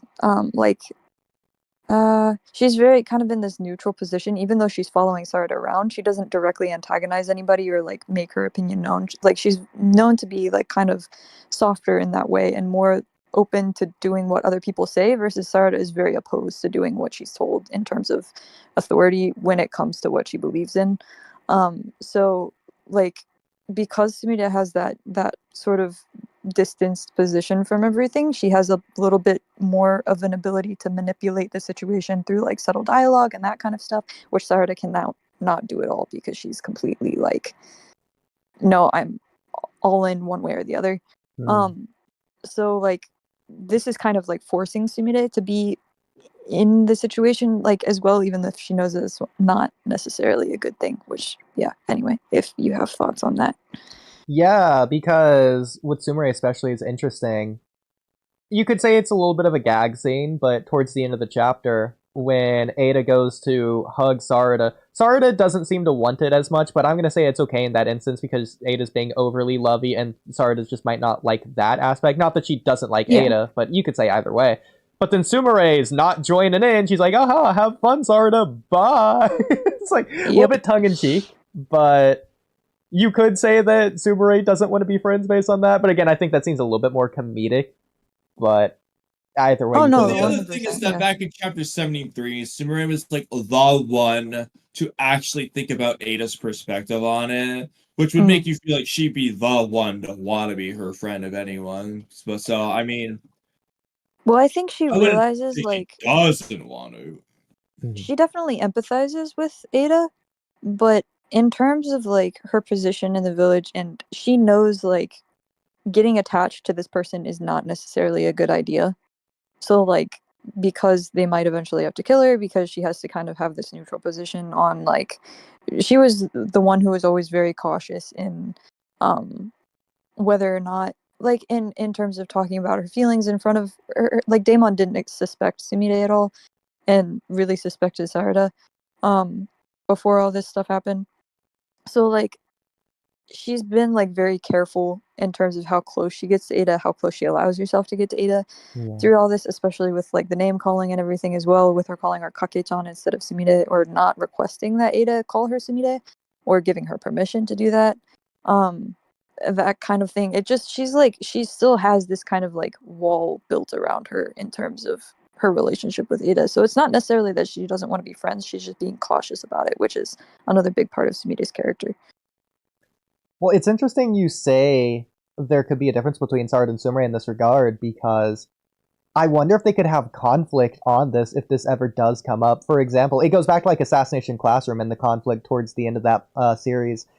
Oh, 100%, yeah. Yeah, like for example, like if Shikamaru orders to kill Ada, Sumire's going to do it, and Sarada doesn't want her to do it, but Sumire is completely down to do it. No, we need to take her out. She's a threat. And Sarada's like, no, she's our friend. Like, that could be one possible way to play with that dynamic. That could be very interesting to bring conflict back to the Sarada-Sumire dynamic, since it seems very happy right now. They could spice it up a little bit, but we'll have to see how that plays out. A little bit dramatic. No, 100%. I think that's a very big possibility. Interesting. Okay. So... Because again, it just ties into like all the other stuff as well in the past, with Shikamaru ordering something like Sarada stand down, and Sarada Sumire being like, no, Sarada is too dangerous, don't go, and Sarada was like, now that I know Boruto's in danger, I'm not going to sit around and do nothing, and she leaves. Like, it's the same, like she's been shown to do that consistently throughout the anime, where Sumire has been shown consistently to follow orders. So it's like there's a conflict there that could easily play into that in the future. So, if Shikamaru did order the assassination of Ada at various times in the series, do you think there's a certain time where Sarada would switch from a yes to a no to kill her? To listen to Shikamaru's orders? Like, let's just say he's like, no questions asked. You need to take her out right now, as soon as you can. Do it, Sarada!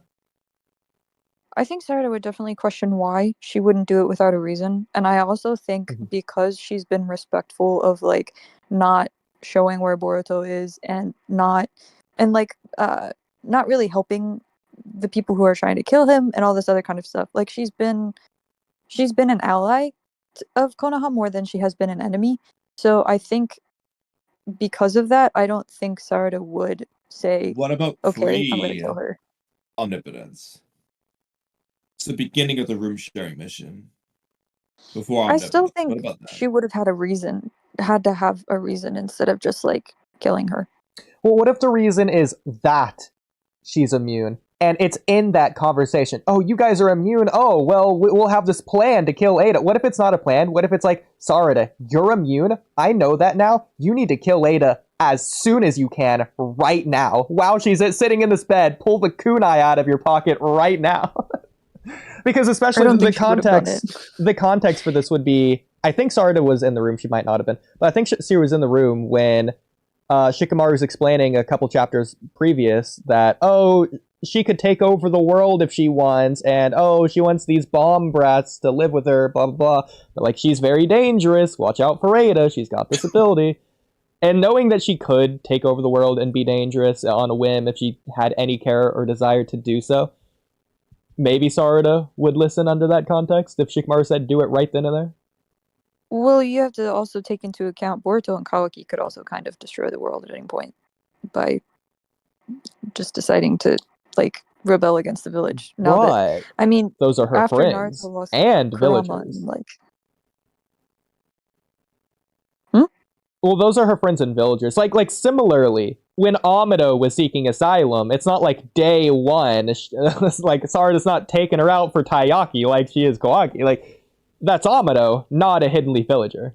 In Sarada's well, yeah, eyes no, at that so time. like, still, even though she's being like accepted into the village. So I still think Sarada, like she would with all people, again in the fight with Buntan in Light Novel 4, it really gets into her perspective on things, and she tries to understand where Buntan is coming from before deciding whether or not to kill her. Like she understands that it's her fault as an Uchiha, as somebody with this past that antagonized her, and is like struggling with, well, do I deserve death in this instance, or should I fight to keep my life? Like what can I do to kind of ease her suffering instead of just like straight up I need to kill her if I want to live. Okay. So you think when Shikamaru first found out she's immune and was making the plan, if Shikamaru told her to do it, she would outright I think she would have say questioned no, or just question it. Okay. Yeah. So let's just say it is what Shikamaru said previously. Shikamaru is just reiterating, Ada's dangerous. She could destroy the world if she wanted to. She's a threat that we need to take out. Sarada, do you think she would refuse to do it? Now? Yeah. Or then? At like chapter 75 or whatever it was, chapter 74. I still think she would have been skeptical about it, especially since it's like taking somebody else's life. And yeah. With the threat of like Daemon and everything else as well, like there would have to be some sort of plan, because she also doesn't like, she's not one to rush into things without a plan either. That's more Boruto's thing. So like there would have to be some sort of strategy meeting and all this kind of, like, I feel like there would have to be steps. She wouldn't just abruptly. For this hypothetical, let's just say Daemon just doesn't exist at all in the first place, so it's only Ada. It depends on how she thinks of Ada in that circumstance. If she thinks of her like a person, if she thinks of her like a cyborg, if she thinks of her as a threat, if there's anything Ada does that is threatening, or if she wants to wait it out and see whether or not, like, this is actually something that's, yabayatsu kadoka. Whether she's like a good or a bad person, I guess. She wants to be able to judge that before, probably, I would say. Okay. I'd be curious for Kamui and Sage's input on this. Like, do you think Sarada would do it? Would she do it no questions asked, no hesitation? Would there be hesitation? Would she flat out refuse it? Like, what degree do we think that Sarada would, like, do this or not do this to? Kamui? Well, I start to get tired again. It's like forcing for you guys. It's like, oh, where am I? Oh, Walky Talky podcast? Oh, what was the question? Well, the TLDR would be when Sarada first finds out she's immune, if Shikamaru ordered her to kill Ada right there on the spot, what is Sarada's reaction? I do think she would, I don't think she's just gonna, like, immediately just go stab her in the neck with a kunai. She would probably, like, the thing is, though, in character, she'd probably get more information, but she would probably prompt a little bit, like, what else did you find out, Shikamaru? Now, Shikamaru just says, like, you already know everything, Sarada. She's a danger who can do all this and this and this. And then Sarada might push back with the, like, well, she hasn't done that yet. So I do think, like, if she's done something to actually instigate it for Shikamaru, as opposed to a potential threat, like, okay, she's being a threat now, I don't think Sarada's going to ask as much. But if it's, like, Ada's only done what she's actually done, and Shikamaru makes that order, I could see Sarada pushing back against it. Like, oh, she's innocent. She hasn't done anything. Yeah, innocent until proven guilty, Shikamaru. So, okay, Kamui, because you're saying that, I'm curious. What if she's talking about something she's going to do? Like, she's like, Sarada, I'm tired right now, but after a nap, I'm gonna go be Hokage and remove Shikamaru from the position. Like, what? Or I guess Naruto in this case. Okay, she's definitely gonna want to stop her. Is she gonna stop her by killing her or by doing something else?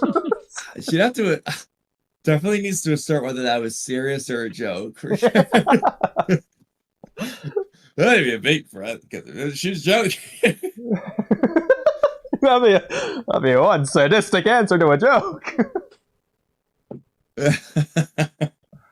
Yeah, I mean, I think like she does kind of aspire to be like Naruto, and so I think that she might approach it a similar way that he would, which would be like if he's being ordered to kill somebody, he's gonna need more information as well.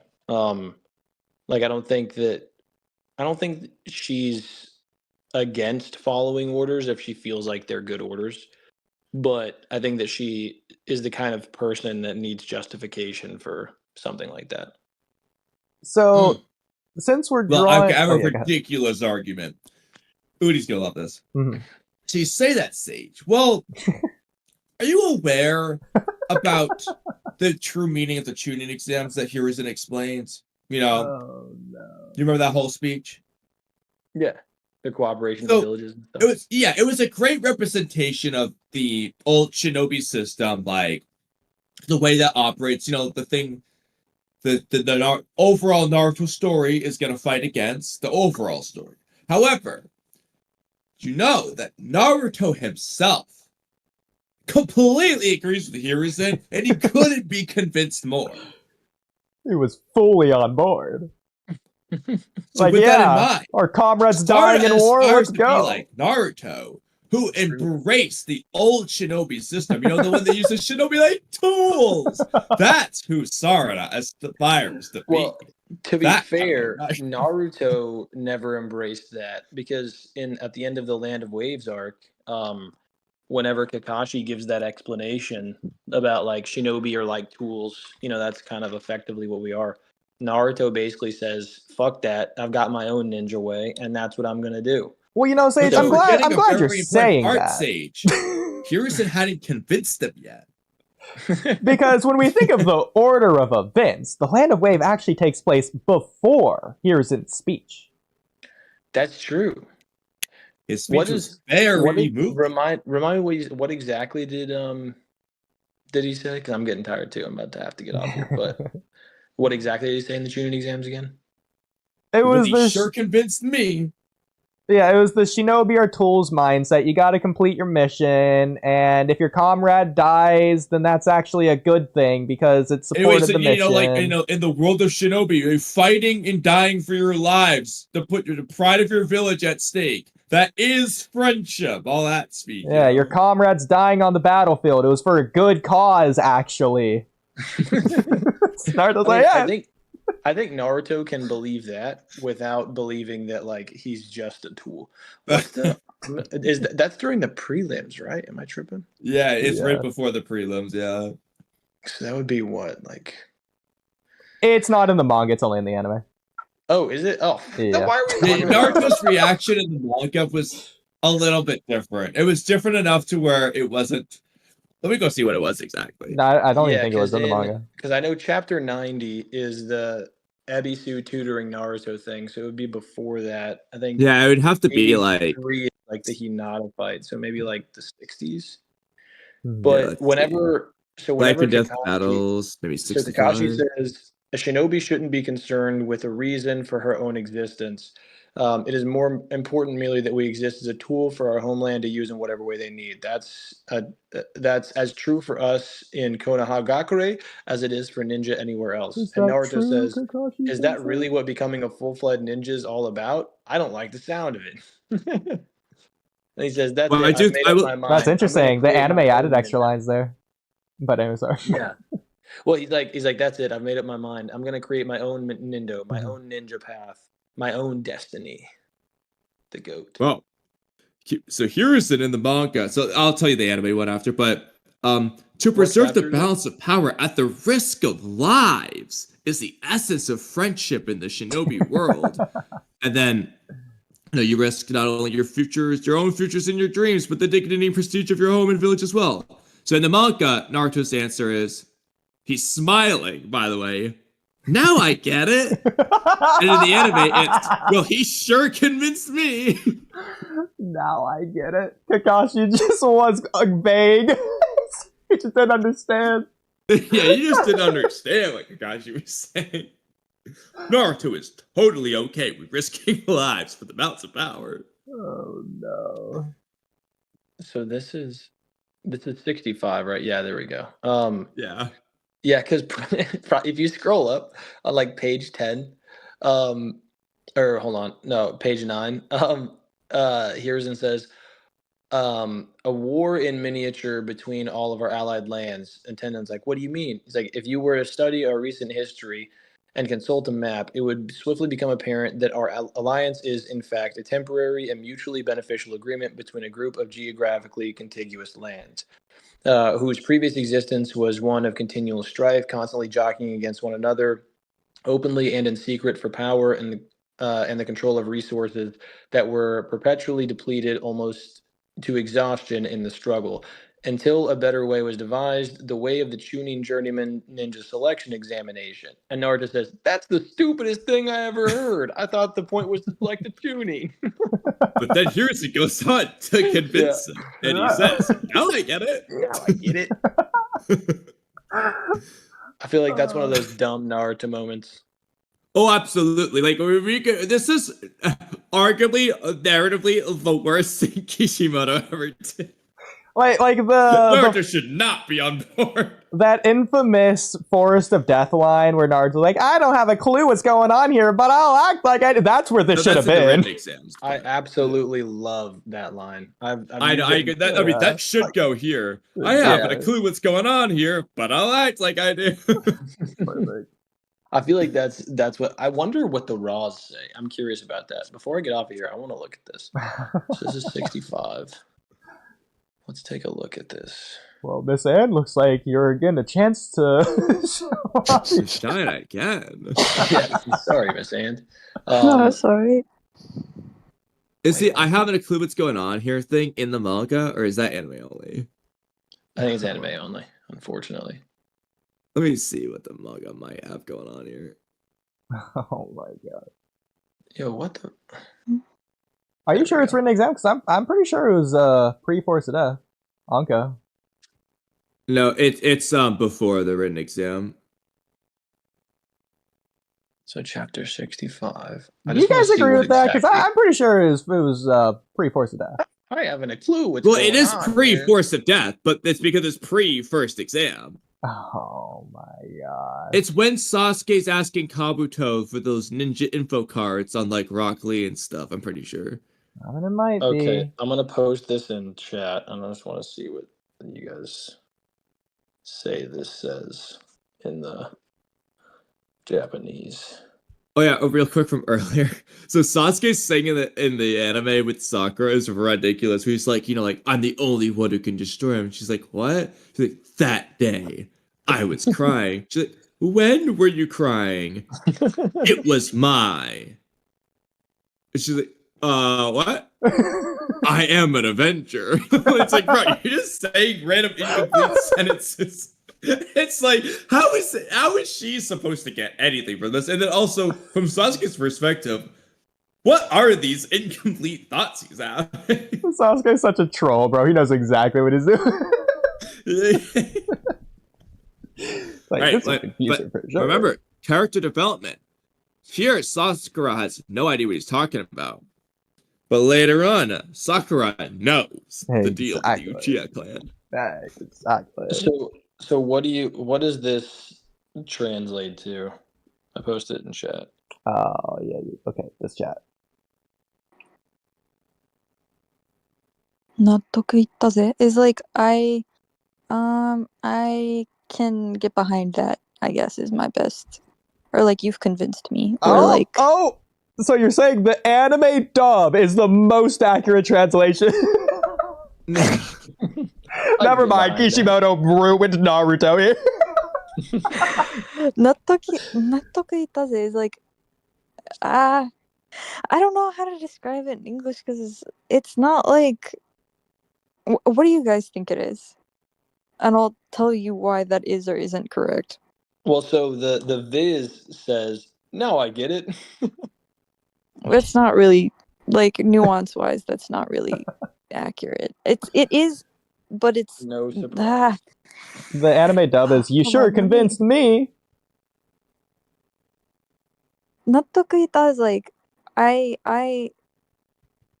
I'm settled with that understanding, or like I don't. Hold on, let me get an actual definition for you. Well, because right before this is when Hiruzen says, So real like, quick, Oodie, keep I in have mind- it right here, and I was right. It's when Kabuto's doing ninja info cards. I pulled it up. Well, maybe he says it twice. He doesn't. No, what he does do is pretend he understands what Ibiki's saying. He's like, "Yeah, I knew that the whole time," and Hinata's laughing, and then Sasuke's like, "So all this time you never knew?" Like, is that? Oh, you know what? Maybe I'm mixing it up with Naruto's like mocking of Anko when he puts his hands on his Yeah, the hips. butt and, like, dance the thing. butt dance. The forest of death. It's the hardest thing ever. The forest of death. Dude, I love probably part one mixing them up. Naruto, bro. It's so funny. Bro, the Naruto fillers are so freaking funny, though. Like, I was watching the Menma arc earlier today, and Sakura's like, "Oh, he has hypothermia," and Naruto's like, "Hypothermia? Who's that?" And Sakura starts to explain it like, yes, literally, in the way he says it, like, that's a weird name. yeah, and then Sakura's like, "Oh, why bother? Yeah, hypothermia. He's a guy I know." Yeah, by the way, bro, it's so good. GBT, when I asked for localized, it translated it to, "All right, I'm convinced." So it seems like it's pretty good. So the nuance is basically, I just looked it up, Japanese definition, and I translated it. But acceptance after struggling to process something. So like, or genuine understanding, or like it's more like I've accepted it, or like I understand your point now, essentially, and I'm agreeing with it, kind of. And he's really happy about it. Yeah, It's really interesting Like, it that makes like sense to me now. whenever yeah, it's really interesting that whenever he's just talking about like the conflict side of things and like how this is like a mini war between their villages, Naruto's like, "That's the stupidest thing I ever heard." But then when he's like, "Yeah, you're gonna be fighting for your dreams," he's like, "Okay, yeah, I got it." You know, I would Oodie, definitely I'll say give you it's- this. If this is going to be your reason for Naruto being gaslighting terrorists in your video, by all means, I am fully in support of this one piece of evidence. Please put it in your video. Those are ridiculous. Yeah, consent. Alrighty, well, agreement, I should probably get to bed because I got to be up here in about 4 hours to hit the road and drive 8 hours. Oh, Please Yeah. sleep. don't Yeah. crash. Well, Miss And, it's nice to meet you. It was nice meeting you as well. Yeah, and Kamui Ood, always good. But you guys have a good night, and I look forward to the next chat. Well, You we'll see too. you We'll around. see you again soon. All right, see you guys. Okay. So how are we doing, by the way, you guys? And I mean, girls? it's like, what, 5:30 in the afternoon for me, so 5:45. Well, I'm chilling. it's definitely not that time for us. 5 a.m. So, Well, Oodie, you do know me. On one hand, I could fall asleep at any time. On the other hand, I could keep going forever. well, what kind of guy would I be to leave a topic half finished? So, getting back to this. So, before reading the rest of this, I do want to ask more questions. The first being, what did you think of Ada's declaration that she'd be completely A-okay if Sarada was the one who killed her. Sarada or Sumire, but you know. It's like, you know, I don't think that you have any intent to harm me. But if you did... I wouldn't mind if you did. So Is that basically, Ada's like, king? it's not necessarily that, like, she wouldn't mind, but, like, if she has to die by someone's hands, if she has to be killed by someone in Konoha, she'd prefer if it was Sarada and Sumire. Yeah. It's still a weird thing to say, though. I mean, it's pretty... you haven't heard that in, like, other anime, because I feel like this is a pretty normal line. Like, if I have to die, I'd prefer I die by your hands. It's definitely not okay. The Viz way, though. I mean, whereas that's how I would probably interpret it. The way it is said in the Viz, at least, I think it's just like, you know, I wouldn't mind you guys killing. No, that's what she means is. No, she said, yeah, I actually don't think I'd mind anymore if you were the ones to kill me.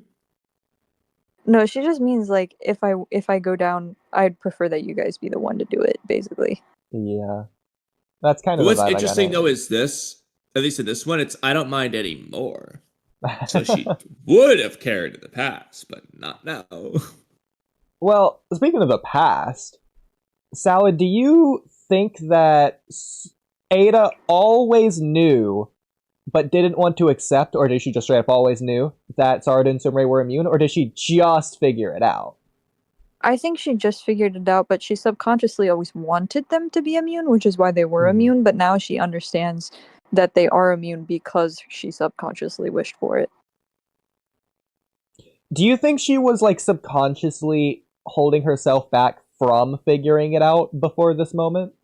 Because, like, those thoughts that she's having this chapter are not thoughts that needed to have been waited on. She could have had these thoughts in chapter 80. It's like, I wonder why you guys are immune. Well, everyone else in the village likes Boruto, blah, blah, blah, blah, blah. Well, she didn't know that they were necessarily immune until... Because, like, Daemon kept being, like, suspicious of Sarada, but after this whole conversation where they were talking about Boruto in front of her, of, like... Because the whole thing, not to the love charm, to the role reversal in particular.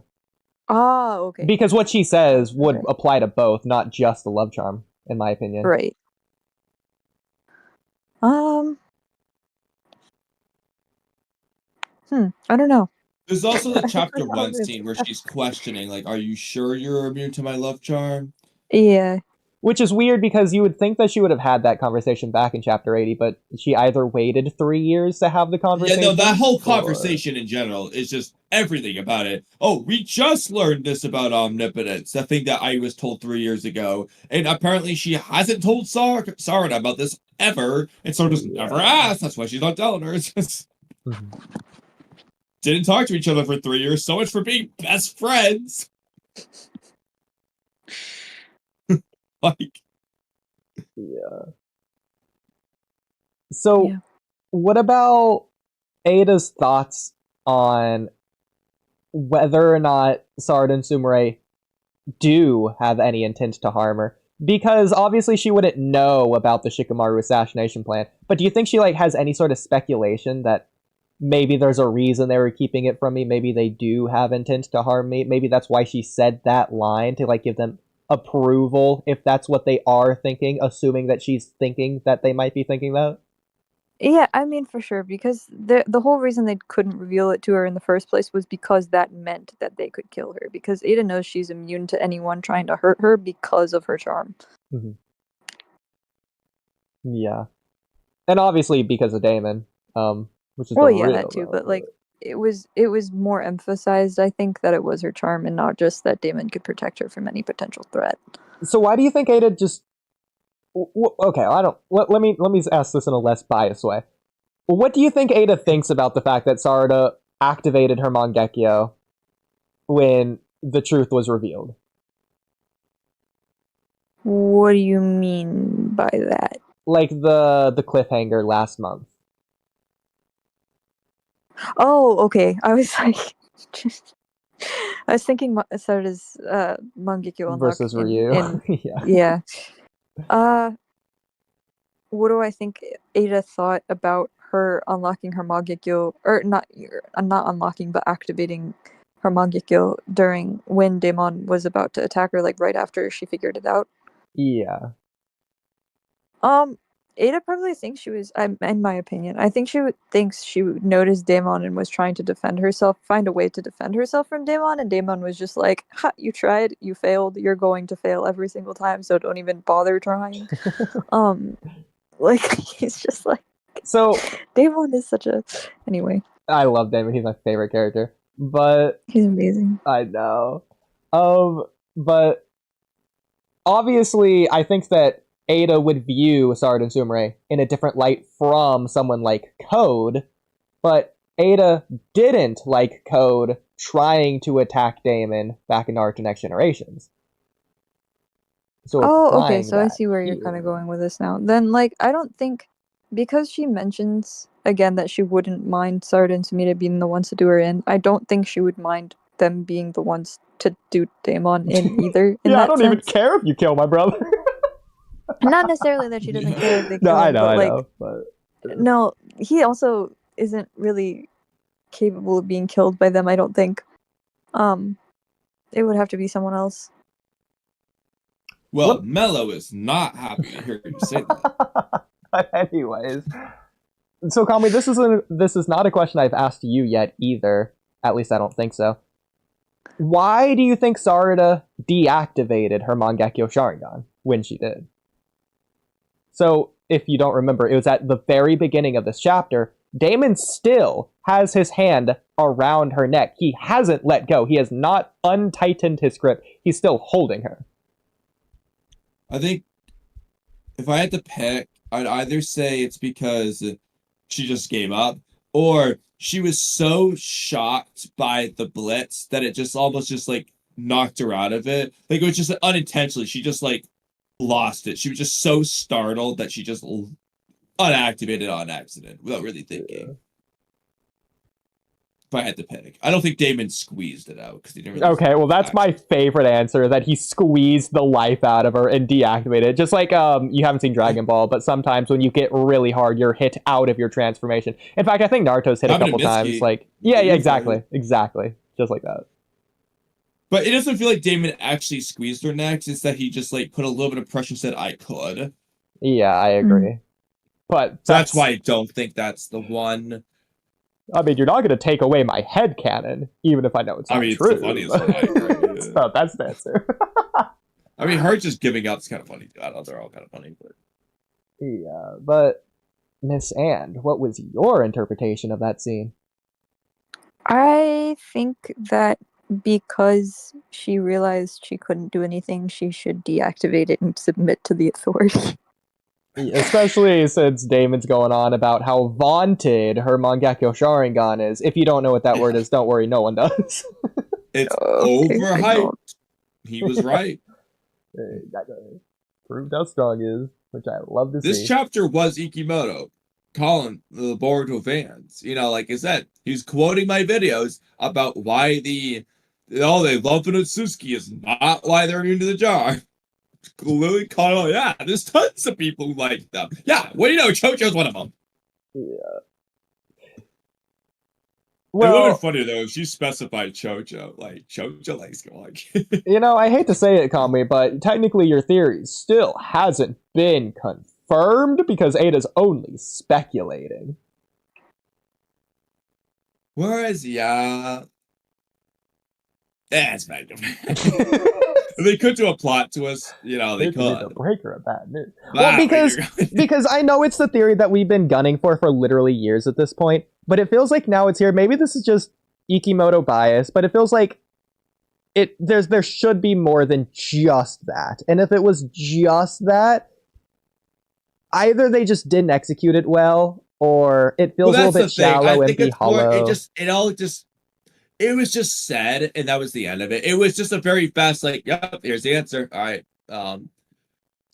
As you know, like there was no tension with it. It's just, okay, Daemon lets go of his own free will, and then Ada's like, you know, guys, I like you. We're friends. You can kill me if you want. And then Sarada hugs her. You know, it just kind of was just all over with so fast That's really what I think is the thing. I don't think it's the answer. It's more just the scene revealing it. Because it just wasn't overly anything. I think it's the way it was revealed. It wasn't Momoshiki being like, oh yes, actually I found out from Shibai who told me that this is the facts of the situation. Rather, it's just I like, don't think that was ever going to be the case. No, I know. It's going to be Ada.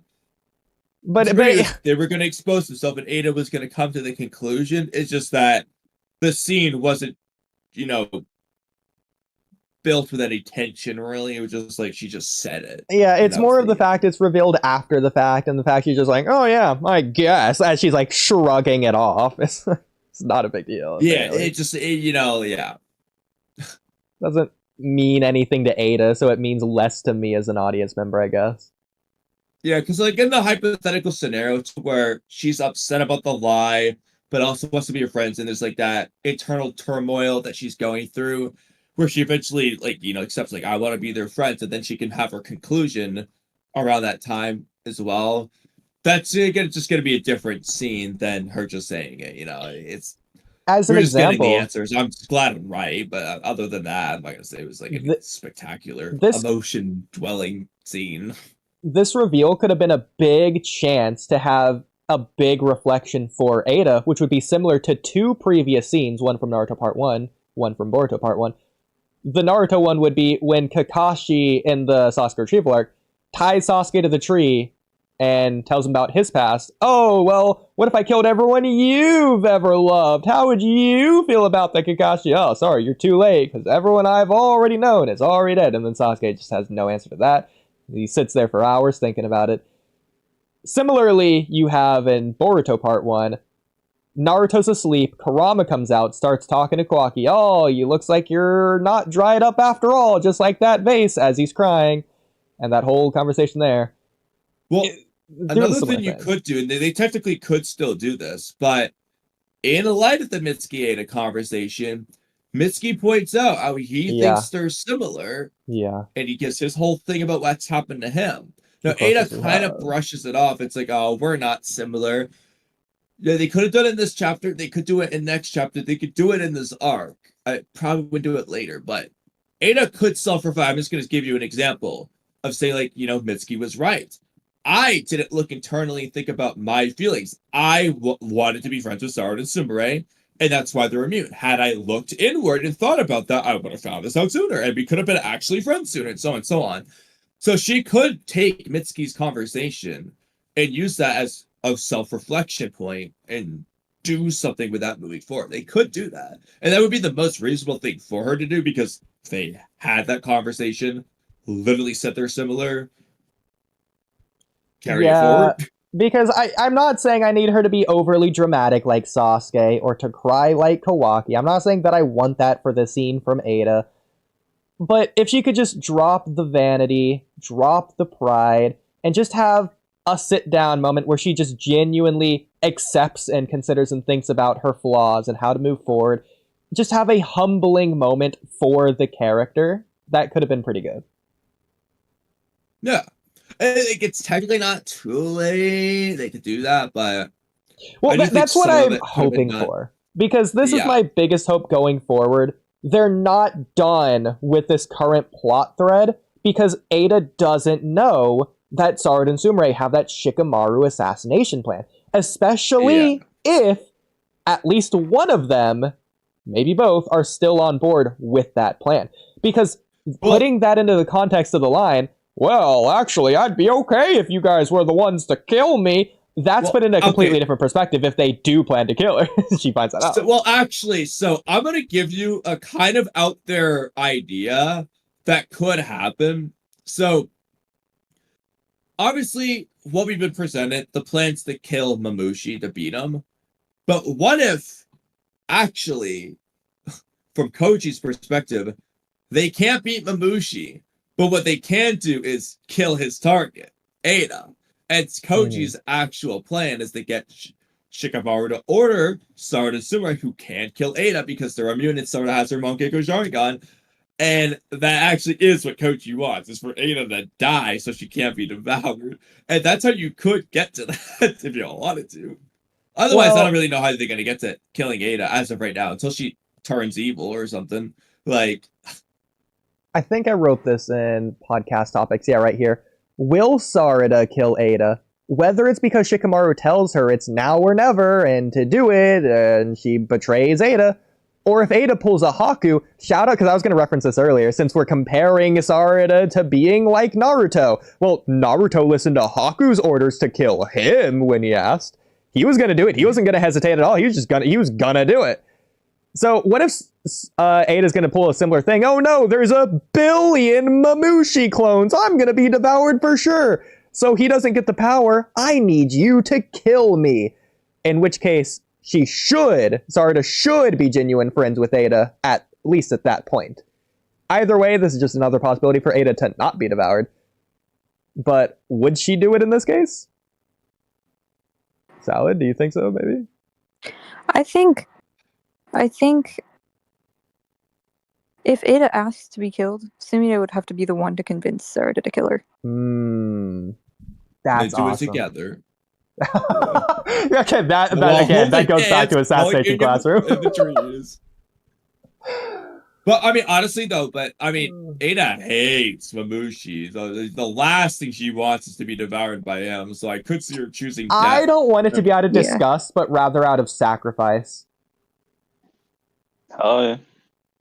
Well, how would this sacrifice? Well, I feel like it'd just be like a spite, like, well, rather than getting devoured by Mamushi, let's get killed so he doesn't get devoured. It's to say that Ada would be doing it for Sarada and Sumire and maybe Kawaki / the rest of the village, rather than because she would prefer to die from a kunai than to be devoured by a Mamushi, the creepy old man. Well, okay, so I agree it'd be better that way, but I feel like the latter is the way that it would be done. And well, with Ada's current characterization, but if she's backed into a corner and forced to confront her true feelings, maybe she would choose. Well, it's not even just that. It's just that, like, it doesn't really feel like you would be a sacrifice for them, but more just like well, that's a little worse option. Let's do the less bad one. It doesn't feel like her dying. It's not the same as like Kirsten saying, "Oh, I'm going to sacrifice myself," unless Ada's going to take Mamushi with her or something like that. But to just, it doesn't feel the same as, like, for example, Yahiko be like, Nagato, kill me so Konan doesn't die. Now you could write in a thing to where Ada's like, kill me so that way Kawaki doesn't die. But how is that going to make sense in this context? It would be more so that the enemy doesn't get the Shinjutsu to use against them, in this case. So it's protecting them. But the only reason she would do that is if Mamushi currently is already a threat. Because if they can just beat Mamushi, she's not going to do that. Oh no, I completely agree. Already be yeah. So this is what I'm saying: is that there's 1 billion Mamushis. It got way overboard, out of hand. No one can stop them. You gotta do this. Okay, so whereas I'm all on board. So keep in mind, this does put Mamushi absurdly like beyond ridiculous, stronger than Jura, actually. Ignoring that. Like, David literally can't beat him. Wow! Just have to wait and see. Because otherwise, she doesn't need to die. Well, maybe she's like under Genjutsu or something. Yeah, Sarada's Genjutsu. Okay, that's a good question. So, Salad, I'm curious what theories you had going into this chapter. So I guess we'll start there. Like, did you think that Sarada was going to use her second ability? Did you think she Genjutsu Daemon, since that was a popular Sarada fan theory? Did you think that Daemon was going to beat them and Ada was going to have to stop them? How did you think, like, this fight was going to go? I guess we'll start there. I just kind of assumed that Ada was going to stop them immediately before Daemon could even necessarily do anything. And if there was any sort of, like, somebody I remember commented on one of the Reddit posts that I made of the chapter, and they were like, and now we just wait for Sarada to be like, Sarada to pull an Itachi and essentially like be sitting there. And I was like, that would be so cool, although I don't think it's gonna happen, but it's nice to dream. Like, I don't know if you saw this.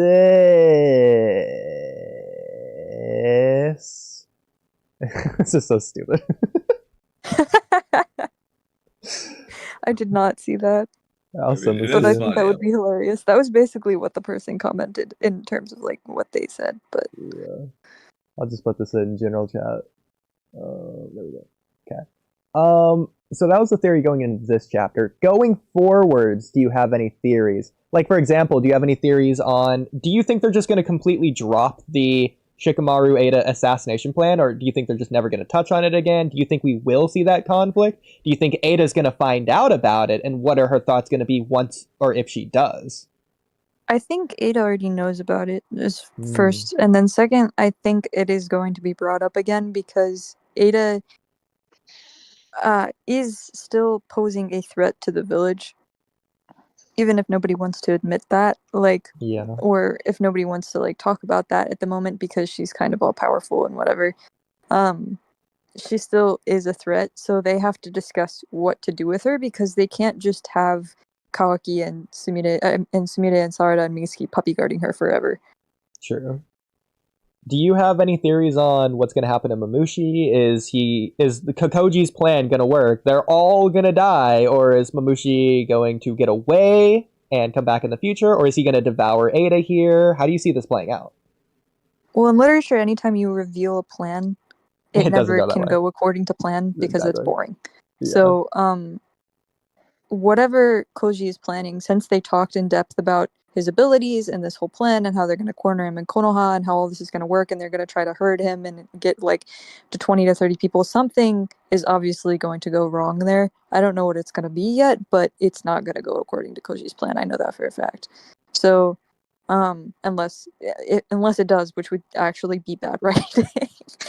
But I'm not 100% sure what's going to go on. I do know at some point I think one of the people is going to be devoured and we're going to eventually figure out what happens when somebody devours their target. Although Thank you. if it isn't Ada, then it would either have to be Jura or Hidari, or somebody else has to turn into a Shinju because yeah.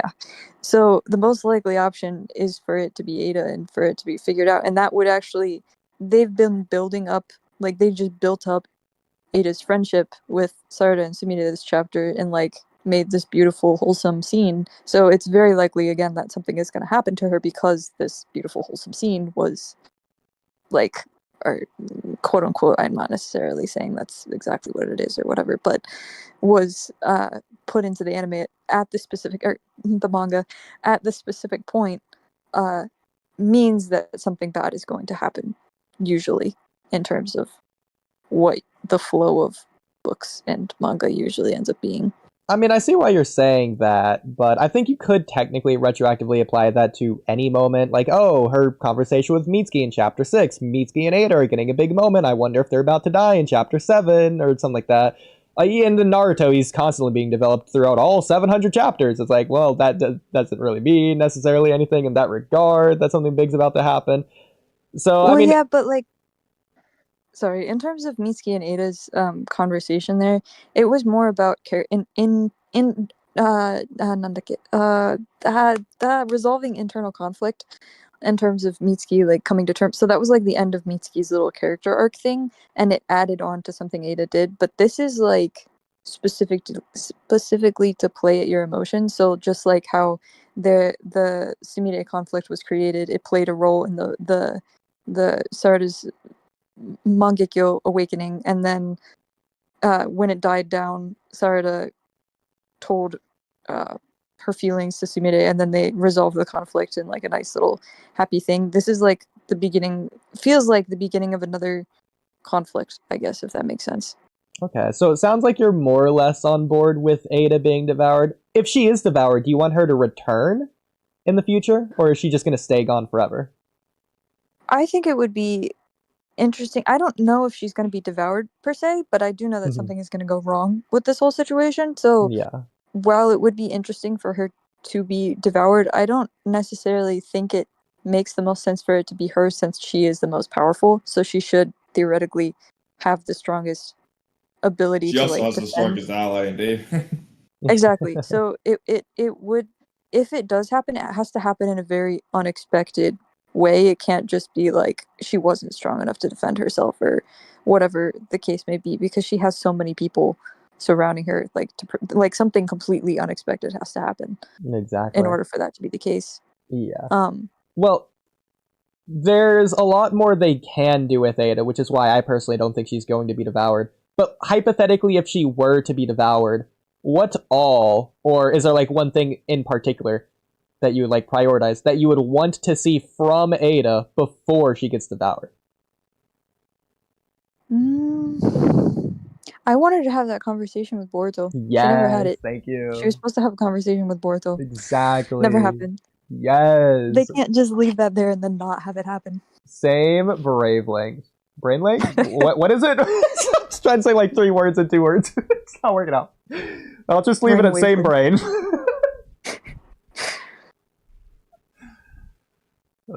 Okay. But yeah, no, definitely for sure. She can't be removed from the series yet. Something tragic can happen to her, but she can't be removed yet.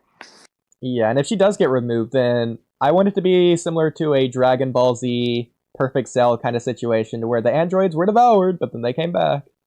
Yeah. Since it seems like they're really trying to do a lot of Dragon Ball references anyways, especially with the Cell Saga. In my opinion. Yeah. No, that's yes, I agree. Okay. Do you think that Ada does? Because we know that Ada said she doesn't like fighting. She views it as dirty and barbaric, and she doesn't want to get dirty, and she just doesn't want to fight. But do you think she can fight? Like, do you think she actually is strong? Like, if she was wanting to do it, could she fight and defeat Naruto and Sasuke, like, as a hypothetical? And, like, taijutsu? I think it depends on her subconscious desires and omnipotence, because I don't think she has any like ability other than the ability to run away. Okay. In terms of like, she doesn't want to like get blood on herself, so she's probably not going to slash at anybody with a kunai or like attack them in a way that would make them bleed. Yeah. But her way of fighting would just be like flirting with them essentially. What about the fact that so Code asked Daemon what his abilities are, and Daemon was about to say, and then Ada interrupted and said that we shouldn't tell him our abilities. So do you think that Daemon has another ability besides reflection, and maybe Ada does as well? Potentially. I think there's more to Daemon than just the reflection for now, because that was hinted at, and like he still kind of hasn't gotten the spotlight at all yet. So I think when he does get the spotlight, there'll be more revealed about what all he can do. But in terms of Ada, I think her biggest ability is omnipotence, but she might have some other like small sub ability. I mean, charm is a sub ability of omnipotence, so. What about Daemon's reflection itself? Do you think that Bug was right by saying, oh, he has to touch people with his palms? Or like, how do you think that works? Do you think there's like different ways to activate it, since there might be like a action reflection and then an intent reflection that are like 2 different things? Like, how do you think it works? That could be something. I haven't given it too much thought, since Daemon hasn't really been needed yet in the anime, but I think once he's gets to a point like in this Mamushi fight where he's a little bit more needed, probably we'll definitely see more. I think, like, going back to what Mamushi's abilities are, he can split into multiple parts, but like, and they're not shadow clones. So like, for instance, if Daemon were to touch a shadow clone, would his reflectability still work? Like that kind of thing. I don't know. That's the kind of stuff that I'm more curious about in terms of how it connects to defeating Mamushi, I guess. Personally, I think that the way the ability was explained, it should. Ikimoto's never going to write it this way. It's going to reflect on the clone, and that's it. But it should reflect onto the original. But he's never going to do that. But the way it's explained, it's beyond just the original. I think it should affect all clones equally at the same time. Oh. He's never going to write it that way, though, for obvious reasons. Well, yeah, because Bunetsu, like because of the way that it was described, he's splitting his body, but it's still like him, so it's 100% himself as well, but it's still splitting. So like he's splitting into pieces of himself, I guess, but like it's still not one himself. It's like many of himself. So I don't know how to describe that in English well, but basically with the wording that was used in Japanese, it does make sense for Daemon's ability only to work on one of them and not all of them at the same time. But if it was a shadow clone, then yes, it would make more sense because the chakras are all connected. Yeah, part of it also depends on, do these clones have their own independent intent separate from the original? Similar to like shadow clones, you could argue they do versus they don't if you take the anime filler especially into consideration. But like with the rock paper scissors thing as an example, let's just say at the exact same time as the clones doing the rock paper scissors with Naruto and Kakashi, the original Naruto and Kakashi away from them are also doing rock paper scissors. Would they do the same rock paper scissors combinations, or would they be independent of one another since they have their own intent? Probably independent, I would say. Interesting. Okay. Because that might determine how the reflect would work in this case for the clones. Yeah. Yeah. For the clones, I would definitely say it would be independent, but for Mamushi's clones anyway, but for, like, even in Boruto, like, with Boruto's shadow clones and stuff, in that, I guess this is anime only, though. True, yeah. Oh, that's a good lightning round. Fabrino, coming to you. Hello. Hi. So, I had a question for you. Yes. Of all the mistranslations in Naruto and Boruto, which one do you think is, like, the biggest deal? The one that, like, made the biggest impact in the community? Or the one that was, like, the most damaging or harmful to be a mistranslation and the way it was, like, used? Oh, I have no idea. I can come back to you if you want to think on that.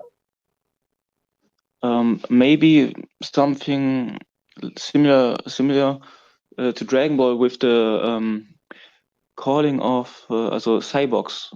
I'm not sure, but I think in Japanese there are modified humans or something like that, and in the translation it's a simple term that they get called cyborg, but I'm not sure entirely. I think you're right about that. Yeah, and Dragon Ball, also in the past, Dragon Ball has the same problem that they get called cyborg, but they are modified humans, or that they get called android. Interesting. Okay. I think I can, like, on an annoyance level, I can see why you would say that's, like, the biggest deal. I don't think that technically actually matters.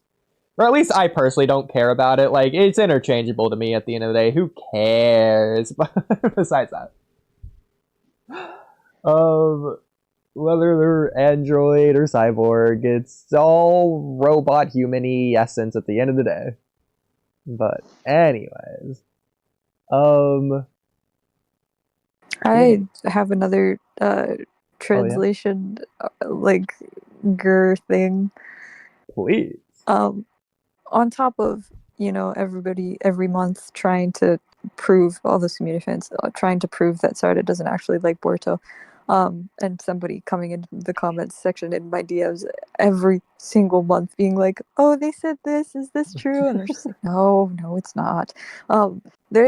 There's in chapter 16, there's a spot where Sumida's punctuation escalated from a question mark to an exclamation point to a question mark exclamation point, and the official removed that and just made it question mark to make it sound like she's not yelling at all. Oh no. So it's just annoying because from that scene, a lot of people took it as Sarada was the one who was totally offensive and Sumire was in the right and just being calm, and Sarada was like taking out all of her like anger and how dare she not call Sumire by her name, and how dare she hug Boruto in front of, like, all this stuff, and Sumire is just a sweet little angel. It's like, no, she was actually yelling at Sarada, and the majority of that conversation is Sumire talking and Sarada just sitting there listening to her.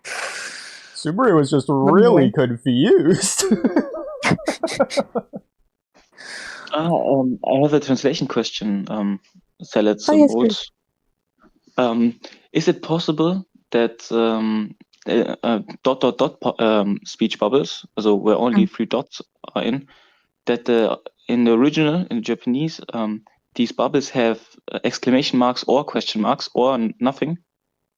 Usually, if it has an exclamation point or a question mark, especially an exclamation point, they will take out the dot dot dot and do the whole entire bubble as a big thick exclamation point. So you'll see that sometimes where it's just like a speech bubble with a giant exclamation point in the middle that's like bolded. That's usually dot dot dot exclamation point in the Japanese. But when it's just dot dot dot, usually there are just like a bunch of dots, like with many lines of dots. Then they just put dot dot dot in the speech bubble. I have a ridiculous follow-up question. When they do a lot of dots in a row, like let's just say like 12 to 20 dots in a row, are you actually, for translating purposes, counting the number of dots to make sure you get it accurate, or are you just like holding down your period button and just letting it spam? It's like, yeah, it's good enough.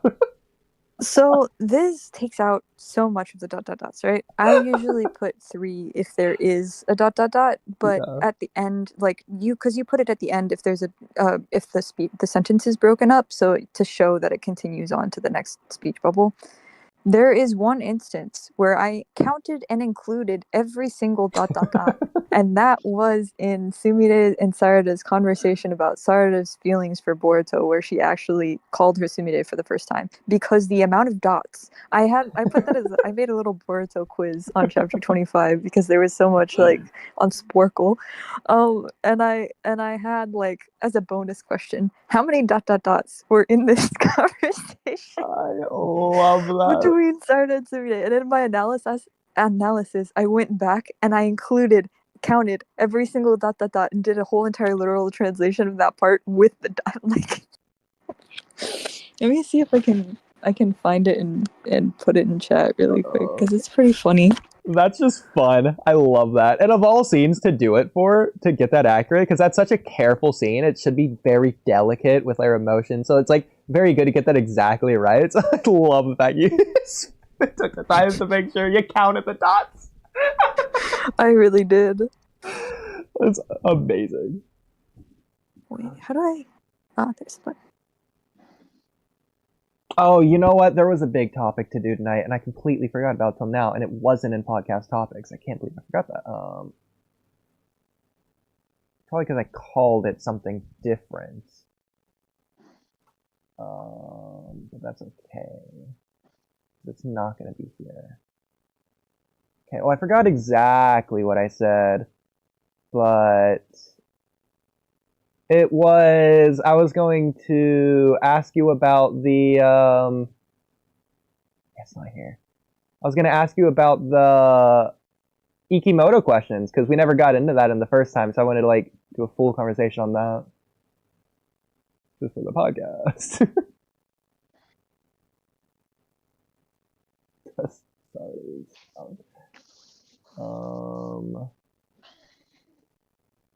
I don't know where that would be.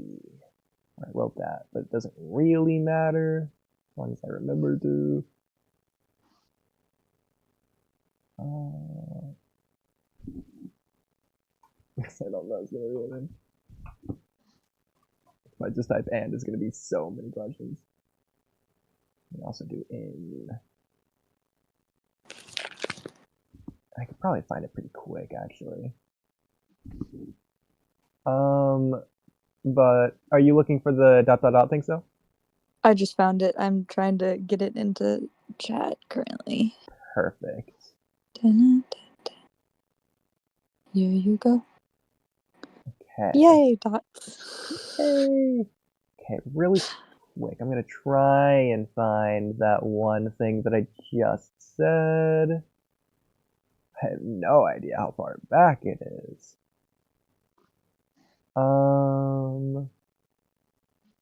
But yeah, so like I was saying, I'm assuming you still have that on your computer, the like document of all the questions that you made. Oh yeah. Oh, cool. Okay. I did. We might have to save it for next time if you want, since it might take a little bit and Kamui might be asleep. And if I can't even find it right now, then especially then. But yeah. Okay, here, we'll just look at the dots and save it for next time. And hopefully next time, Ikimoto has maybe got to those questions. We'll find out. But that'd be very cool. Well, are there any news about the Q&A? Not from the most recent chapter, no. Okay. Each line said by either of these two is surrounded in ... I'm just gonna write it how it's written in Japanese so you can get the full effect. Oh, wow. Good job out there. Your vision. It was rough, wasn't it? Oh, yeah, kinda. Hi, super. I mean, may I call you that? Like, bro, it's one of the most awkward conversations I've ever had. That is beautiful. I love that. Also, if you want the quiz, there you go. I found that as well. Oh, absolutely. We're gonna take it live. I did try to make this quiz, but there were so many questions. Halfway through, I gave up. That's fair. There's too many Yeah. questions. How did Kanahama free Boggy from the tree? Who told her he loved her? Power of friendship. Oh, well, it was a fun quiz while it lasted. You can hit continue without supporting us and it should take you back. Oh, or not. So, fun quiz while it lasted. Well, I got 100%. So, I'll take it. Well, I guess you could just spoil us on the answer. How many ... is it? No, you gotta get to the question. I remember the specific number. So you're probably gonna have to. Yeah, it's annoying. I'll just speed run. I'll just speed run. You use the power of friendship. Do we know how or what question it is? See if I can speed run there. It's number 40. Oh, okay. I'm not gonna get there in No. time. I gotta really spam click here. Not to completely blow through the quiz or anything, but word for coward, double meaning, both no, all of these is correct, or whatever. Well, we're getting there. Why is 8 upset? This would be an actually very fun quiz to do. Do you do this for every chapter or just this one? No, I just did it for that one because I got sick after. Well, I was sick when I made this, and then I got really sick after this. So I was like, nah. Yeah. Okay, I'm gonna also copy the link to this and put this in Boruto topics so that me and Kamui can do this. Okay. How many total ... are there throughout Sarada and Tsurume's conversation spanning pages 12 through 26, including the start and end of speech bubbles? So This is in the English, by the way, not the Japanese. Oh, that's gonna change things drastically. But I'm assuming it's not gonna be the high end or the low end, unless you're tricking me in it. It's high end, but if you say it's not the Japanese, it's probably gonna be less. But I don't think so. Yeah. So 59, but then again, 12 through 26. So that's 14 pages. How many ... is there gonna be on average per page? Well, definitely at least 3. Leads me towards this answer, but then at least means probably a lot more than 3, so I'm gonna go with 83. 96. I love that. It was 96. How long did that take you to count? How long did it take me to count all of them? Yeah, I don't know, like 5 minutes. fair enough. Well, I guess it makes sense. In the War Arc in the Naruto anime, as opposed to the manga, because in the manga there's like 12 or 13 clones. In the anime, I think it's after defeating Itachi and Nagato, Naruto makes a bunch of KCM1 clones to go to all the battlefields, and I counted how many clones there were by putting like a red dot on each one so I don't lose track of which ones I have and haven't counted. Took me like half an hour to an hour. You want to guess how many it was? Probably over 100. Way It over was 100. over 600. Over 600. Okay. Not over 1,000. Not over 1,000, but actually, the clones he makes against Kimimaro, Naruto against Kimimaro, it is over 1,000, just a little bit. Dang. Like in actuality, yeah, there's over 1,000 clones there if you count it. No wonder Ikimoto was like, I don't want to draw clones anymore. I love it. Do you have the picture? I don't know. I could probably just look it up, but it's a lot more fun this way. I don't think it's gonna be in intro pictures. Part of the problem. It's probably in hashtag art, but there's a lot of stuff in hashtag art, and I don't know where it would be. This would be a lot quicker to check. Is it more or less than 750? It's gonna be less. It's gonna be Okay. 600 something. I just forget what number it is. 618, 653. Who knows? I was gonna say 652. That was gonna be my guess. Well, you know what? I'll just say it's 653, so we one off. Couldn't be any closer. If I just look up Naruto, it's definitely not gonna work, but yeah, especially if it's not in hashtag art, since they changed it to be annoying. Okay. Well, since Kamui's asleep, Oh, is he? I'm sorry. I'm assuming he is. Because he like started a new job where he has to like wake up early some days. Today is not one of those days, but let me go back to in this channel and then Ada. We can finish that topic. Okay, this one. Yeah, so reading the bottom half of this, so so again, it isn't about that at all. What? Next, they're gonna plot twist reveal that it was Kawaki who subconsciously desired for Sarada and Sumire to be immune to the role reversal? Ironically, that's probably the way it should be based on how the mechanic works, which is so stupid. You did talk about the explanation for Sumire and Sarada's immunity. The fact that it's an exception by Ada? Yes, but because after reading this chapter, I think that this explanation is a false theory by Ada, and I think it has another reason why they are accepted. Yeah.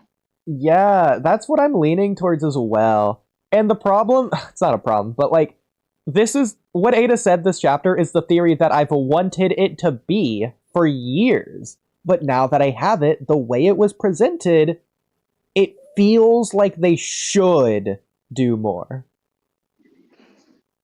What do you believe is the reason? Well, I thought it was the exception thing, but now that they've just given it to us and it seems like that might be it? I mean, what do you guys think? Sound and Bolts, do you think that they're gonna come back to this in the future and say, actually, there's more, or is this just gonna be it? And, oh, it's just that Ada made an exception and that's all.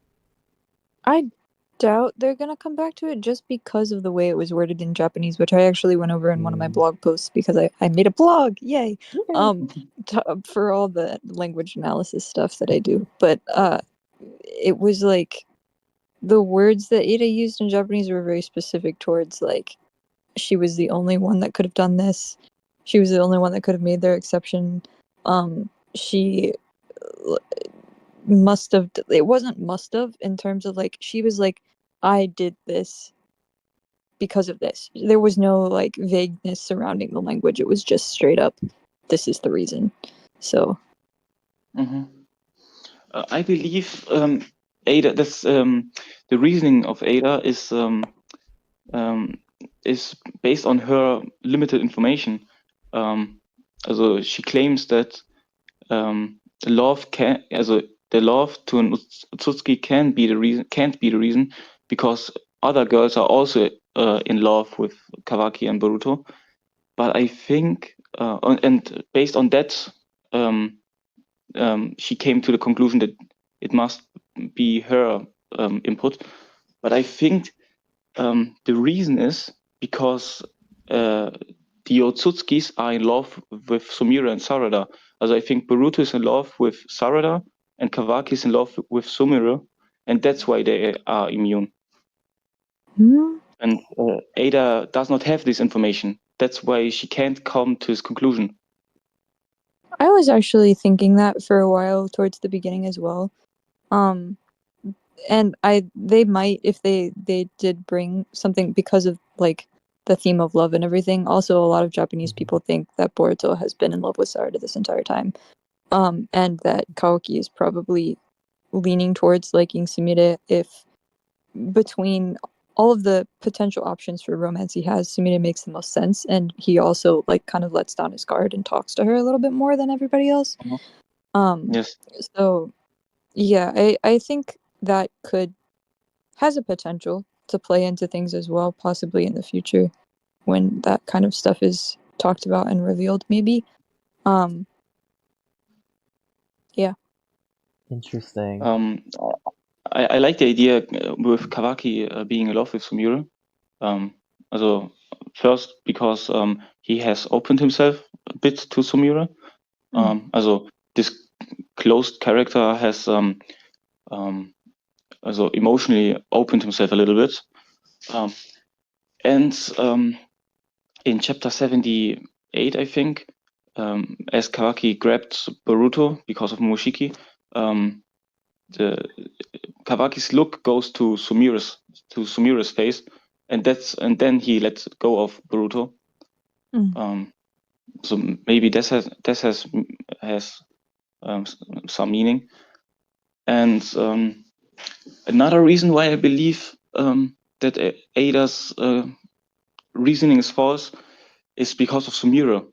She's very intelligent, and she was the first who noticed that Sarada and herself are not in love with Ada in chapter 76, I believe. And in chapter 76. And later in this chapter, or in 77, she explained her theory to Sarada.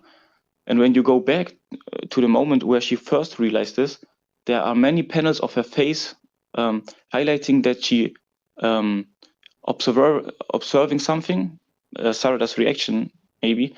Also she noticed something.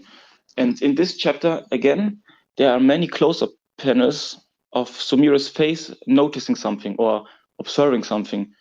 And I believe that she noticed again something about this. Maybe that Ada's theory is false. Yeah, that would be interesting if she was able to figure that kind of thing out, and if this wasn't all there was to it. So this is ridiculous, but it's possible, especially in universe. It's possible that there was a different reason originally for why they're immune, but Ada, because omnipotence is constantly updating itself, because Ada now thinks that's the reason, omnipotence has updated to why that is now the reason. So the reason they're immune has changed from what it originally was that Ada didn't know to what she thinks it is now, because that's what she wants it to be. It's a possibility. That would actually be really interesting as well. It actually makes a lot of sense. I just don't think that they would ever write that. Yeah, I'm curious well, I don't know if how much longer Two Blue Vortex is going to go on and how much detail they're going to be able to get into this kind of stuff. Well, yeah, for example, I don't think that Kawaki secretly is in love with anyone right now. In fact, I don't think he romantically likes anyone right now. I don't think he's even considering that. He's focusing on too many other things. Same with Boruto. Maybe something similar to Sarada, that he loves someone, but he ignores this feeling because he has this duty for killing the Otsutsuki.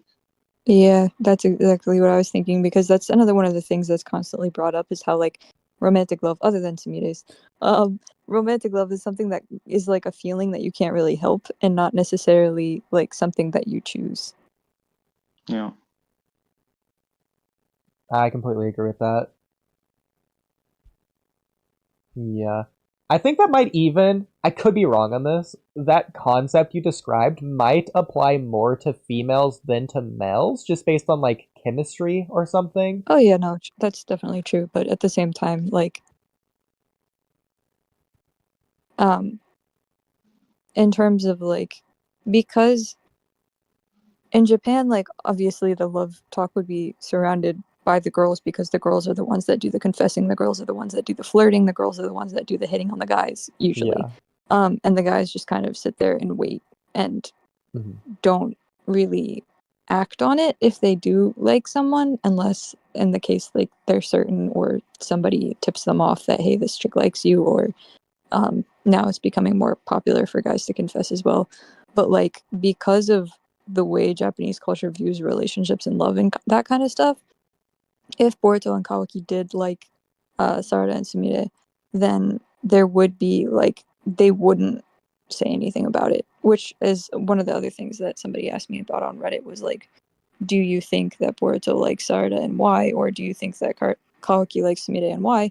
And I was like, if they do, they're never going to, it's never going to be blatant enough for people in the West to be like, yes, this is a thing, because they usually, Western people need like that direct confirmation of something to do with like, I have feelings for this person. But like, Boruto from the beginning has basically promised his future to Sarada, to be like, I am going to be the Hokage, like, I'm going to be like Sasuke and protect you. Because I went into like a whole rant thing, but essentially like, their childhood trauma ties in a lot to how their future roles are going to be. So like, Sarada noticed that Boruto was lonely in terms of like taking the lunchbox and making sure, she said like, oh, I want to make sure that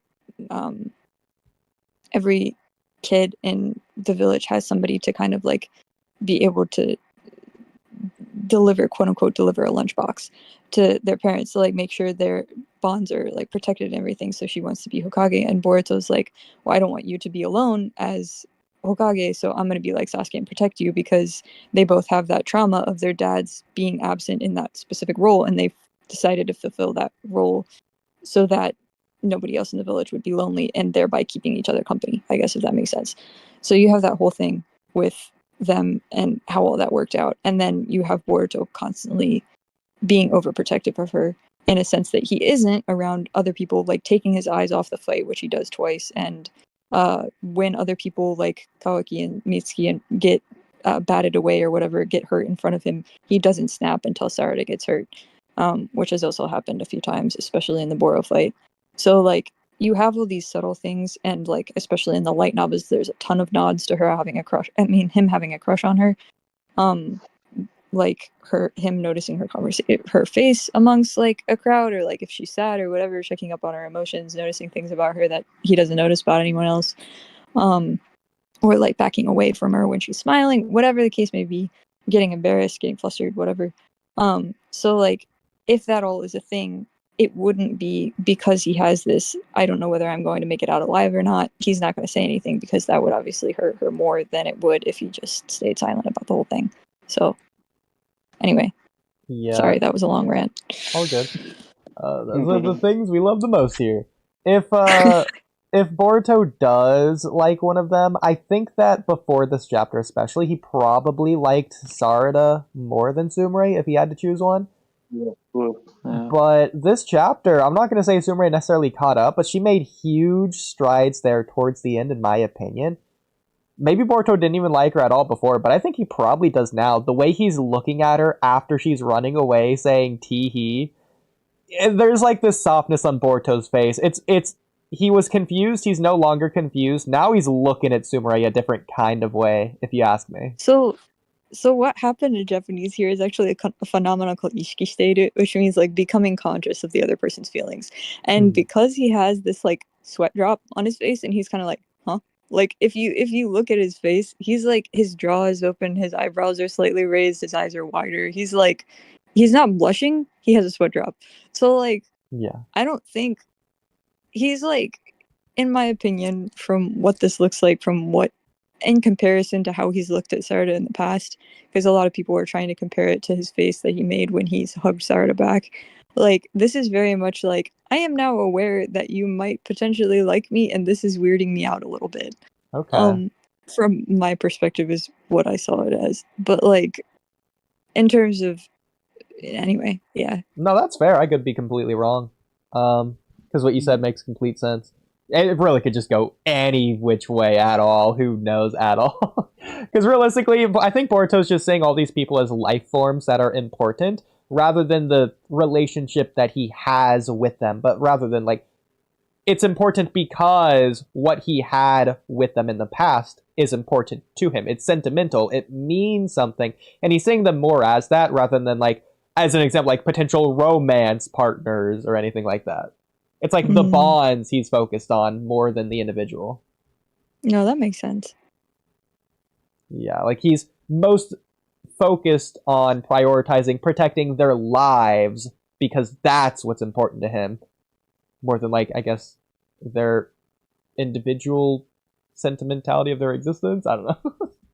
I mean, yeah, but you can also like say like, obviously there's a line in the novels, as Sarada says, where she's like, whether it's been 10 minutes or 10 days or 10 years, Boruto will protect anyone he sees as a friend, like instantly.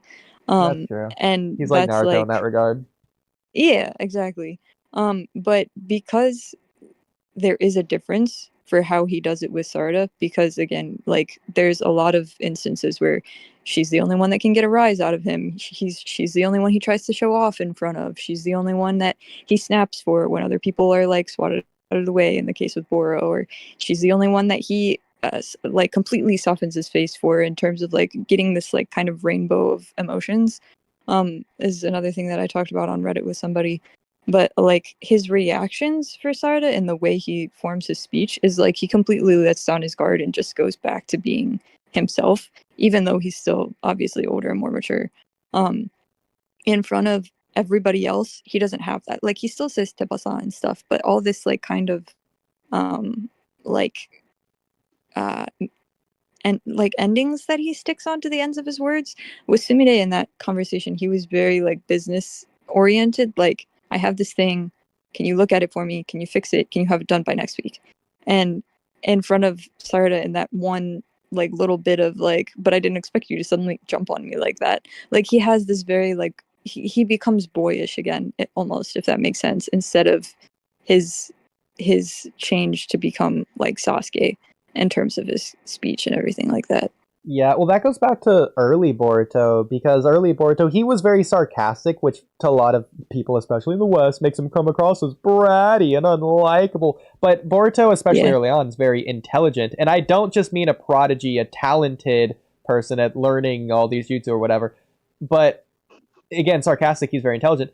He has a lot of emotional intelligence. He's very aware of other people's feelings at various times, even probably more so than himself. So I think he understands exactly what happened. Like at the very beginning of Naruto Gaiden, if you remember, Naruto's playing like hide and seek or whatever, trying to run away from Naruto, and he asks Sarada, or I don't remember exactly how it goes. So I'm just gonna say he asks Sarada to like cover for him, and he's gonna hide. Oh yeah, he says shit and hides under a sign. Yeah. Naruto comes around. He hides in a sewer grate. I remember the sewer grate. I don't remember the sign. That's funny. Naruto comes around. Sarada actually does do that. She does cover for him. I think Boruto really appreciated that at that moment. And he knows, just like Shikamaru explains to Sarada, yeah, Naruto could find him anytime with Sage Mode. Boruto knows that. But Boruto knows what Sarada did, and he really appreciates that. And especially in time, now that he knows, he might not have known back then, but he definitely knows now what Naruto and being Hokage means to Sarada. Well, I guess at that time he wouldn't have known, since Sarada hadn't announced. Be Hokage yet. Yeah, not at. That's at the end of Naruto Gaiden when she first says it. Yep. But at the very least, Boruto probably in time grew an even greater and stronger appreciation for what she did all the way back then. And that's obviously excluding the millions of other things that Sarada's done for him in the various scenes they've had together. I want to one thing is very interesting in my opinion is the hug from Sarada and Boruto. It's very interesting to see how much meaning a hug has in different cultures. Also, I've read that the hug in Japanese culture is way more intimate than in Western culture. Is that so? Yes. So if you actually, can I send you my blog post where I break that all down? Please. One moment. Yeah, I think I've read it in a post of you. Oh, okay. So yeah, basically, I had this long, giant blog post where I was like, yeah, I sent it to myself already. Hold up. One moment. I have to go between phones. Copy. The joys of copy and paste. これチャット、ペースト。はい、どうぞ。If you go on that website and then you go to the chapter 25 analysis, I think it is. Sorry, I pasted it in chat. I'm working there through my technological literacy. Okay. I have a whole if it's in manga analysis and then Boruto TBV and then chapter 25. If you scroll down to like there you go. Is that your own blog? Yep, I made one just recently. Oh, I'm but there's so a whole sorry. section. I'm so sorry. I still can't get over this. Every time I see it, it's just so jarring to me. Himawari's leg is like broken here or something. This is not how you draw a leg. This is so weird to me every time I see it. It's so weird to me. It's I can't unsee it. Yeah, no, it's okay. It's like the style of her pants, I think, is just making it look weird, but I think so. Yeah. It's just proportion, anatomy, something's going wrong bending this knee here. Something went wrong so drastically badly. Also, this is like the weirdly baked version. You can tell based on the colors because like the pants are darker, but also the shirt's a little bit more orange than the Viz cover. oh yeah, It's no, like this the is cover. my copy from when they released the Raws. Yeah, it's like slightly more tanned or whatever. Yeah. Something I loved, I don't know if you noticed in this latest chapter, I completely hate that I'm segueing away from this, but in the latest chapter, the leaks, they had like this green glitchy effect around a Yes, lot they of the did. lines. I love that. That made the chapter look so cool rather than bad. It was like a weird like I don't want to say 3D, but like it was like a glitchy kind of oriented effect. I don't know. It's just a weird. Yeah. It was cool. It's like popping out. Anyways. If you scroll down, there's a section where I talk about the hug. Sellers and boats. Yeah. Does hug. Do hug. Also Naruto and Boruto are of course Japanese art in some sense, and it's only natural that Japanese culture has influence on this art. And with this perspective, I think many scenes make, also with the culture perspective, many scenes make more sense. For example, I have a question about Sakura's cutting her own hair in the Shunin exams. Has this some meaning too in Japanese culture? Cutting own hair. 100%, yeah. Yeah. Yeah. So cutting hair in Japanese culture usually symbolizes loss or letting go of an old self, right? So, one of the reasons I believe Sarada's hair is shorter in Tubo Vortex is because she ended up with the loss of Boruto and Sasuke. But because when Sakura cuts her hair, that's also significant because she was growing it out because she believed at one point Sasuke mentioned that he liked girls with long hair. Yeah. But her cutting her hair in that scene is significant of she's throwing away her old self and putting on a new self, and like in terms of she's coming now to like think about like fighting and that stuff over just romance. Like she doesn't need to have long hair to earn Sasuke's approval or whatever. She wants to be a ninja along with like a good ninja who is also able to fight for what she believes in and what she loves. So she doesn't necessarily need long hair to prove that anymore. She cuts it off, throws that kind of ideology. How do you say that word? Ideological. I don't know what sorry, can you say it again? Ideological. Ideologicalness away. But yeah, so that's that. And then again with Boruto growing out his hair, he was growing it out to be like Sasuke, and Sasuke dies, he cuts his hair. That symbolizes the loss of Sasuke, the loss of his master. Sarada cuts her hair as well, symbolizing she's sad that everybody went away from the village. Usually you cut your hair after like a breakup. So if you have a serious breakup, you cut your hair and you're like, all right, I'm gonna be a new person. I'm gonna try to be a new put on a new image. I'm gonna get a new outlook on life. Like that boyfriend is now gone and now I'm sad, but that's okay because I cut my hair and started. But that symbolizes like the restarting of everything, or like the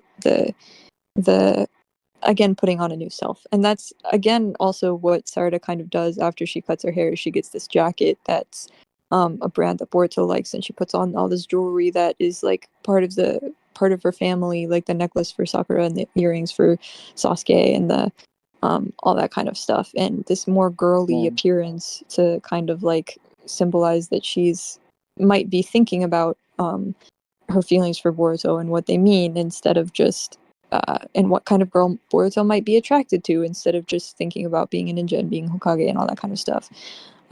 So yeah, that's where that comes in. That's very interesting because the scene with Sakura gets clowned, often clowned. But with this, but with this perspective, it has a symbolic meaning. So why did she not cut her enemy with the kunai? But she want to make a point by cutting her hair. So That's just the Western power scaling brain, the people that aren't actually fans of the series. Another question, because with this perspective, there's a scene in the Dragon Ball manga, which makes more sense to me, because I think children dyeing their hair blonde is a way to symbolize rebelling against their parents or something like that. Yep, and kinda, and with that in mind, Chi-Chi's commentary about Gohan's Super Saiyan hair makes more sense. So because she interprets the color of the hair as her son wants to rebel against her. Yep. So yeah, so blonde hair is like what delinquents do, because your hair is supposed to be a dark color, and if it's not like black, if it's not really dark brown or black, you have to have a special note to go to school to say my hair is this color naturally. Or if your hair is curly instead of straight, you have to have a special note. This is my hair is naturally curly and it's not straight, because in Japan they're very much about everybody being the same, and you can't especially have colorful hair for working. But if you have blonde hair, a lot of delinquents dye their hair blonde. Like if you take into account the anime Tokyo Revengers, almost every single main character in that show has blonde hair because they're all delinquents. So this kind of like changing, apparently according to Akira Toriyama himself, he was too tired to, part of the reason is he was too tired to ink the panels. So ink all the hair, so he made it blonde so he wouldn't have to fill it in. But again, it's like kind of like a having blonde hair or dyeing your hair blonde is supposed to be rebellious. Like there's a whole scene in Toradora where the class representative, I think it is, maybe, or the president, or this guy has a crush on the president, and the president's leaving and he's upset, so he dyes his hair blonde as like an act of rebellion, like don't leave.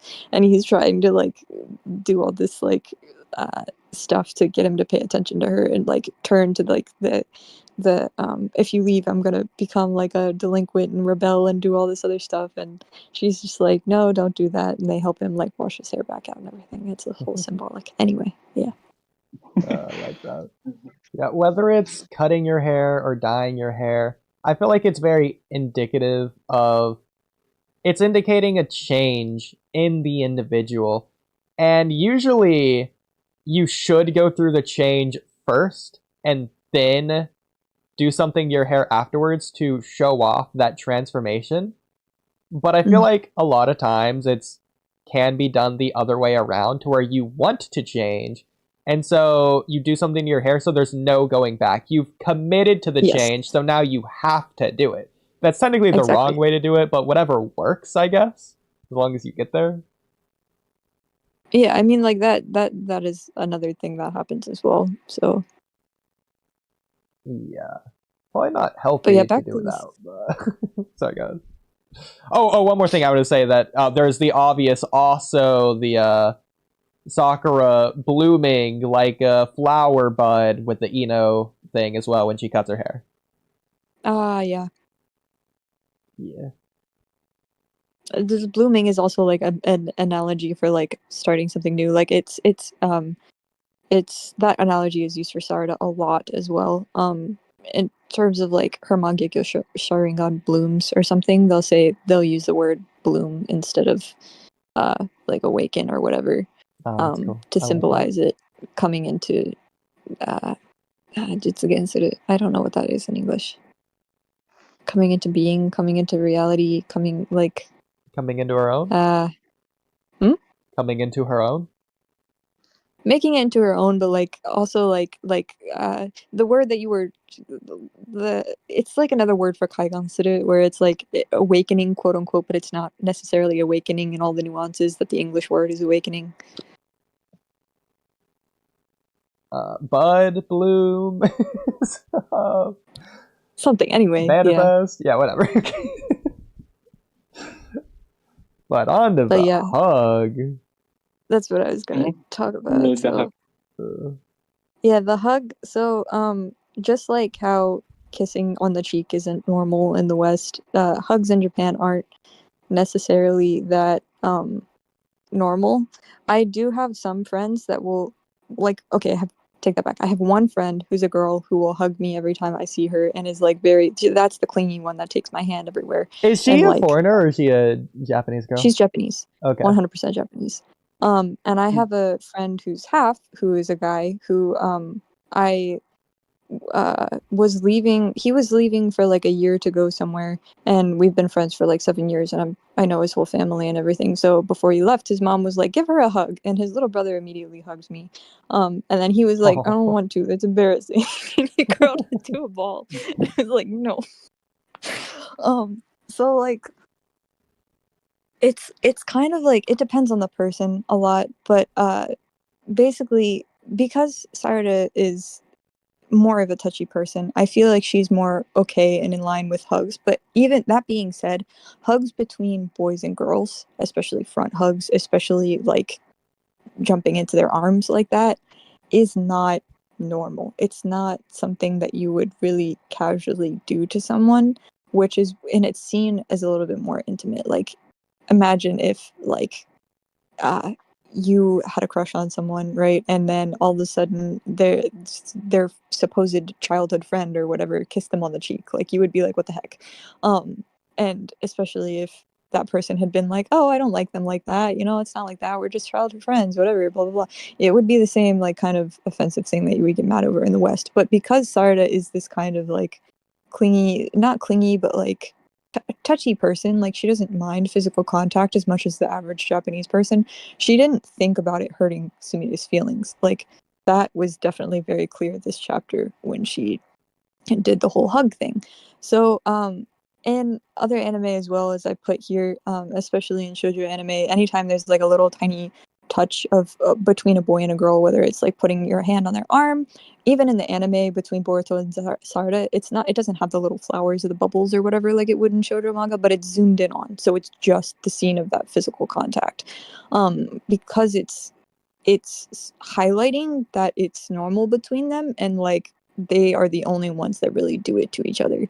I mean, Mitsuki does it in the manga as well, to like Boruto and stuff, but like it's still different than the kind of casualness that happens between Boruto and Sarada, and I think that's one of the reasons as well why their pairing is so popular in Japan. But yeah, in shoujo manga, any kind of little touch like that is treated as a much bigger deal than it would be in the West. Like even high fives and stuff are considered kind of intimate, and it's really funny. Well, to be fair, shoujo manga, that's like the point almost. It's like it should be Yeah, the it is focus. exactly the point, to highlight those little things. But normally, like people go out of their way not to touch each other, and it's so funny because I've also seen like another quick example is like eating after each other. I'm totally okay with people eating after me. I don't care. I'll eat after other people as well, just because it's like it doesn't bother me. But like I remember there was I was at a restaurant with some of my friends, and they were eating a parfait, and she was like, "Oh, do you want to try my parfait?" Blah blah blah. And I was like, "Oh, sure, whatever." There were like a basket of spoons on the table, right? And then there was a special parfait spoon. And so she let her friend try, and their friend was like, "Oh yeah." And there was one guy sitting at the table, and she was like, "Oh, do you want to try it?" And he was like, "Oh, yeah, but I don't need any. It's okay." Like you could tell like he was interested, but like he didn't want to eat off the same spoon. And I was like, "Why don't you just use a spoon?" Pointing at the spoons on the table, and he was like, the spoon." It was totally freaking. It became this like extremely awkward moment because he used her spoon because she gave him her spoon, and he like freaked out over it, and his face turned bright red. Anyway, so like all that little kind of thing is just so much more played up or like a big deal than it is. So Sarada is this kind of touchy person where she wouldn't mind doing that kind of stuff because she literally puts her hand on Boruto's chest and is like, "Does it hurt? Are you okay?" But because she gave him a hug and like was like crying almost. If you look at the magazine, there's like a tear in the corner of her eye. It's like a little bit more intimate. But the other thing is, so again, when I eventually did hug this friend that was curled into a ball on the floor saying, "No, it's embarrassing, I don't want to hug her," he didn't hug me back. So another thing you might have noticed is Naruto leaving his arms limp at his sides when Sakura hugs him. After the time skip, Boruto left his arms limp when Sarada hugged him in the Funado arc. Boruto doesn't hug his grandpa or his mom. He lifts Himawari into the air and maybe puts his arms around her a couple times, but it's not like this. He doesn't hug anybody in the way that he hugs Sarada into Blue Vortex, and that kind of hug is very intimate in comparison to like what would have normally happened. Like obviously Sakura hugging Naruto, it was a lot more of a friendship hug because Naruto didn't reciprocate and he just kind of let it happen and smiled and was like, "Oh, that's nice." But like because this hug was like mutual and because Boruto actually tucked his face down against Sarada's because his height, he's way taller than her, you can see like the progression of it. His mouth like is hidden by the collar of her jacket when before it's not. It's still very like he definitely is the one that made it intimate because it wouldn't have been an intimate thing if he didn't wrap his arms around her, and it especially wouldn't have been nearly as intimate of a thing even if he did wrap his arms around her if he didn't tuck his face against her face, because that's like, gosh, what was he doing? Like, I mean, not like, gosh, what was he doing? But like, that's like the thing that gives people like the kyun or the doki doki feeling when they look at it, is the fact that he did that. So yeah, anyway, that's pretty much the whole explanation there. There's a whole bunch. Why do you think that Naruto didn't hug Sakura back in the time skip? Because that's just what Japanese people usually do. That's like the normal reaction. Interesting. I feel like that's Kishimoto writing the Japanese thing in, rather than that being something that Naruto would have done in that moment. I agree as well. Because, like, okay, so you do think, like, Naruto is Japanese, right? And, like, he is technically a Japanese person, but especially in the light novels, this is really obvious in Boruto. Boruto has blonde hair and blue eyes. Japanese people consider Americans to be blonde-haired and blue-eyed people who are very overly friendly with each other and are very, like, extroverted and stand up for what they believe in and blah, blah, blah. So that's what Boruto's personality is. Shikadai, on the other hand, Wait. has... Japanese people would assume Americans have blonde hair and blue eyes. Yes, that is a huge Okay. major stereotype. Yeah. Yeah, that's very interesting because I think Americans would say Germans have blue eyes and blonde hair. Exactly, Germans and Russians. Mhm. Usually Yeah, people from yeah. like the north, yeah. But yeah, no. So every time you see like an American depiction of American in Japanese anime, usually they have blue eyes and blonde hair. So you can say like All Might or from My Hero Academia or Melissa or Stars and Stripes. They all have blue eyes and blonde hair. There's another foreigner character that like joins Class 1A, that's blue eyes and blonde hair. There's Chitoge from Nisekoi is half American. She's got blue eyes and blonde hair. Like there's all this like stereotyping surrounding that. So because of that, I think that Naruto was meant to be kind of like a depiction of like the Western perspective and in the politics of, if you want to get into that, of Naruto and Boruto, like trying to have Japanese people embrace Western culture a little bit more through these ideas and saying like some of Western culture's ideas aren't all bad. Like some of them we should strive to embrace. While Sasuke is the depiction of how Japanese people would think and like the closed off kind of isolated like society kind of part of that's what Japan is like. And again, Shikarai in Boruto is the light novels is also a representation of that in terms of like he internalizes everything and thinks very much about everybody's feelings and how there's this whole thing where they're eating sukiyaki and he just goes on like this rant about, oh, how is this all gonna work? How are we gonna like divide up the meat? How are we gonna make sure Chocho doesn't eat everything? Like is Himawari gonna be okay because she's small, she's not going to be able to fight for herself like to get like the food, but it's okay because Boruto is going to be there, so he's going to give her like, it's just this whole, he goes through this whole analysis over eating a meal, right?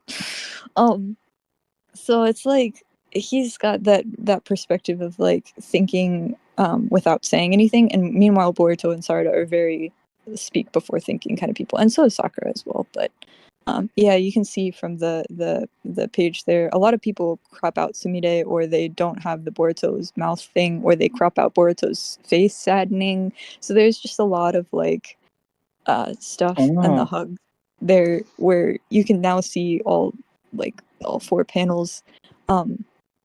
With what happens, it starts at the top and then it does like a revolving thing around them, so they get the camera angle as well, like from all perspectives. It starts with like Boruto's face, and then obviously her hugging them, and turns to the left, and then it turns to the right, and then it goes from behind, and then it goes back to the front again, and then it goes back up above. So like it's definitely meant to be. So a movie like a Bollywood or like anime, so a different, also the same thing in three different perspectives. Exactly, it's very much meant to be that shoujo-esque scene where it's like the moment that everybody's like the two main characters are reunited, or the two people who are in love with each other are reunited, and they get that camera angle where it's like the surrounding like dramatic, like very intimate kind of scene, and Sumire is just standing there watching, like and it's kind of like the thing that I added just was the part with Boruto's mouth, because it's more obvious that he tucks his face against Sarada's if you have that, but especially since how tall he is in comparison to her, you can see that distance kind of slowly shrinking. But yeah, like just the whole thing was supposed to be very like romanticized, I guess I should say. And from Boruto's perspective, or like Boruto's reaction to it, also shows how much he cares about Sarada in that moment of like how much it meant to him in terms of from my perspective. Again, this is the chapter with Sasuke on the front cover. He was just trying to come clean about what happened to Sasuke, and Sarada's like, I'm just glad you're okay, essentially. And he's like, sorry for making you wait for so long, is the nuance of what's kind of going on here, in my opinion. But yeah, that's the hug scene. I just ranted for like a whole an hour. I'm sorry. Well, I'm sorry if your voice hurts after that. You did just talk a It's lot. fine. I'm surprised I was able to talk that smoothly. So obviously, the most obvious thing in the world, Naruto and Boruto have a lot of Japanese influence and culture in the manga, considering it's made by a Japanese author for the Japanese citizens as well. What do you think about Japan being referenced in Naruto? If you know what I'm talking about. I do not. I don't think. So it's not technically Japan. It's Japanese style furniture is referenced in one of the Boruto novels. I don't remember which one because you're the encyclopedia, not me.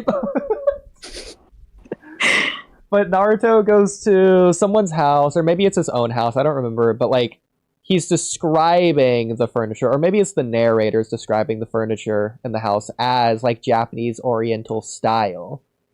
So in Japan, right? There's Japanese style houses and then there's Western style houses. Yeah. So Japanese style will have like tatami and shoji doors and all that kind of stuff, and Yeah. Western style will have like the opening doors and not the sliding doors, and like hardwood floors or carpet. A lot of places choose not to have carpet, but yeah, that kind of like where the furniture or the layout of the house is either Western or Japanese style. That's like a big. You can request that when you go to ask for like a house or an apartment to be shown properties.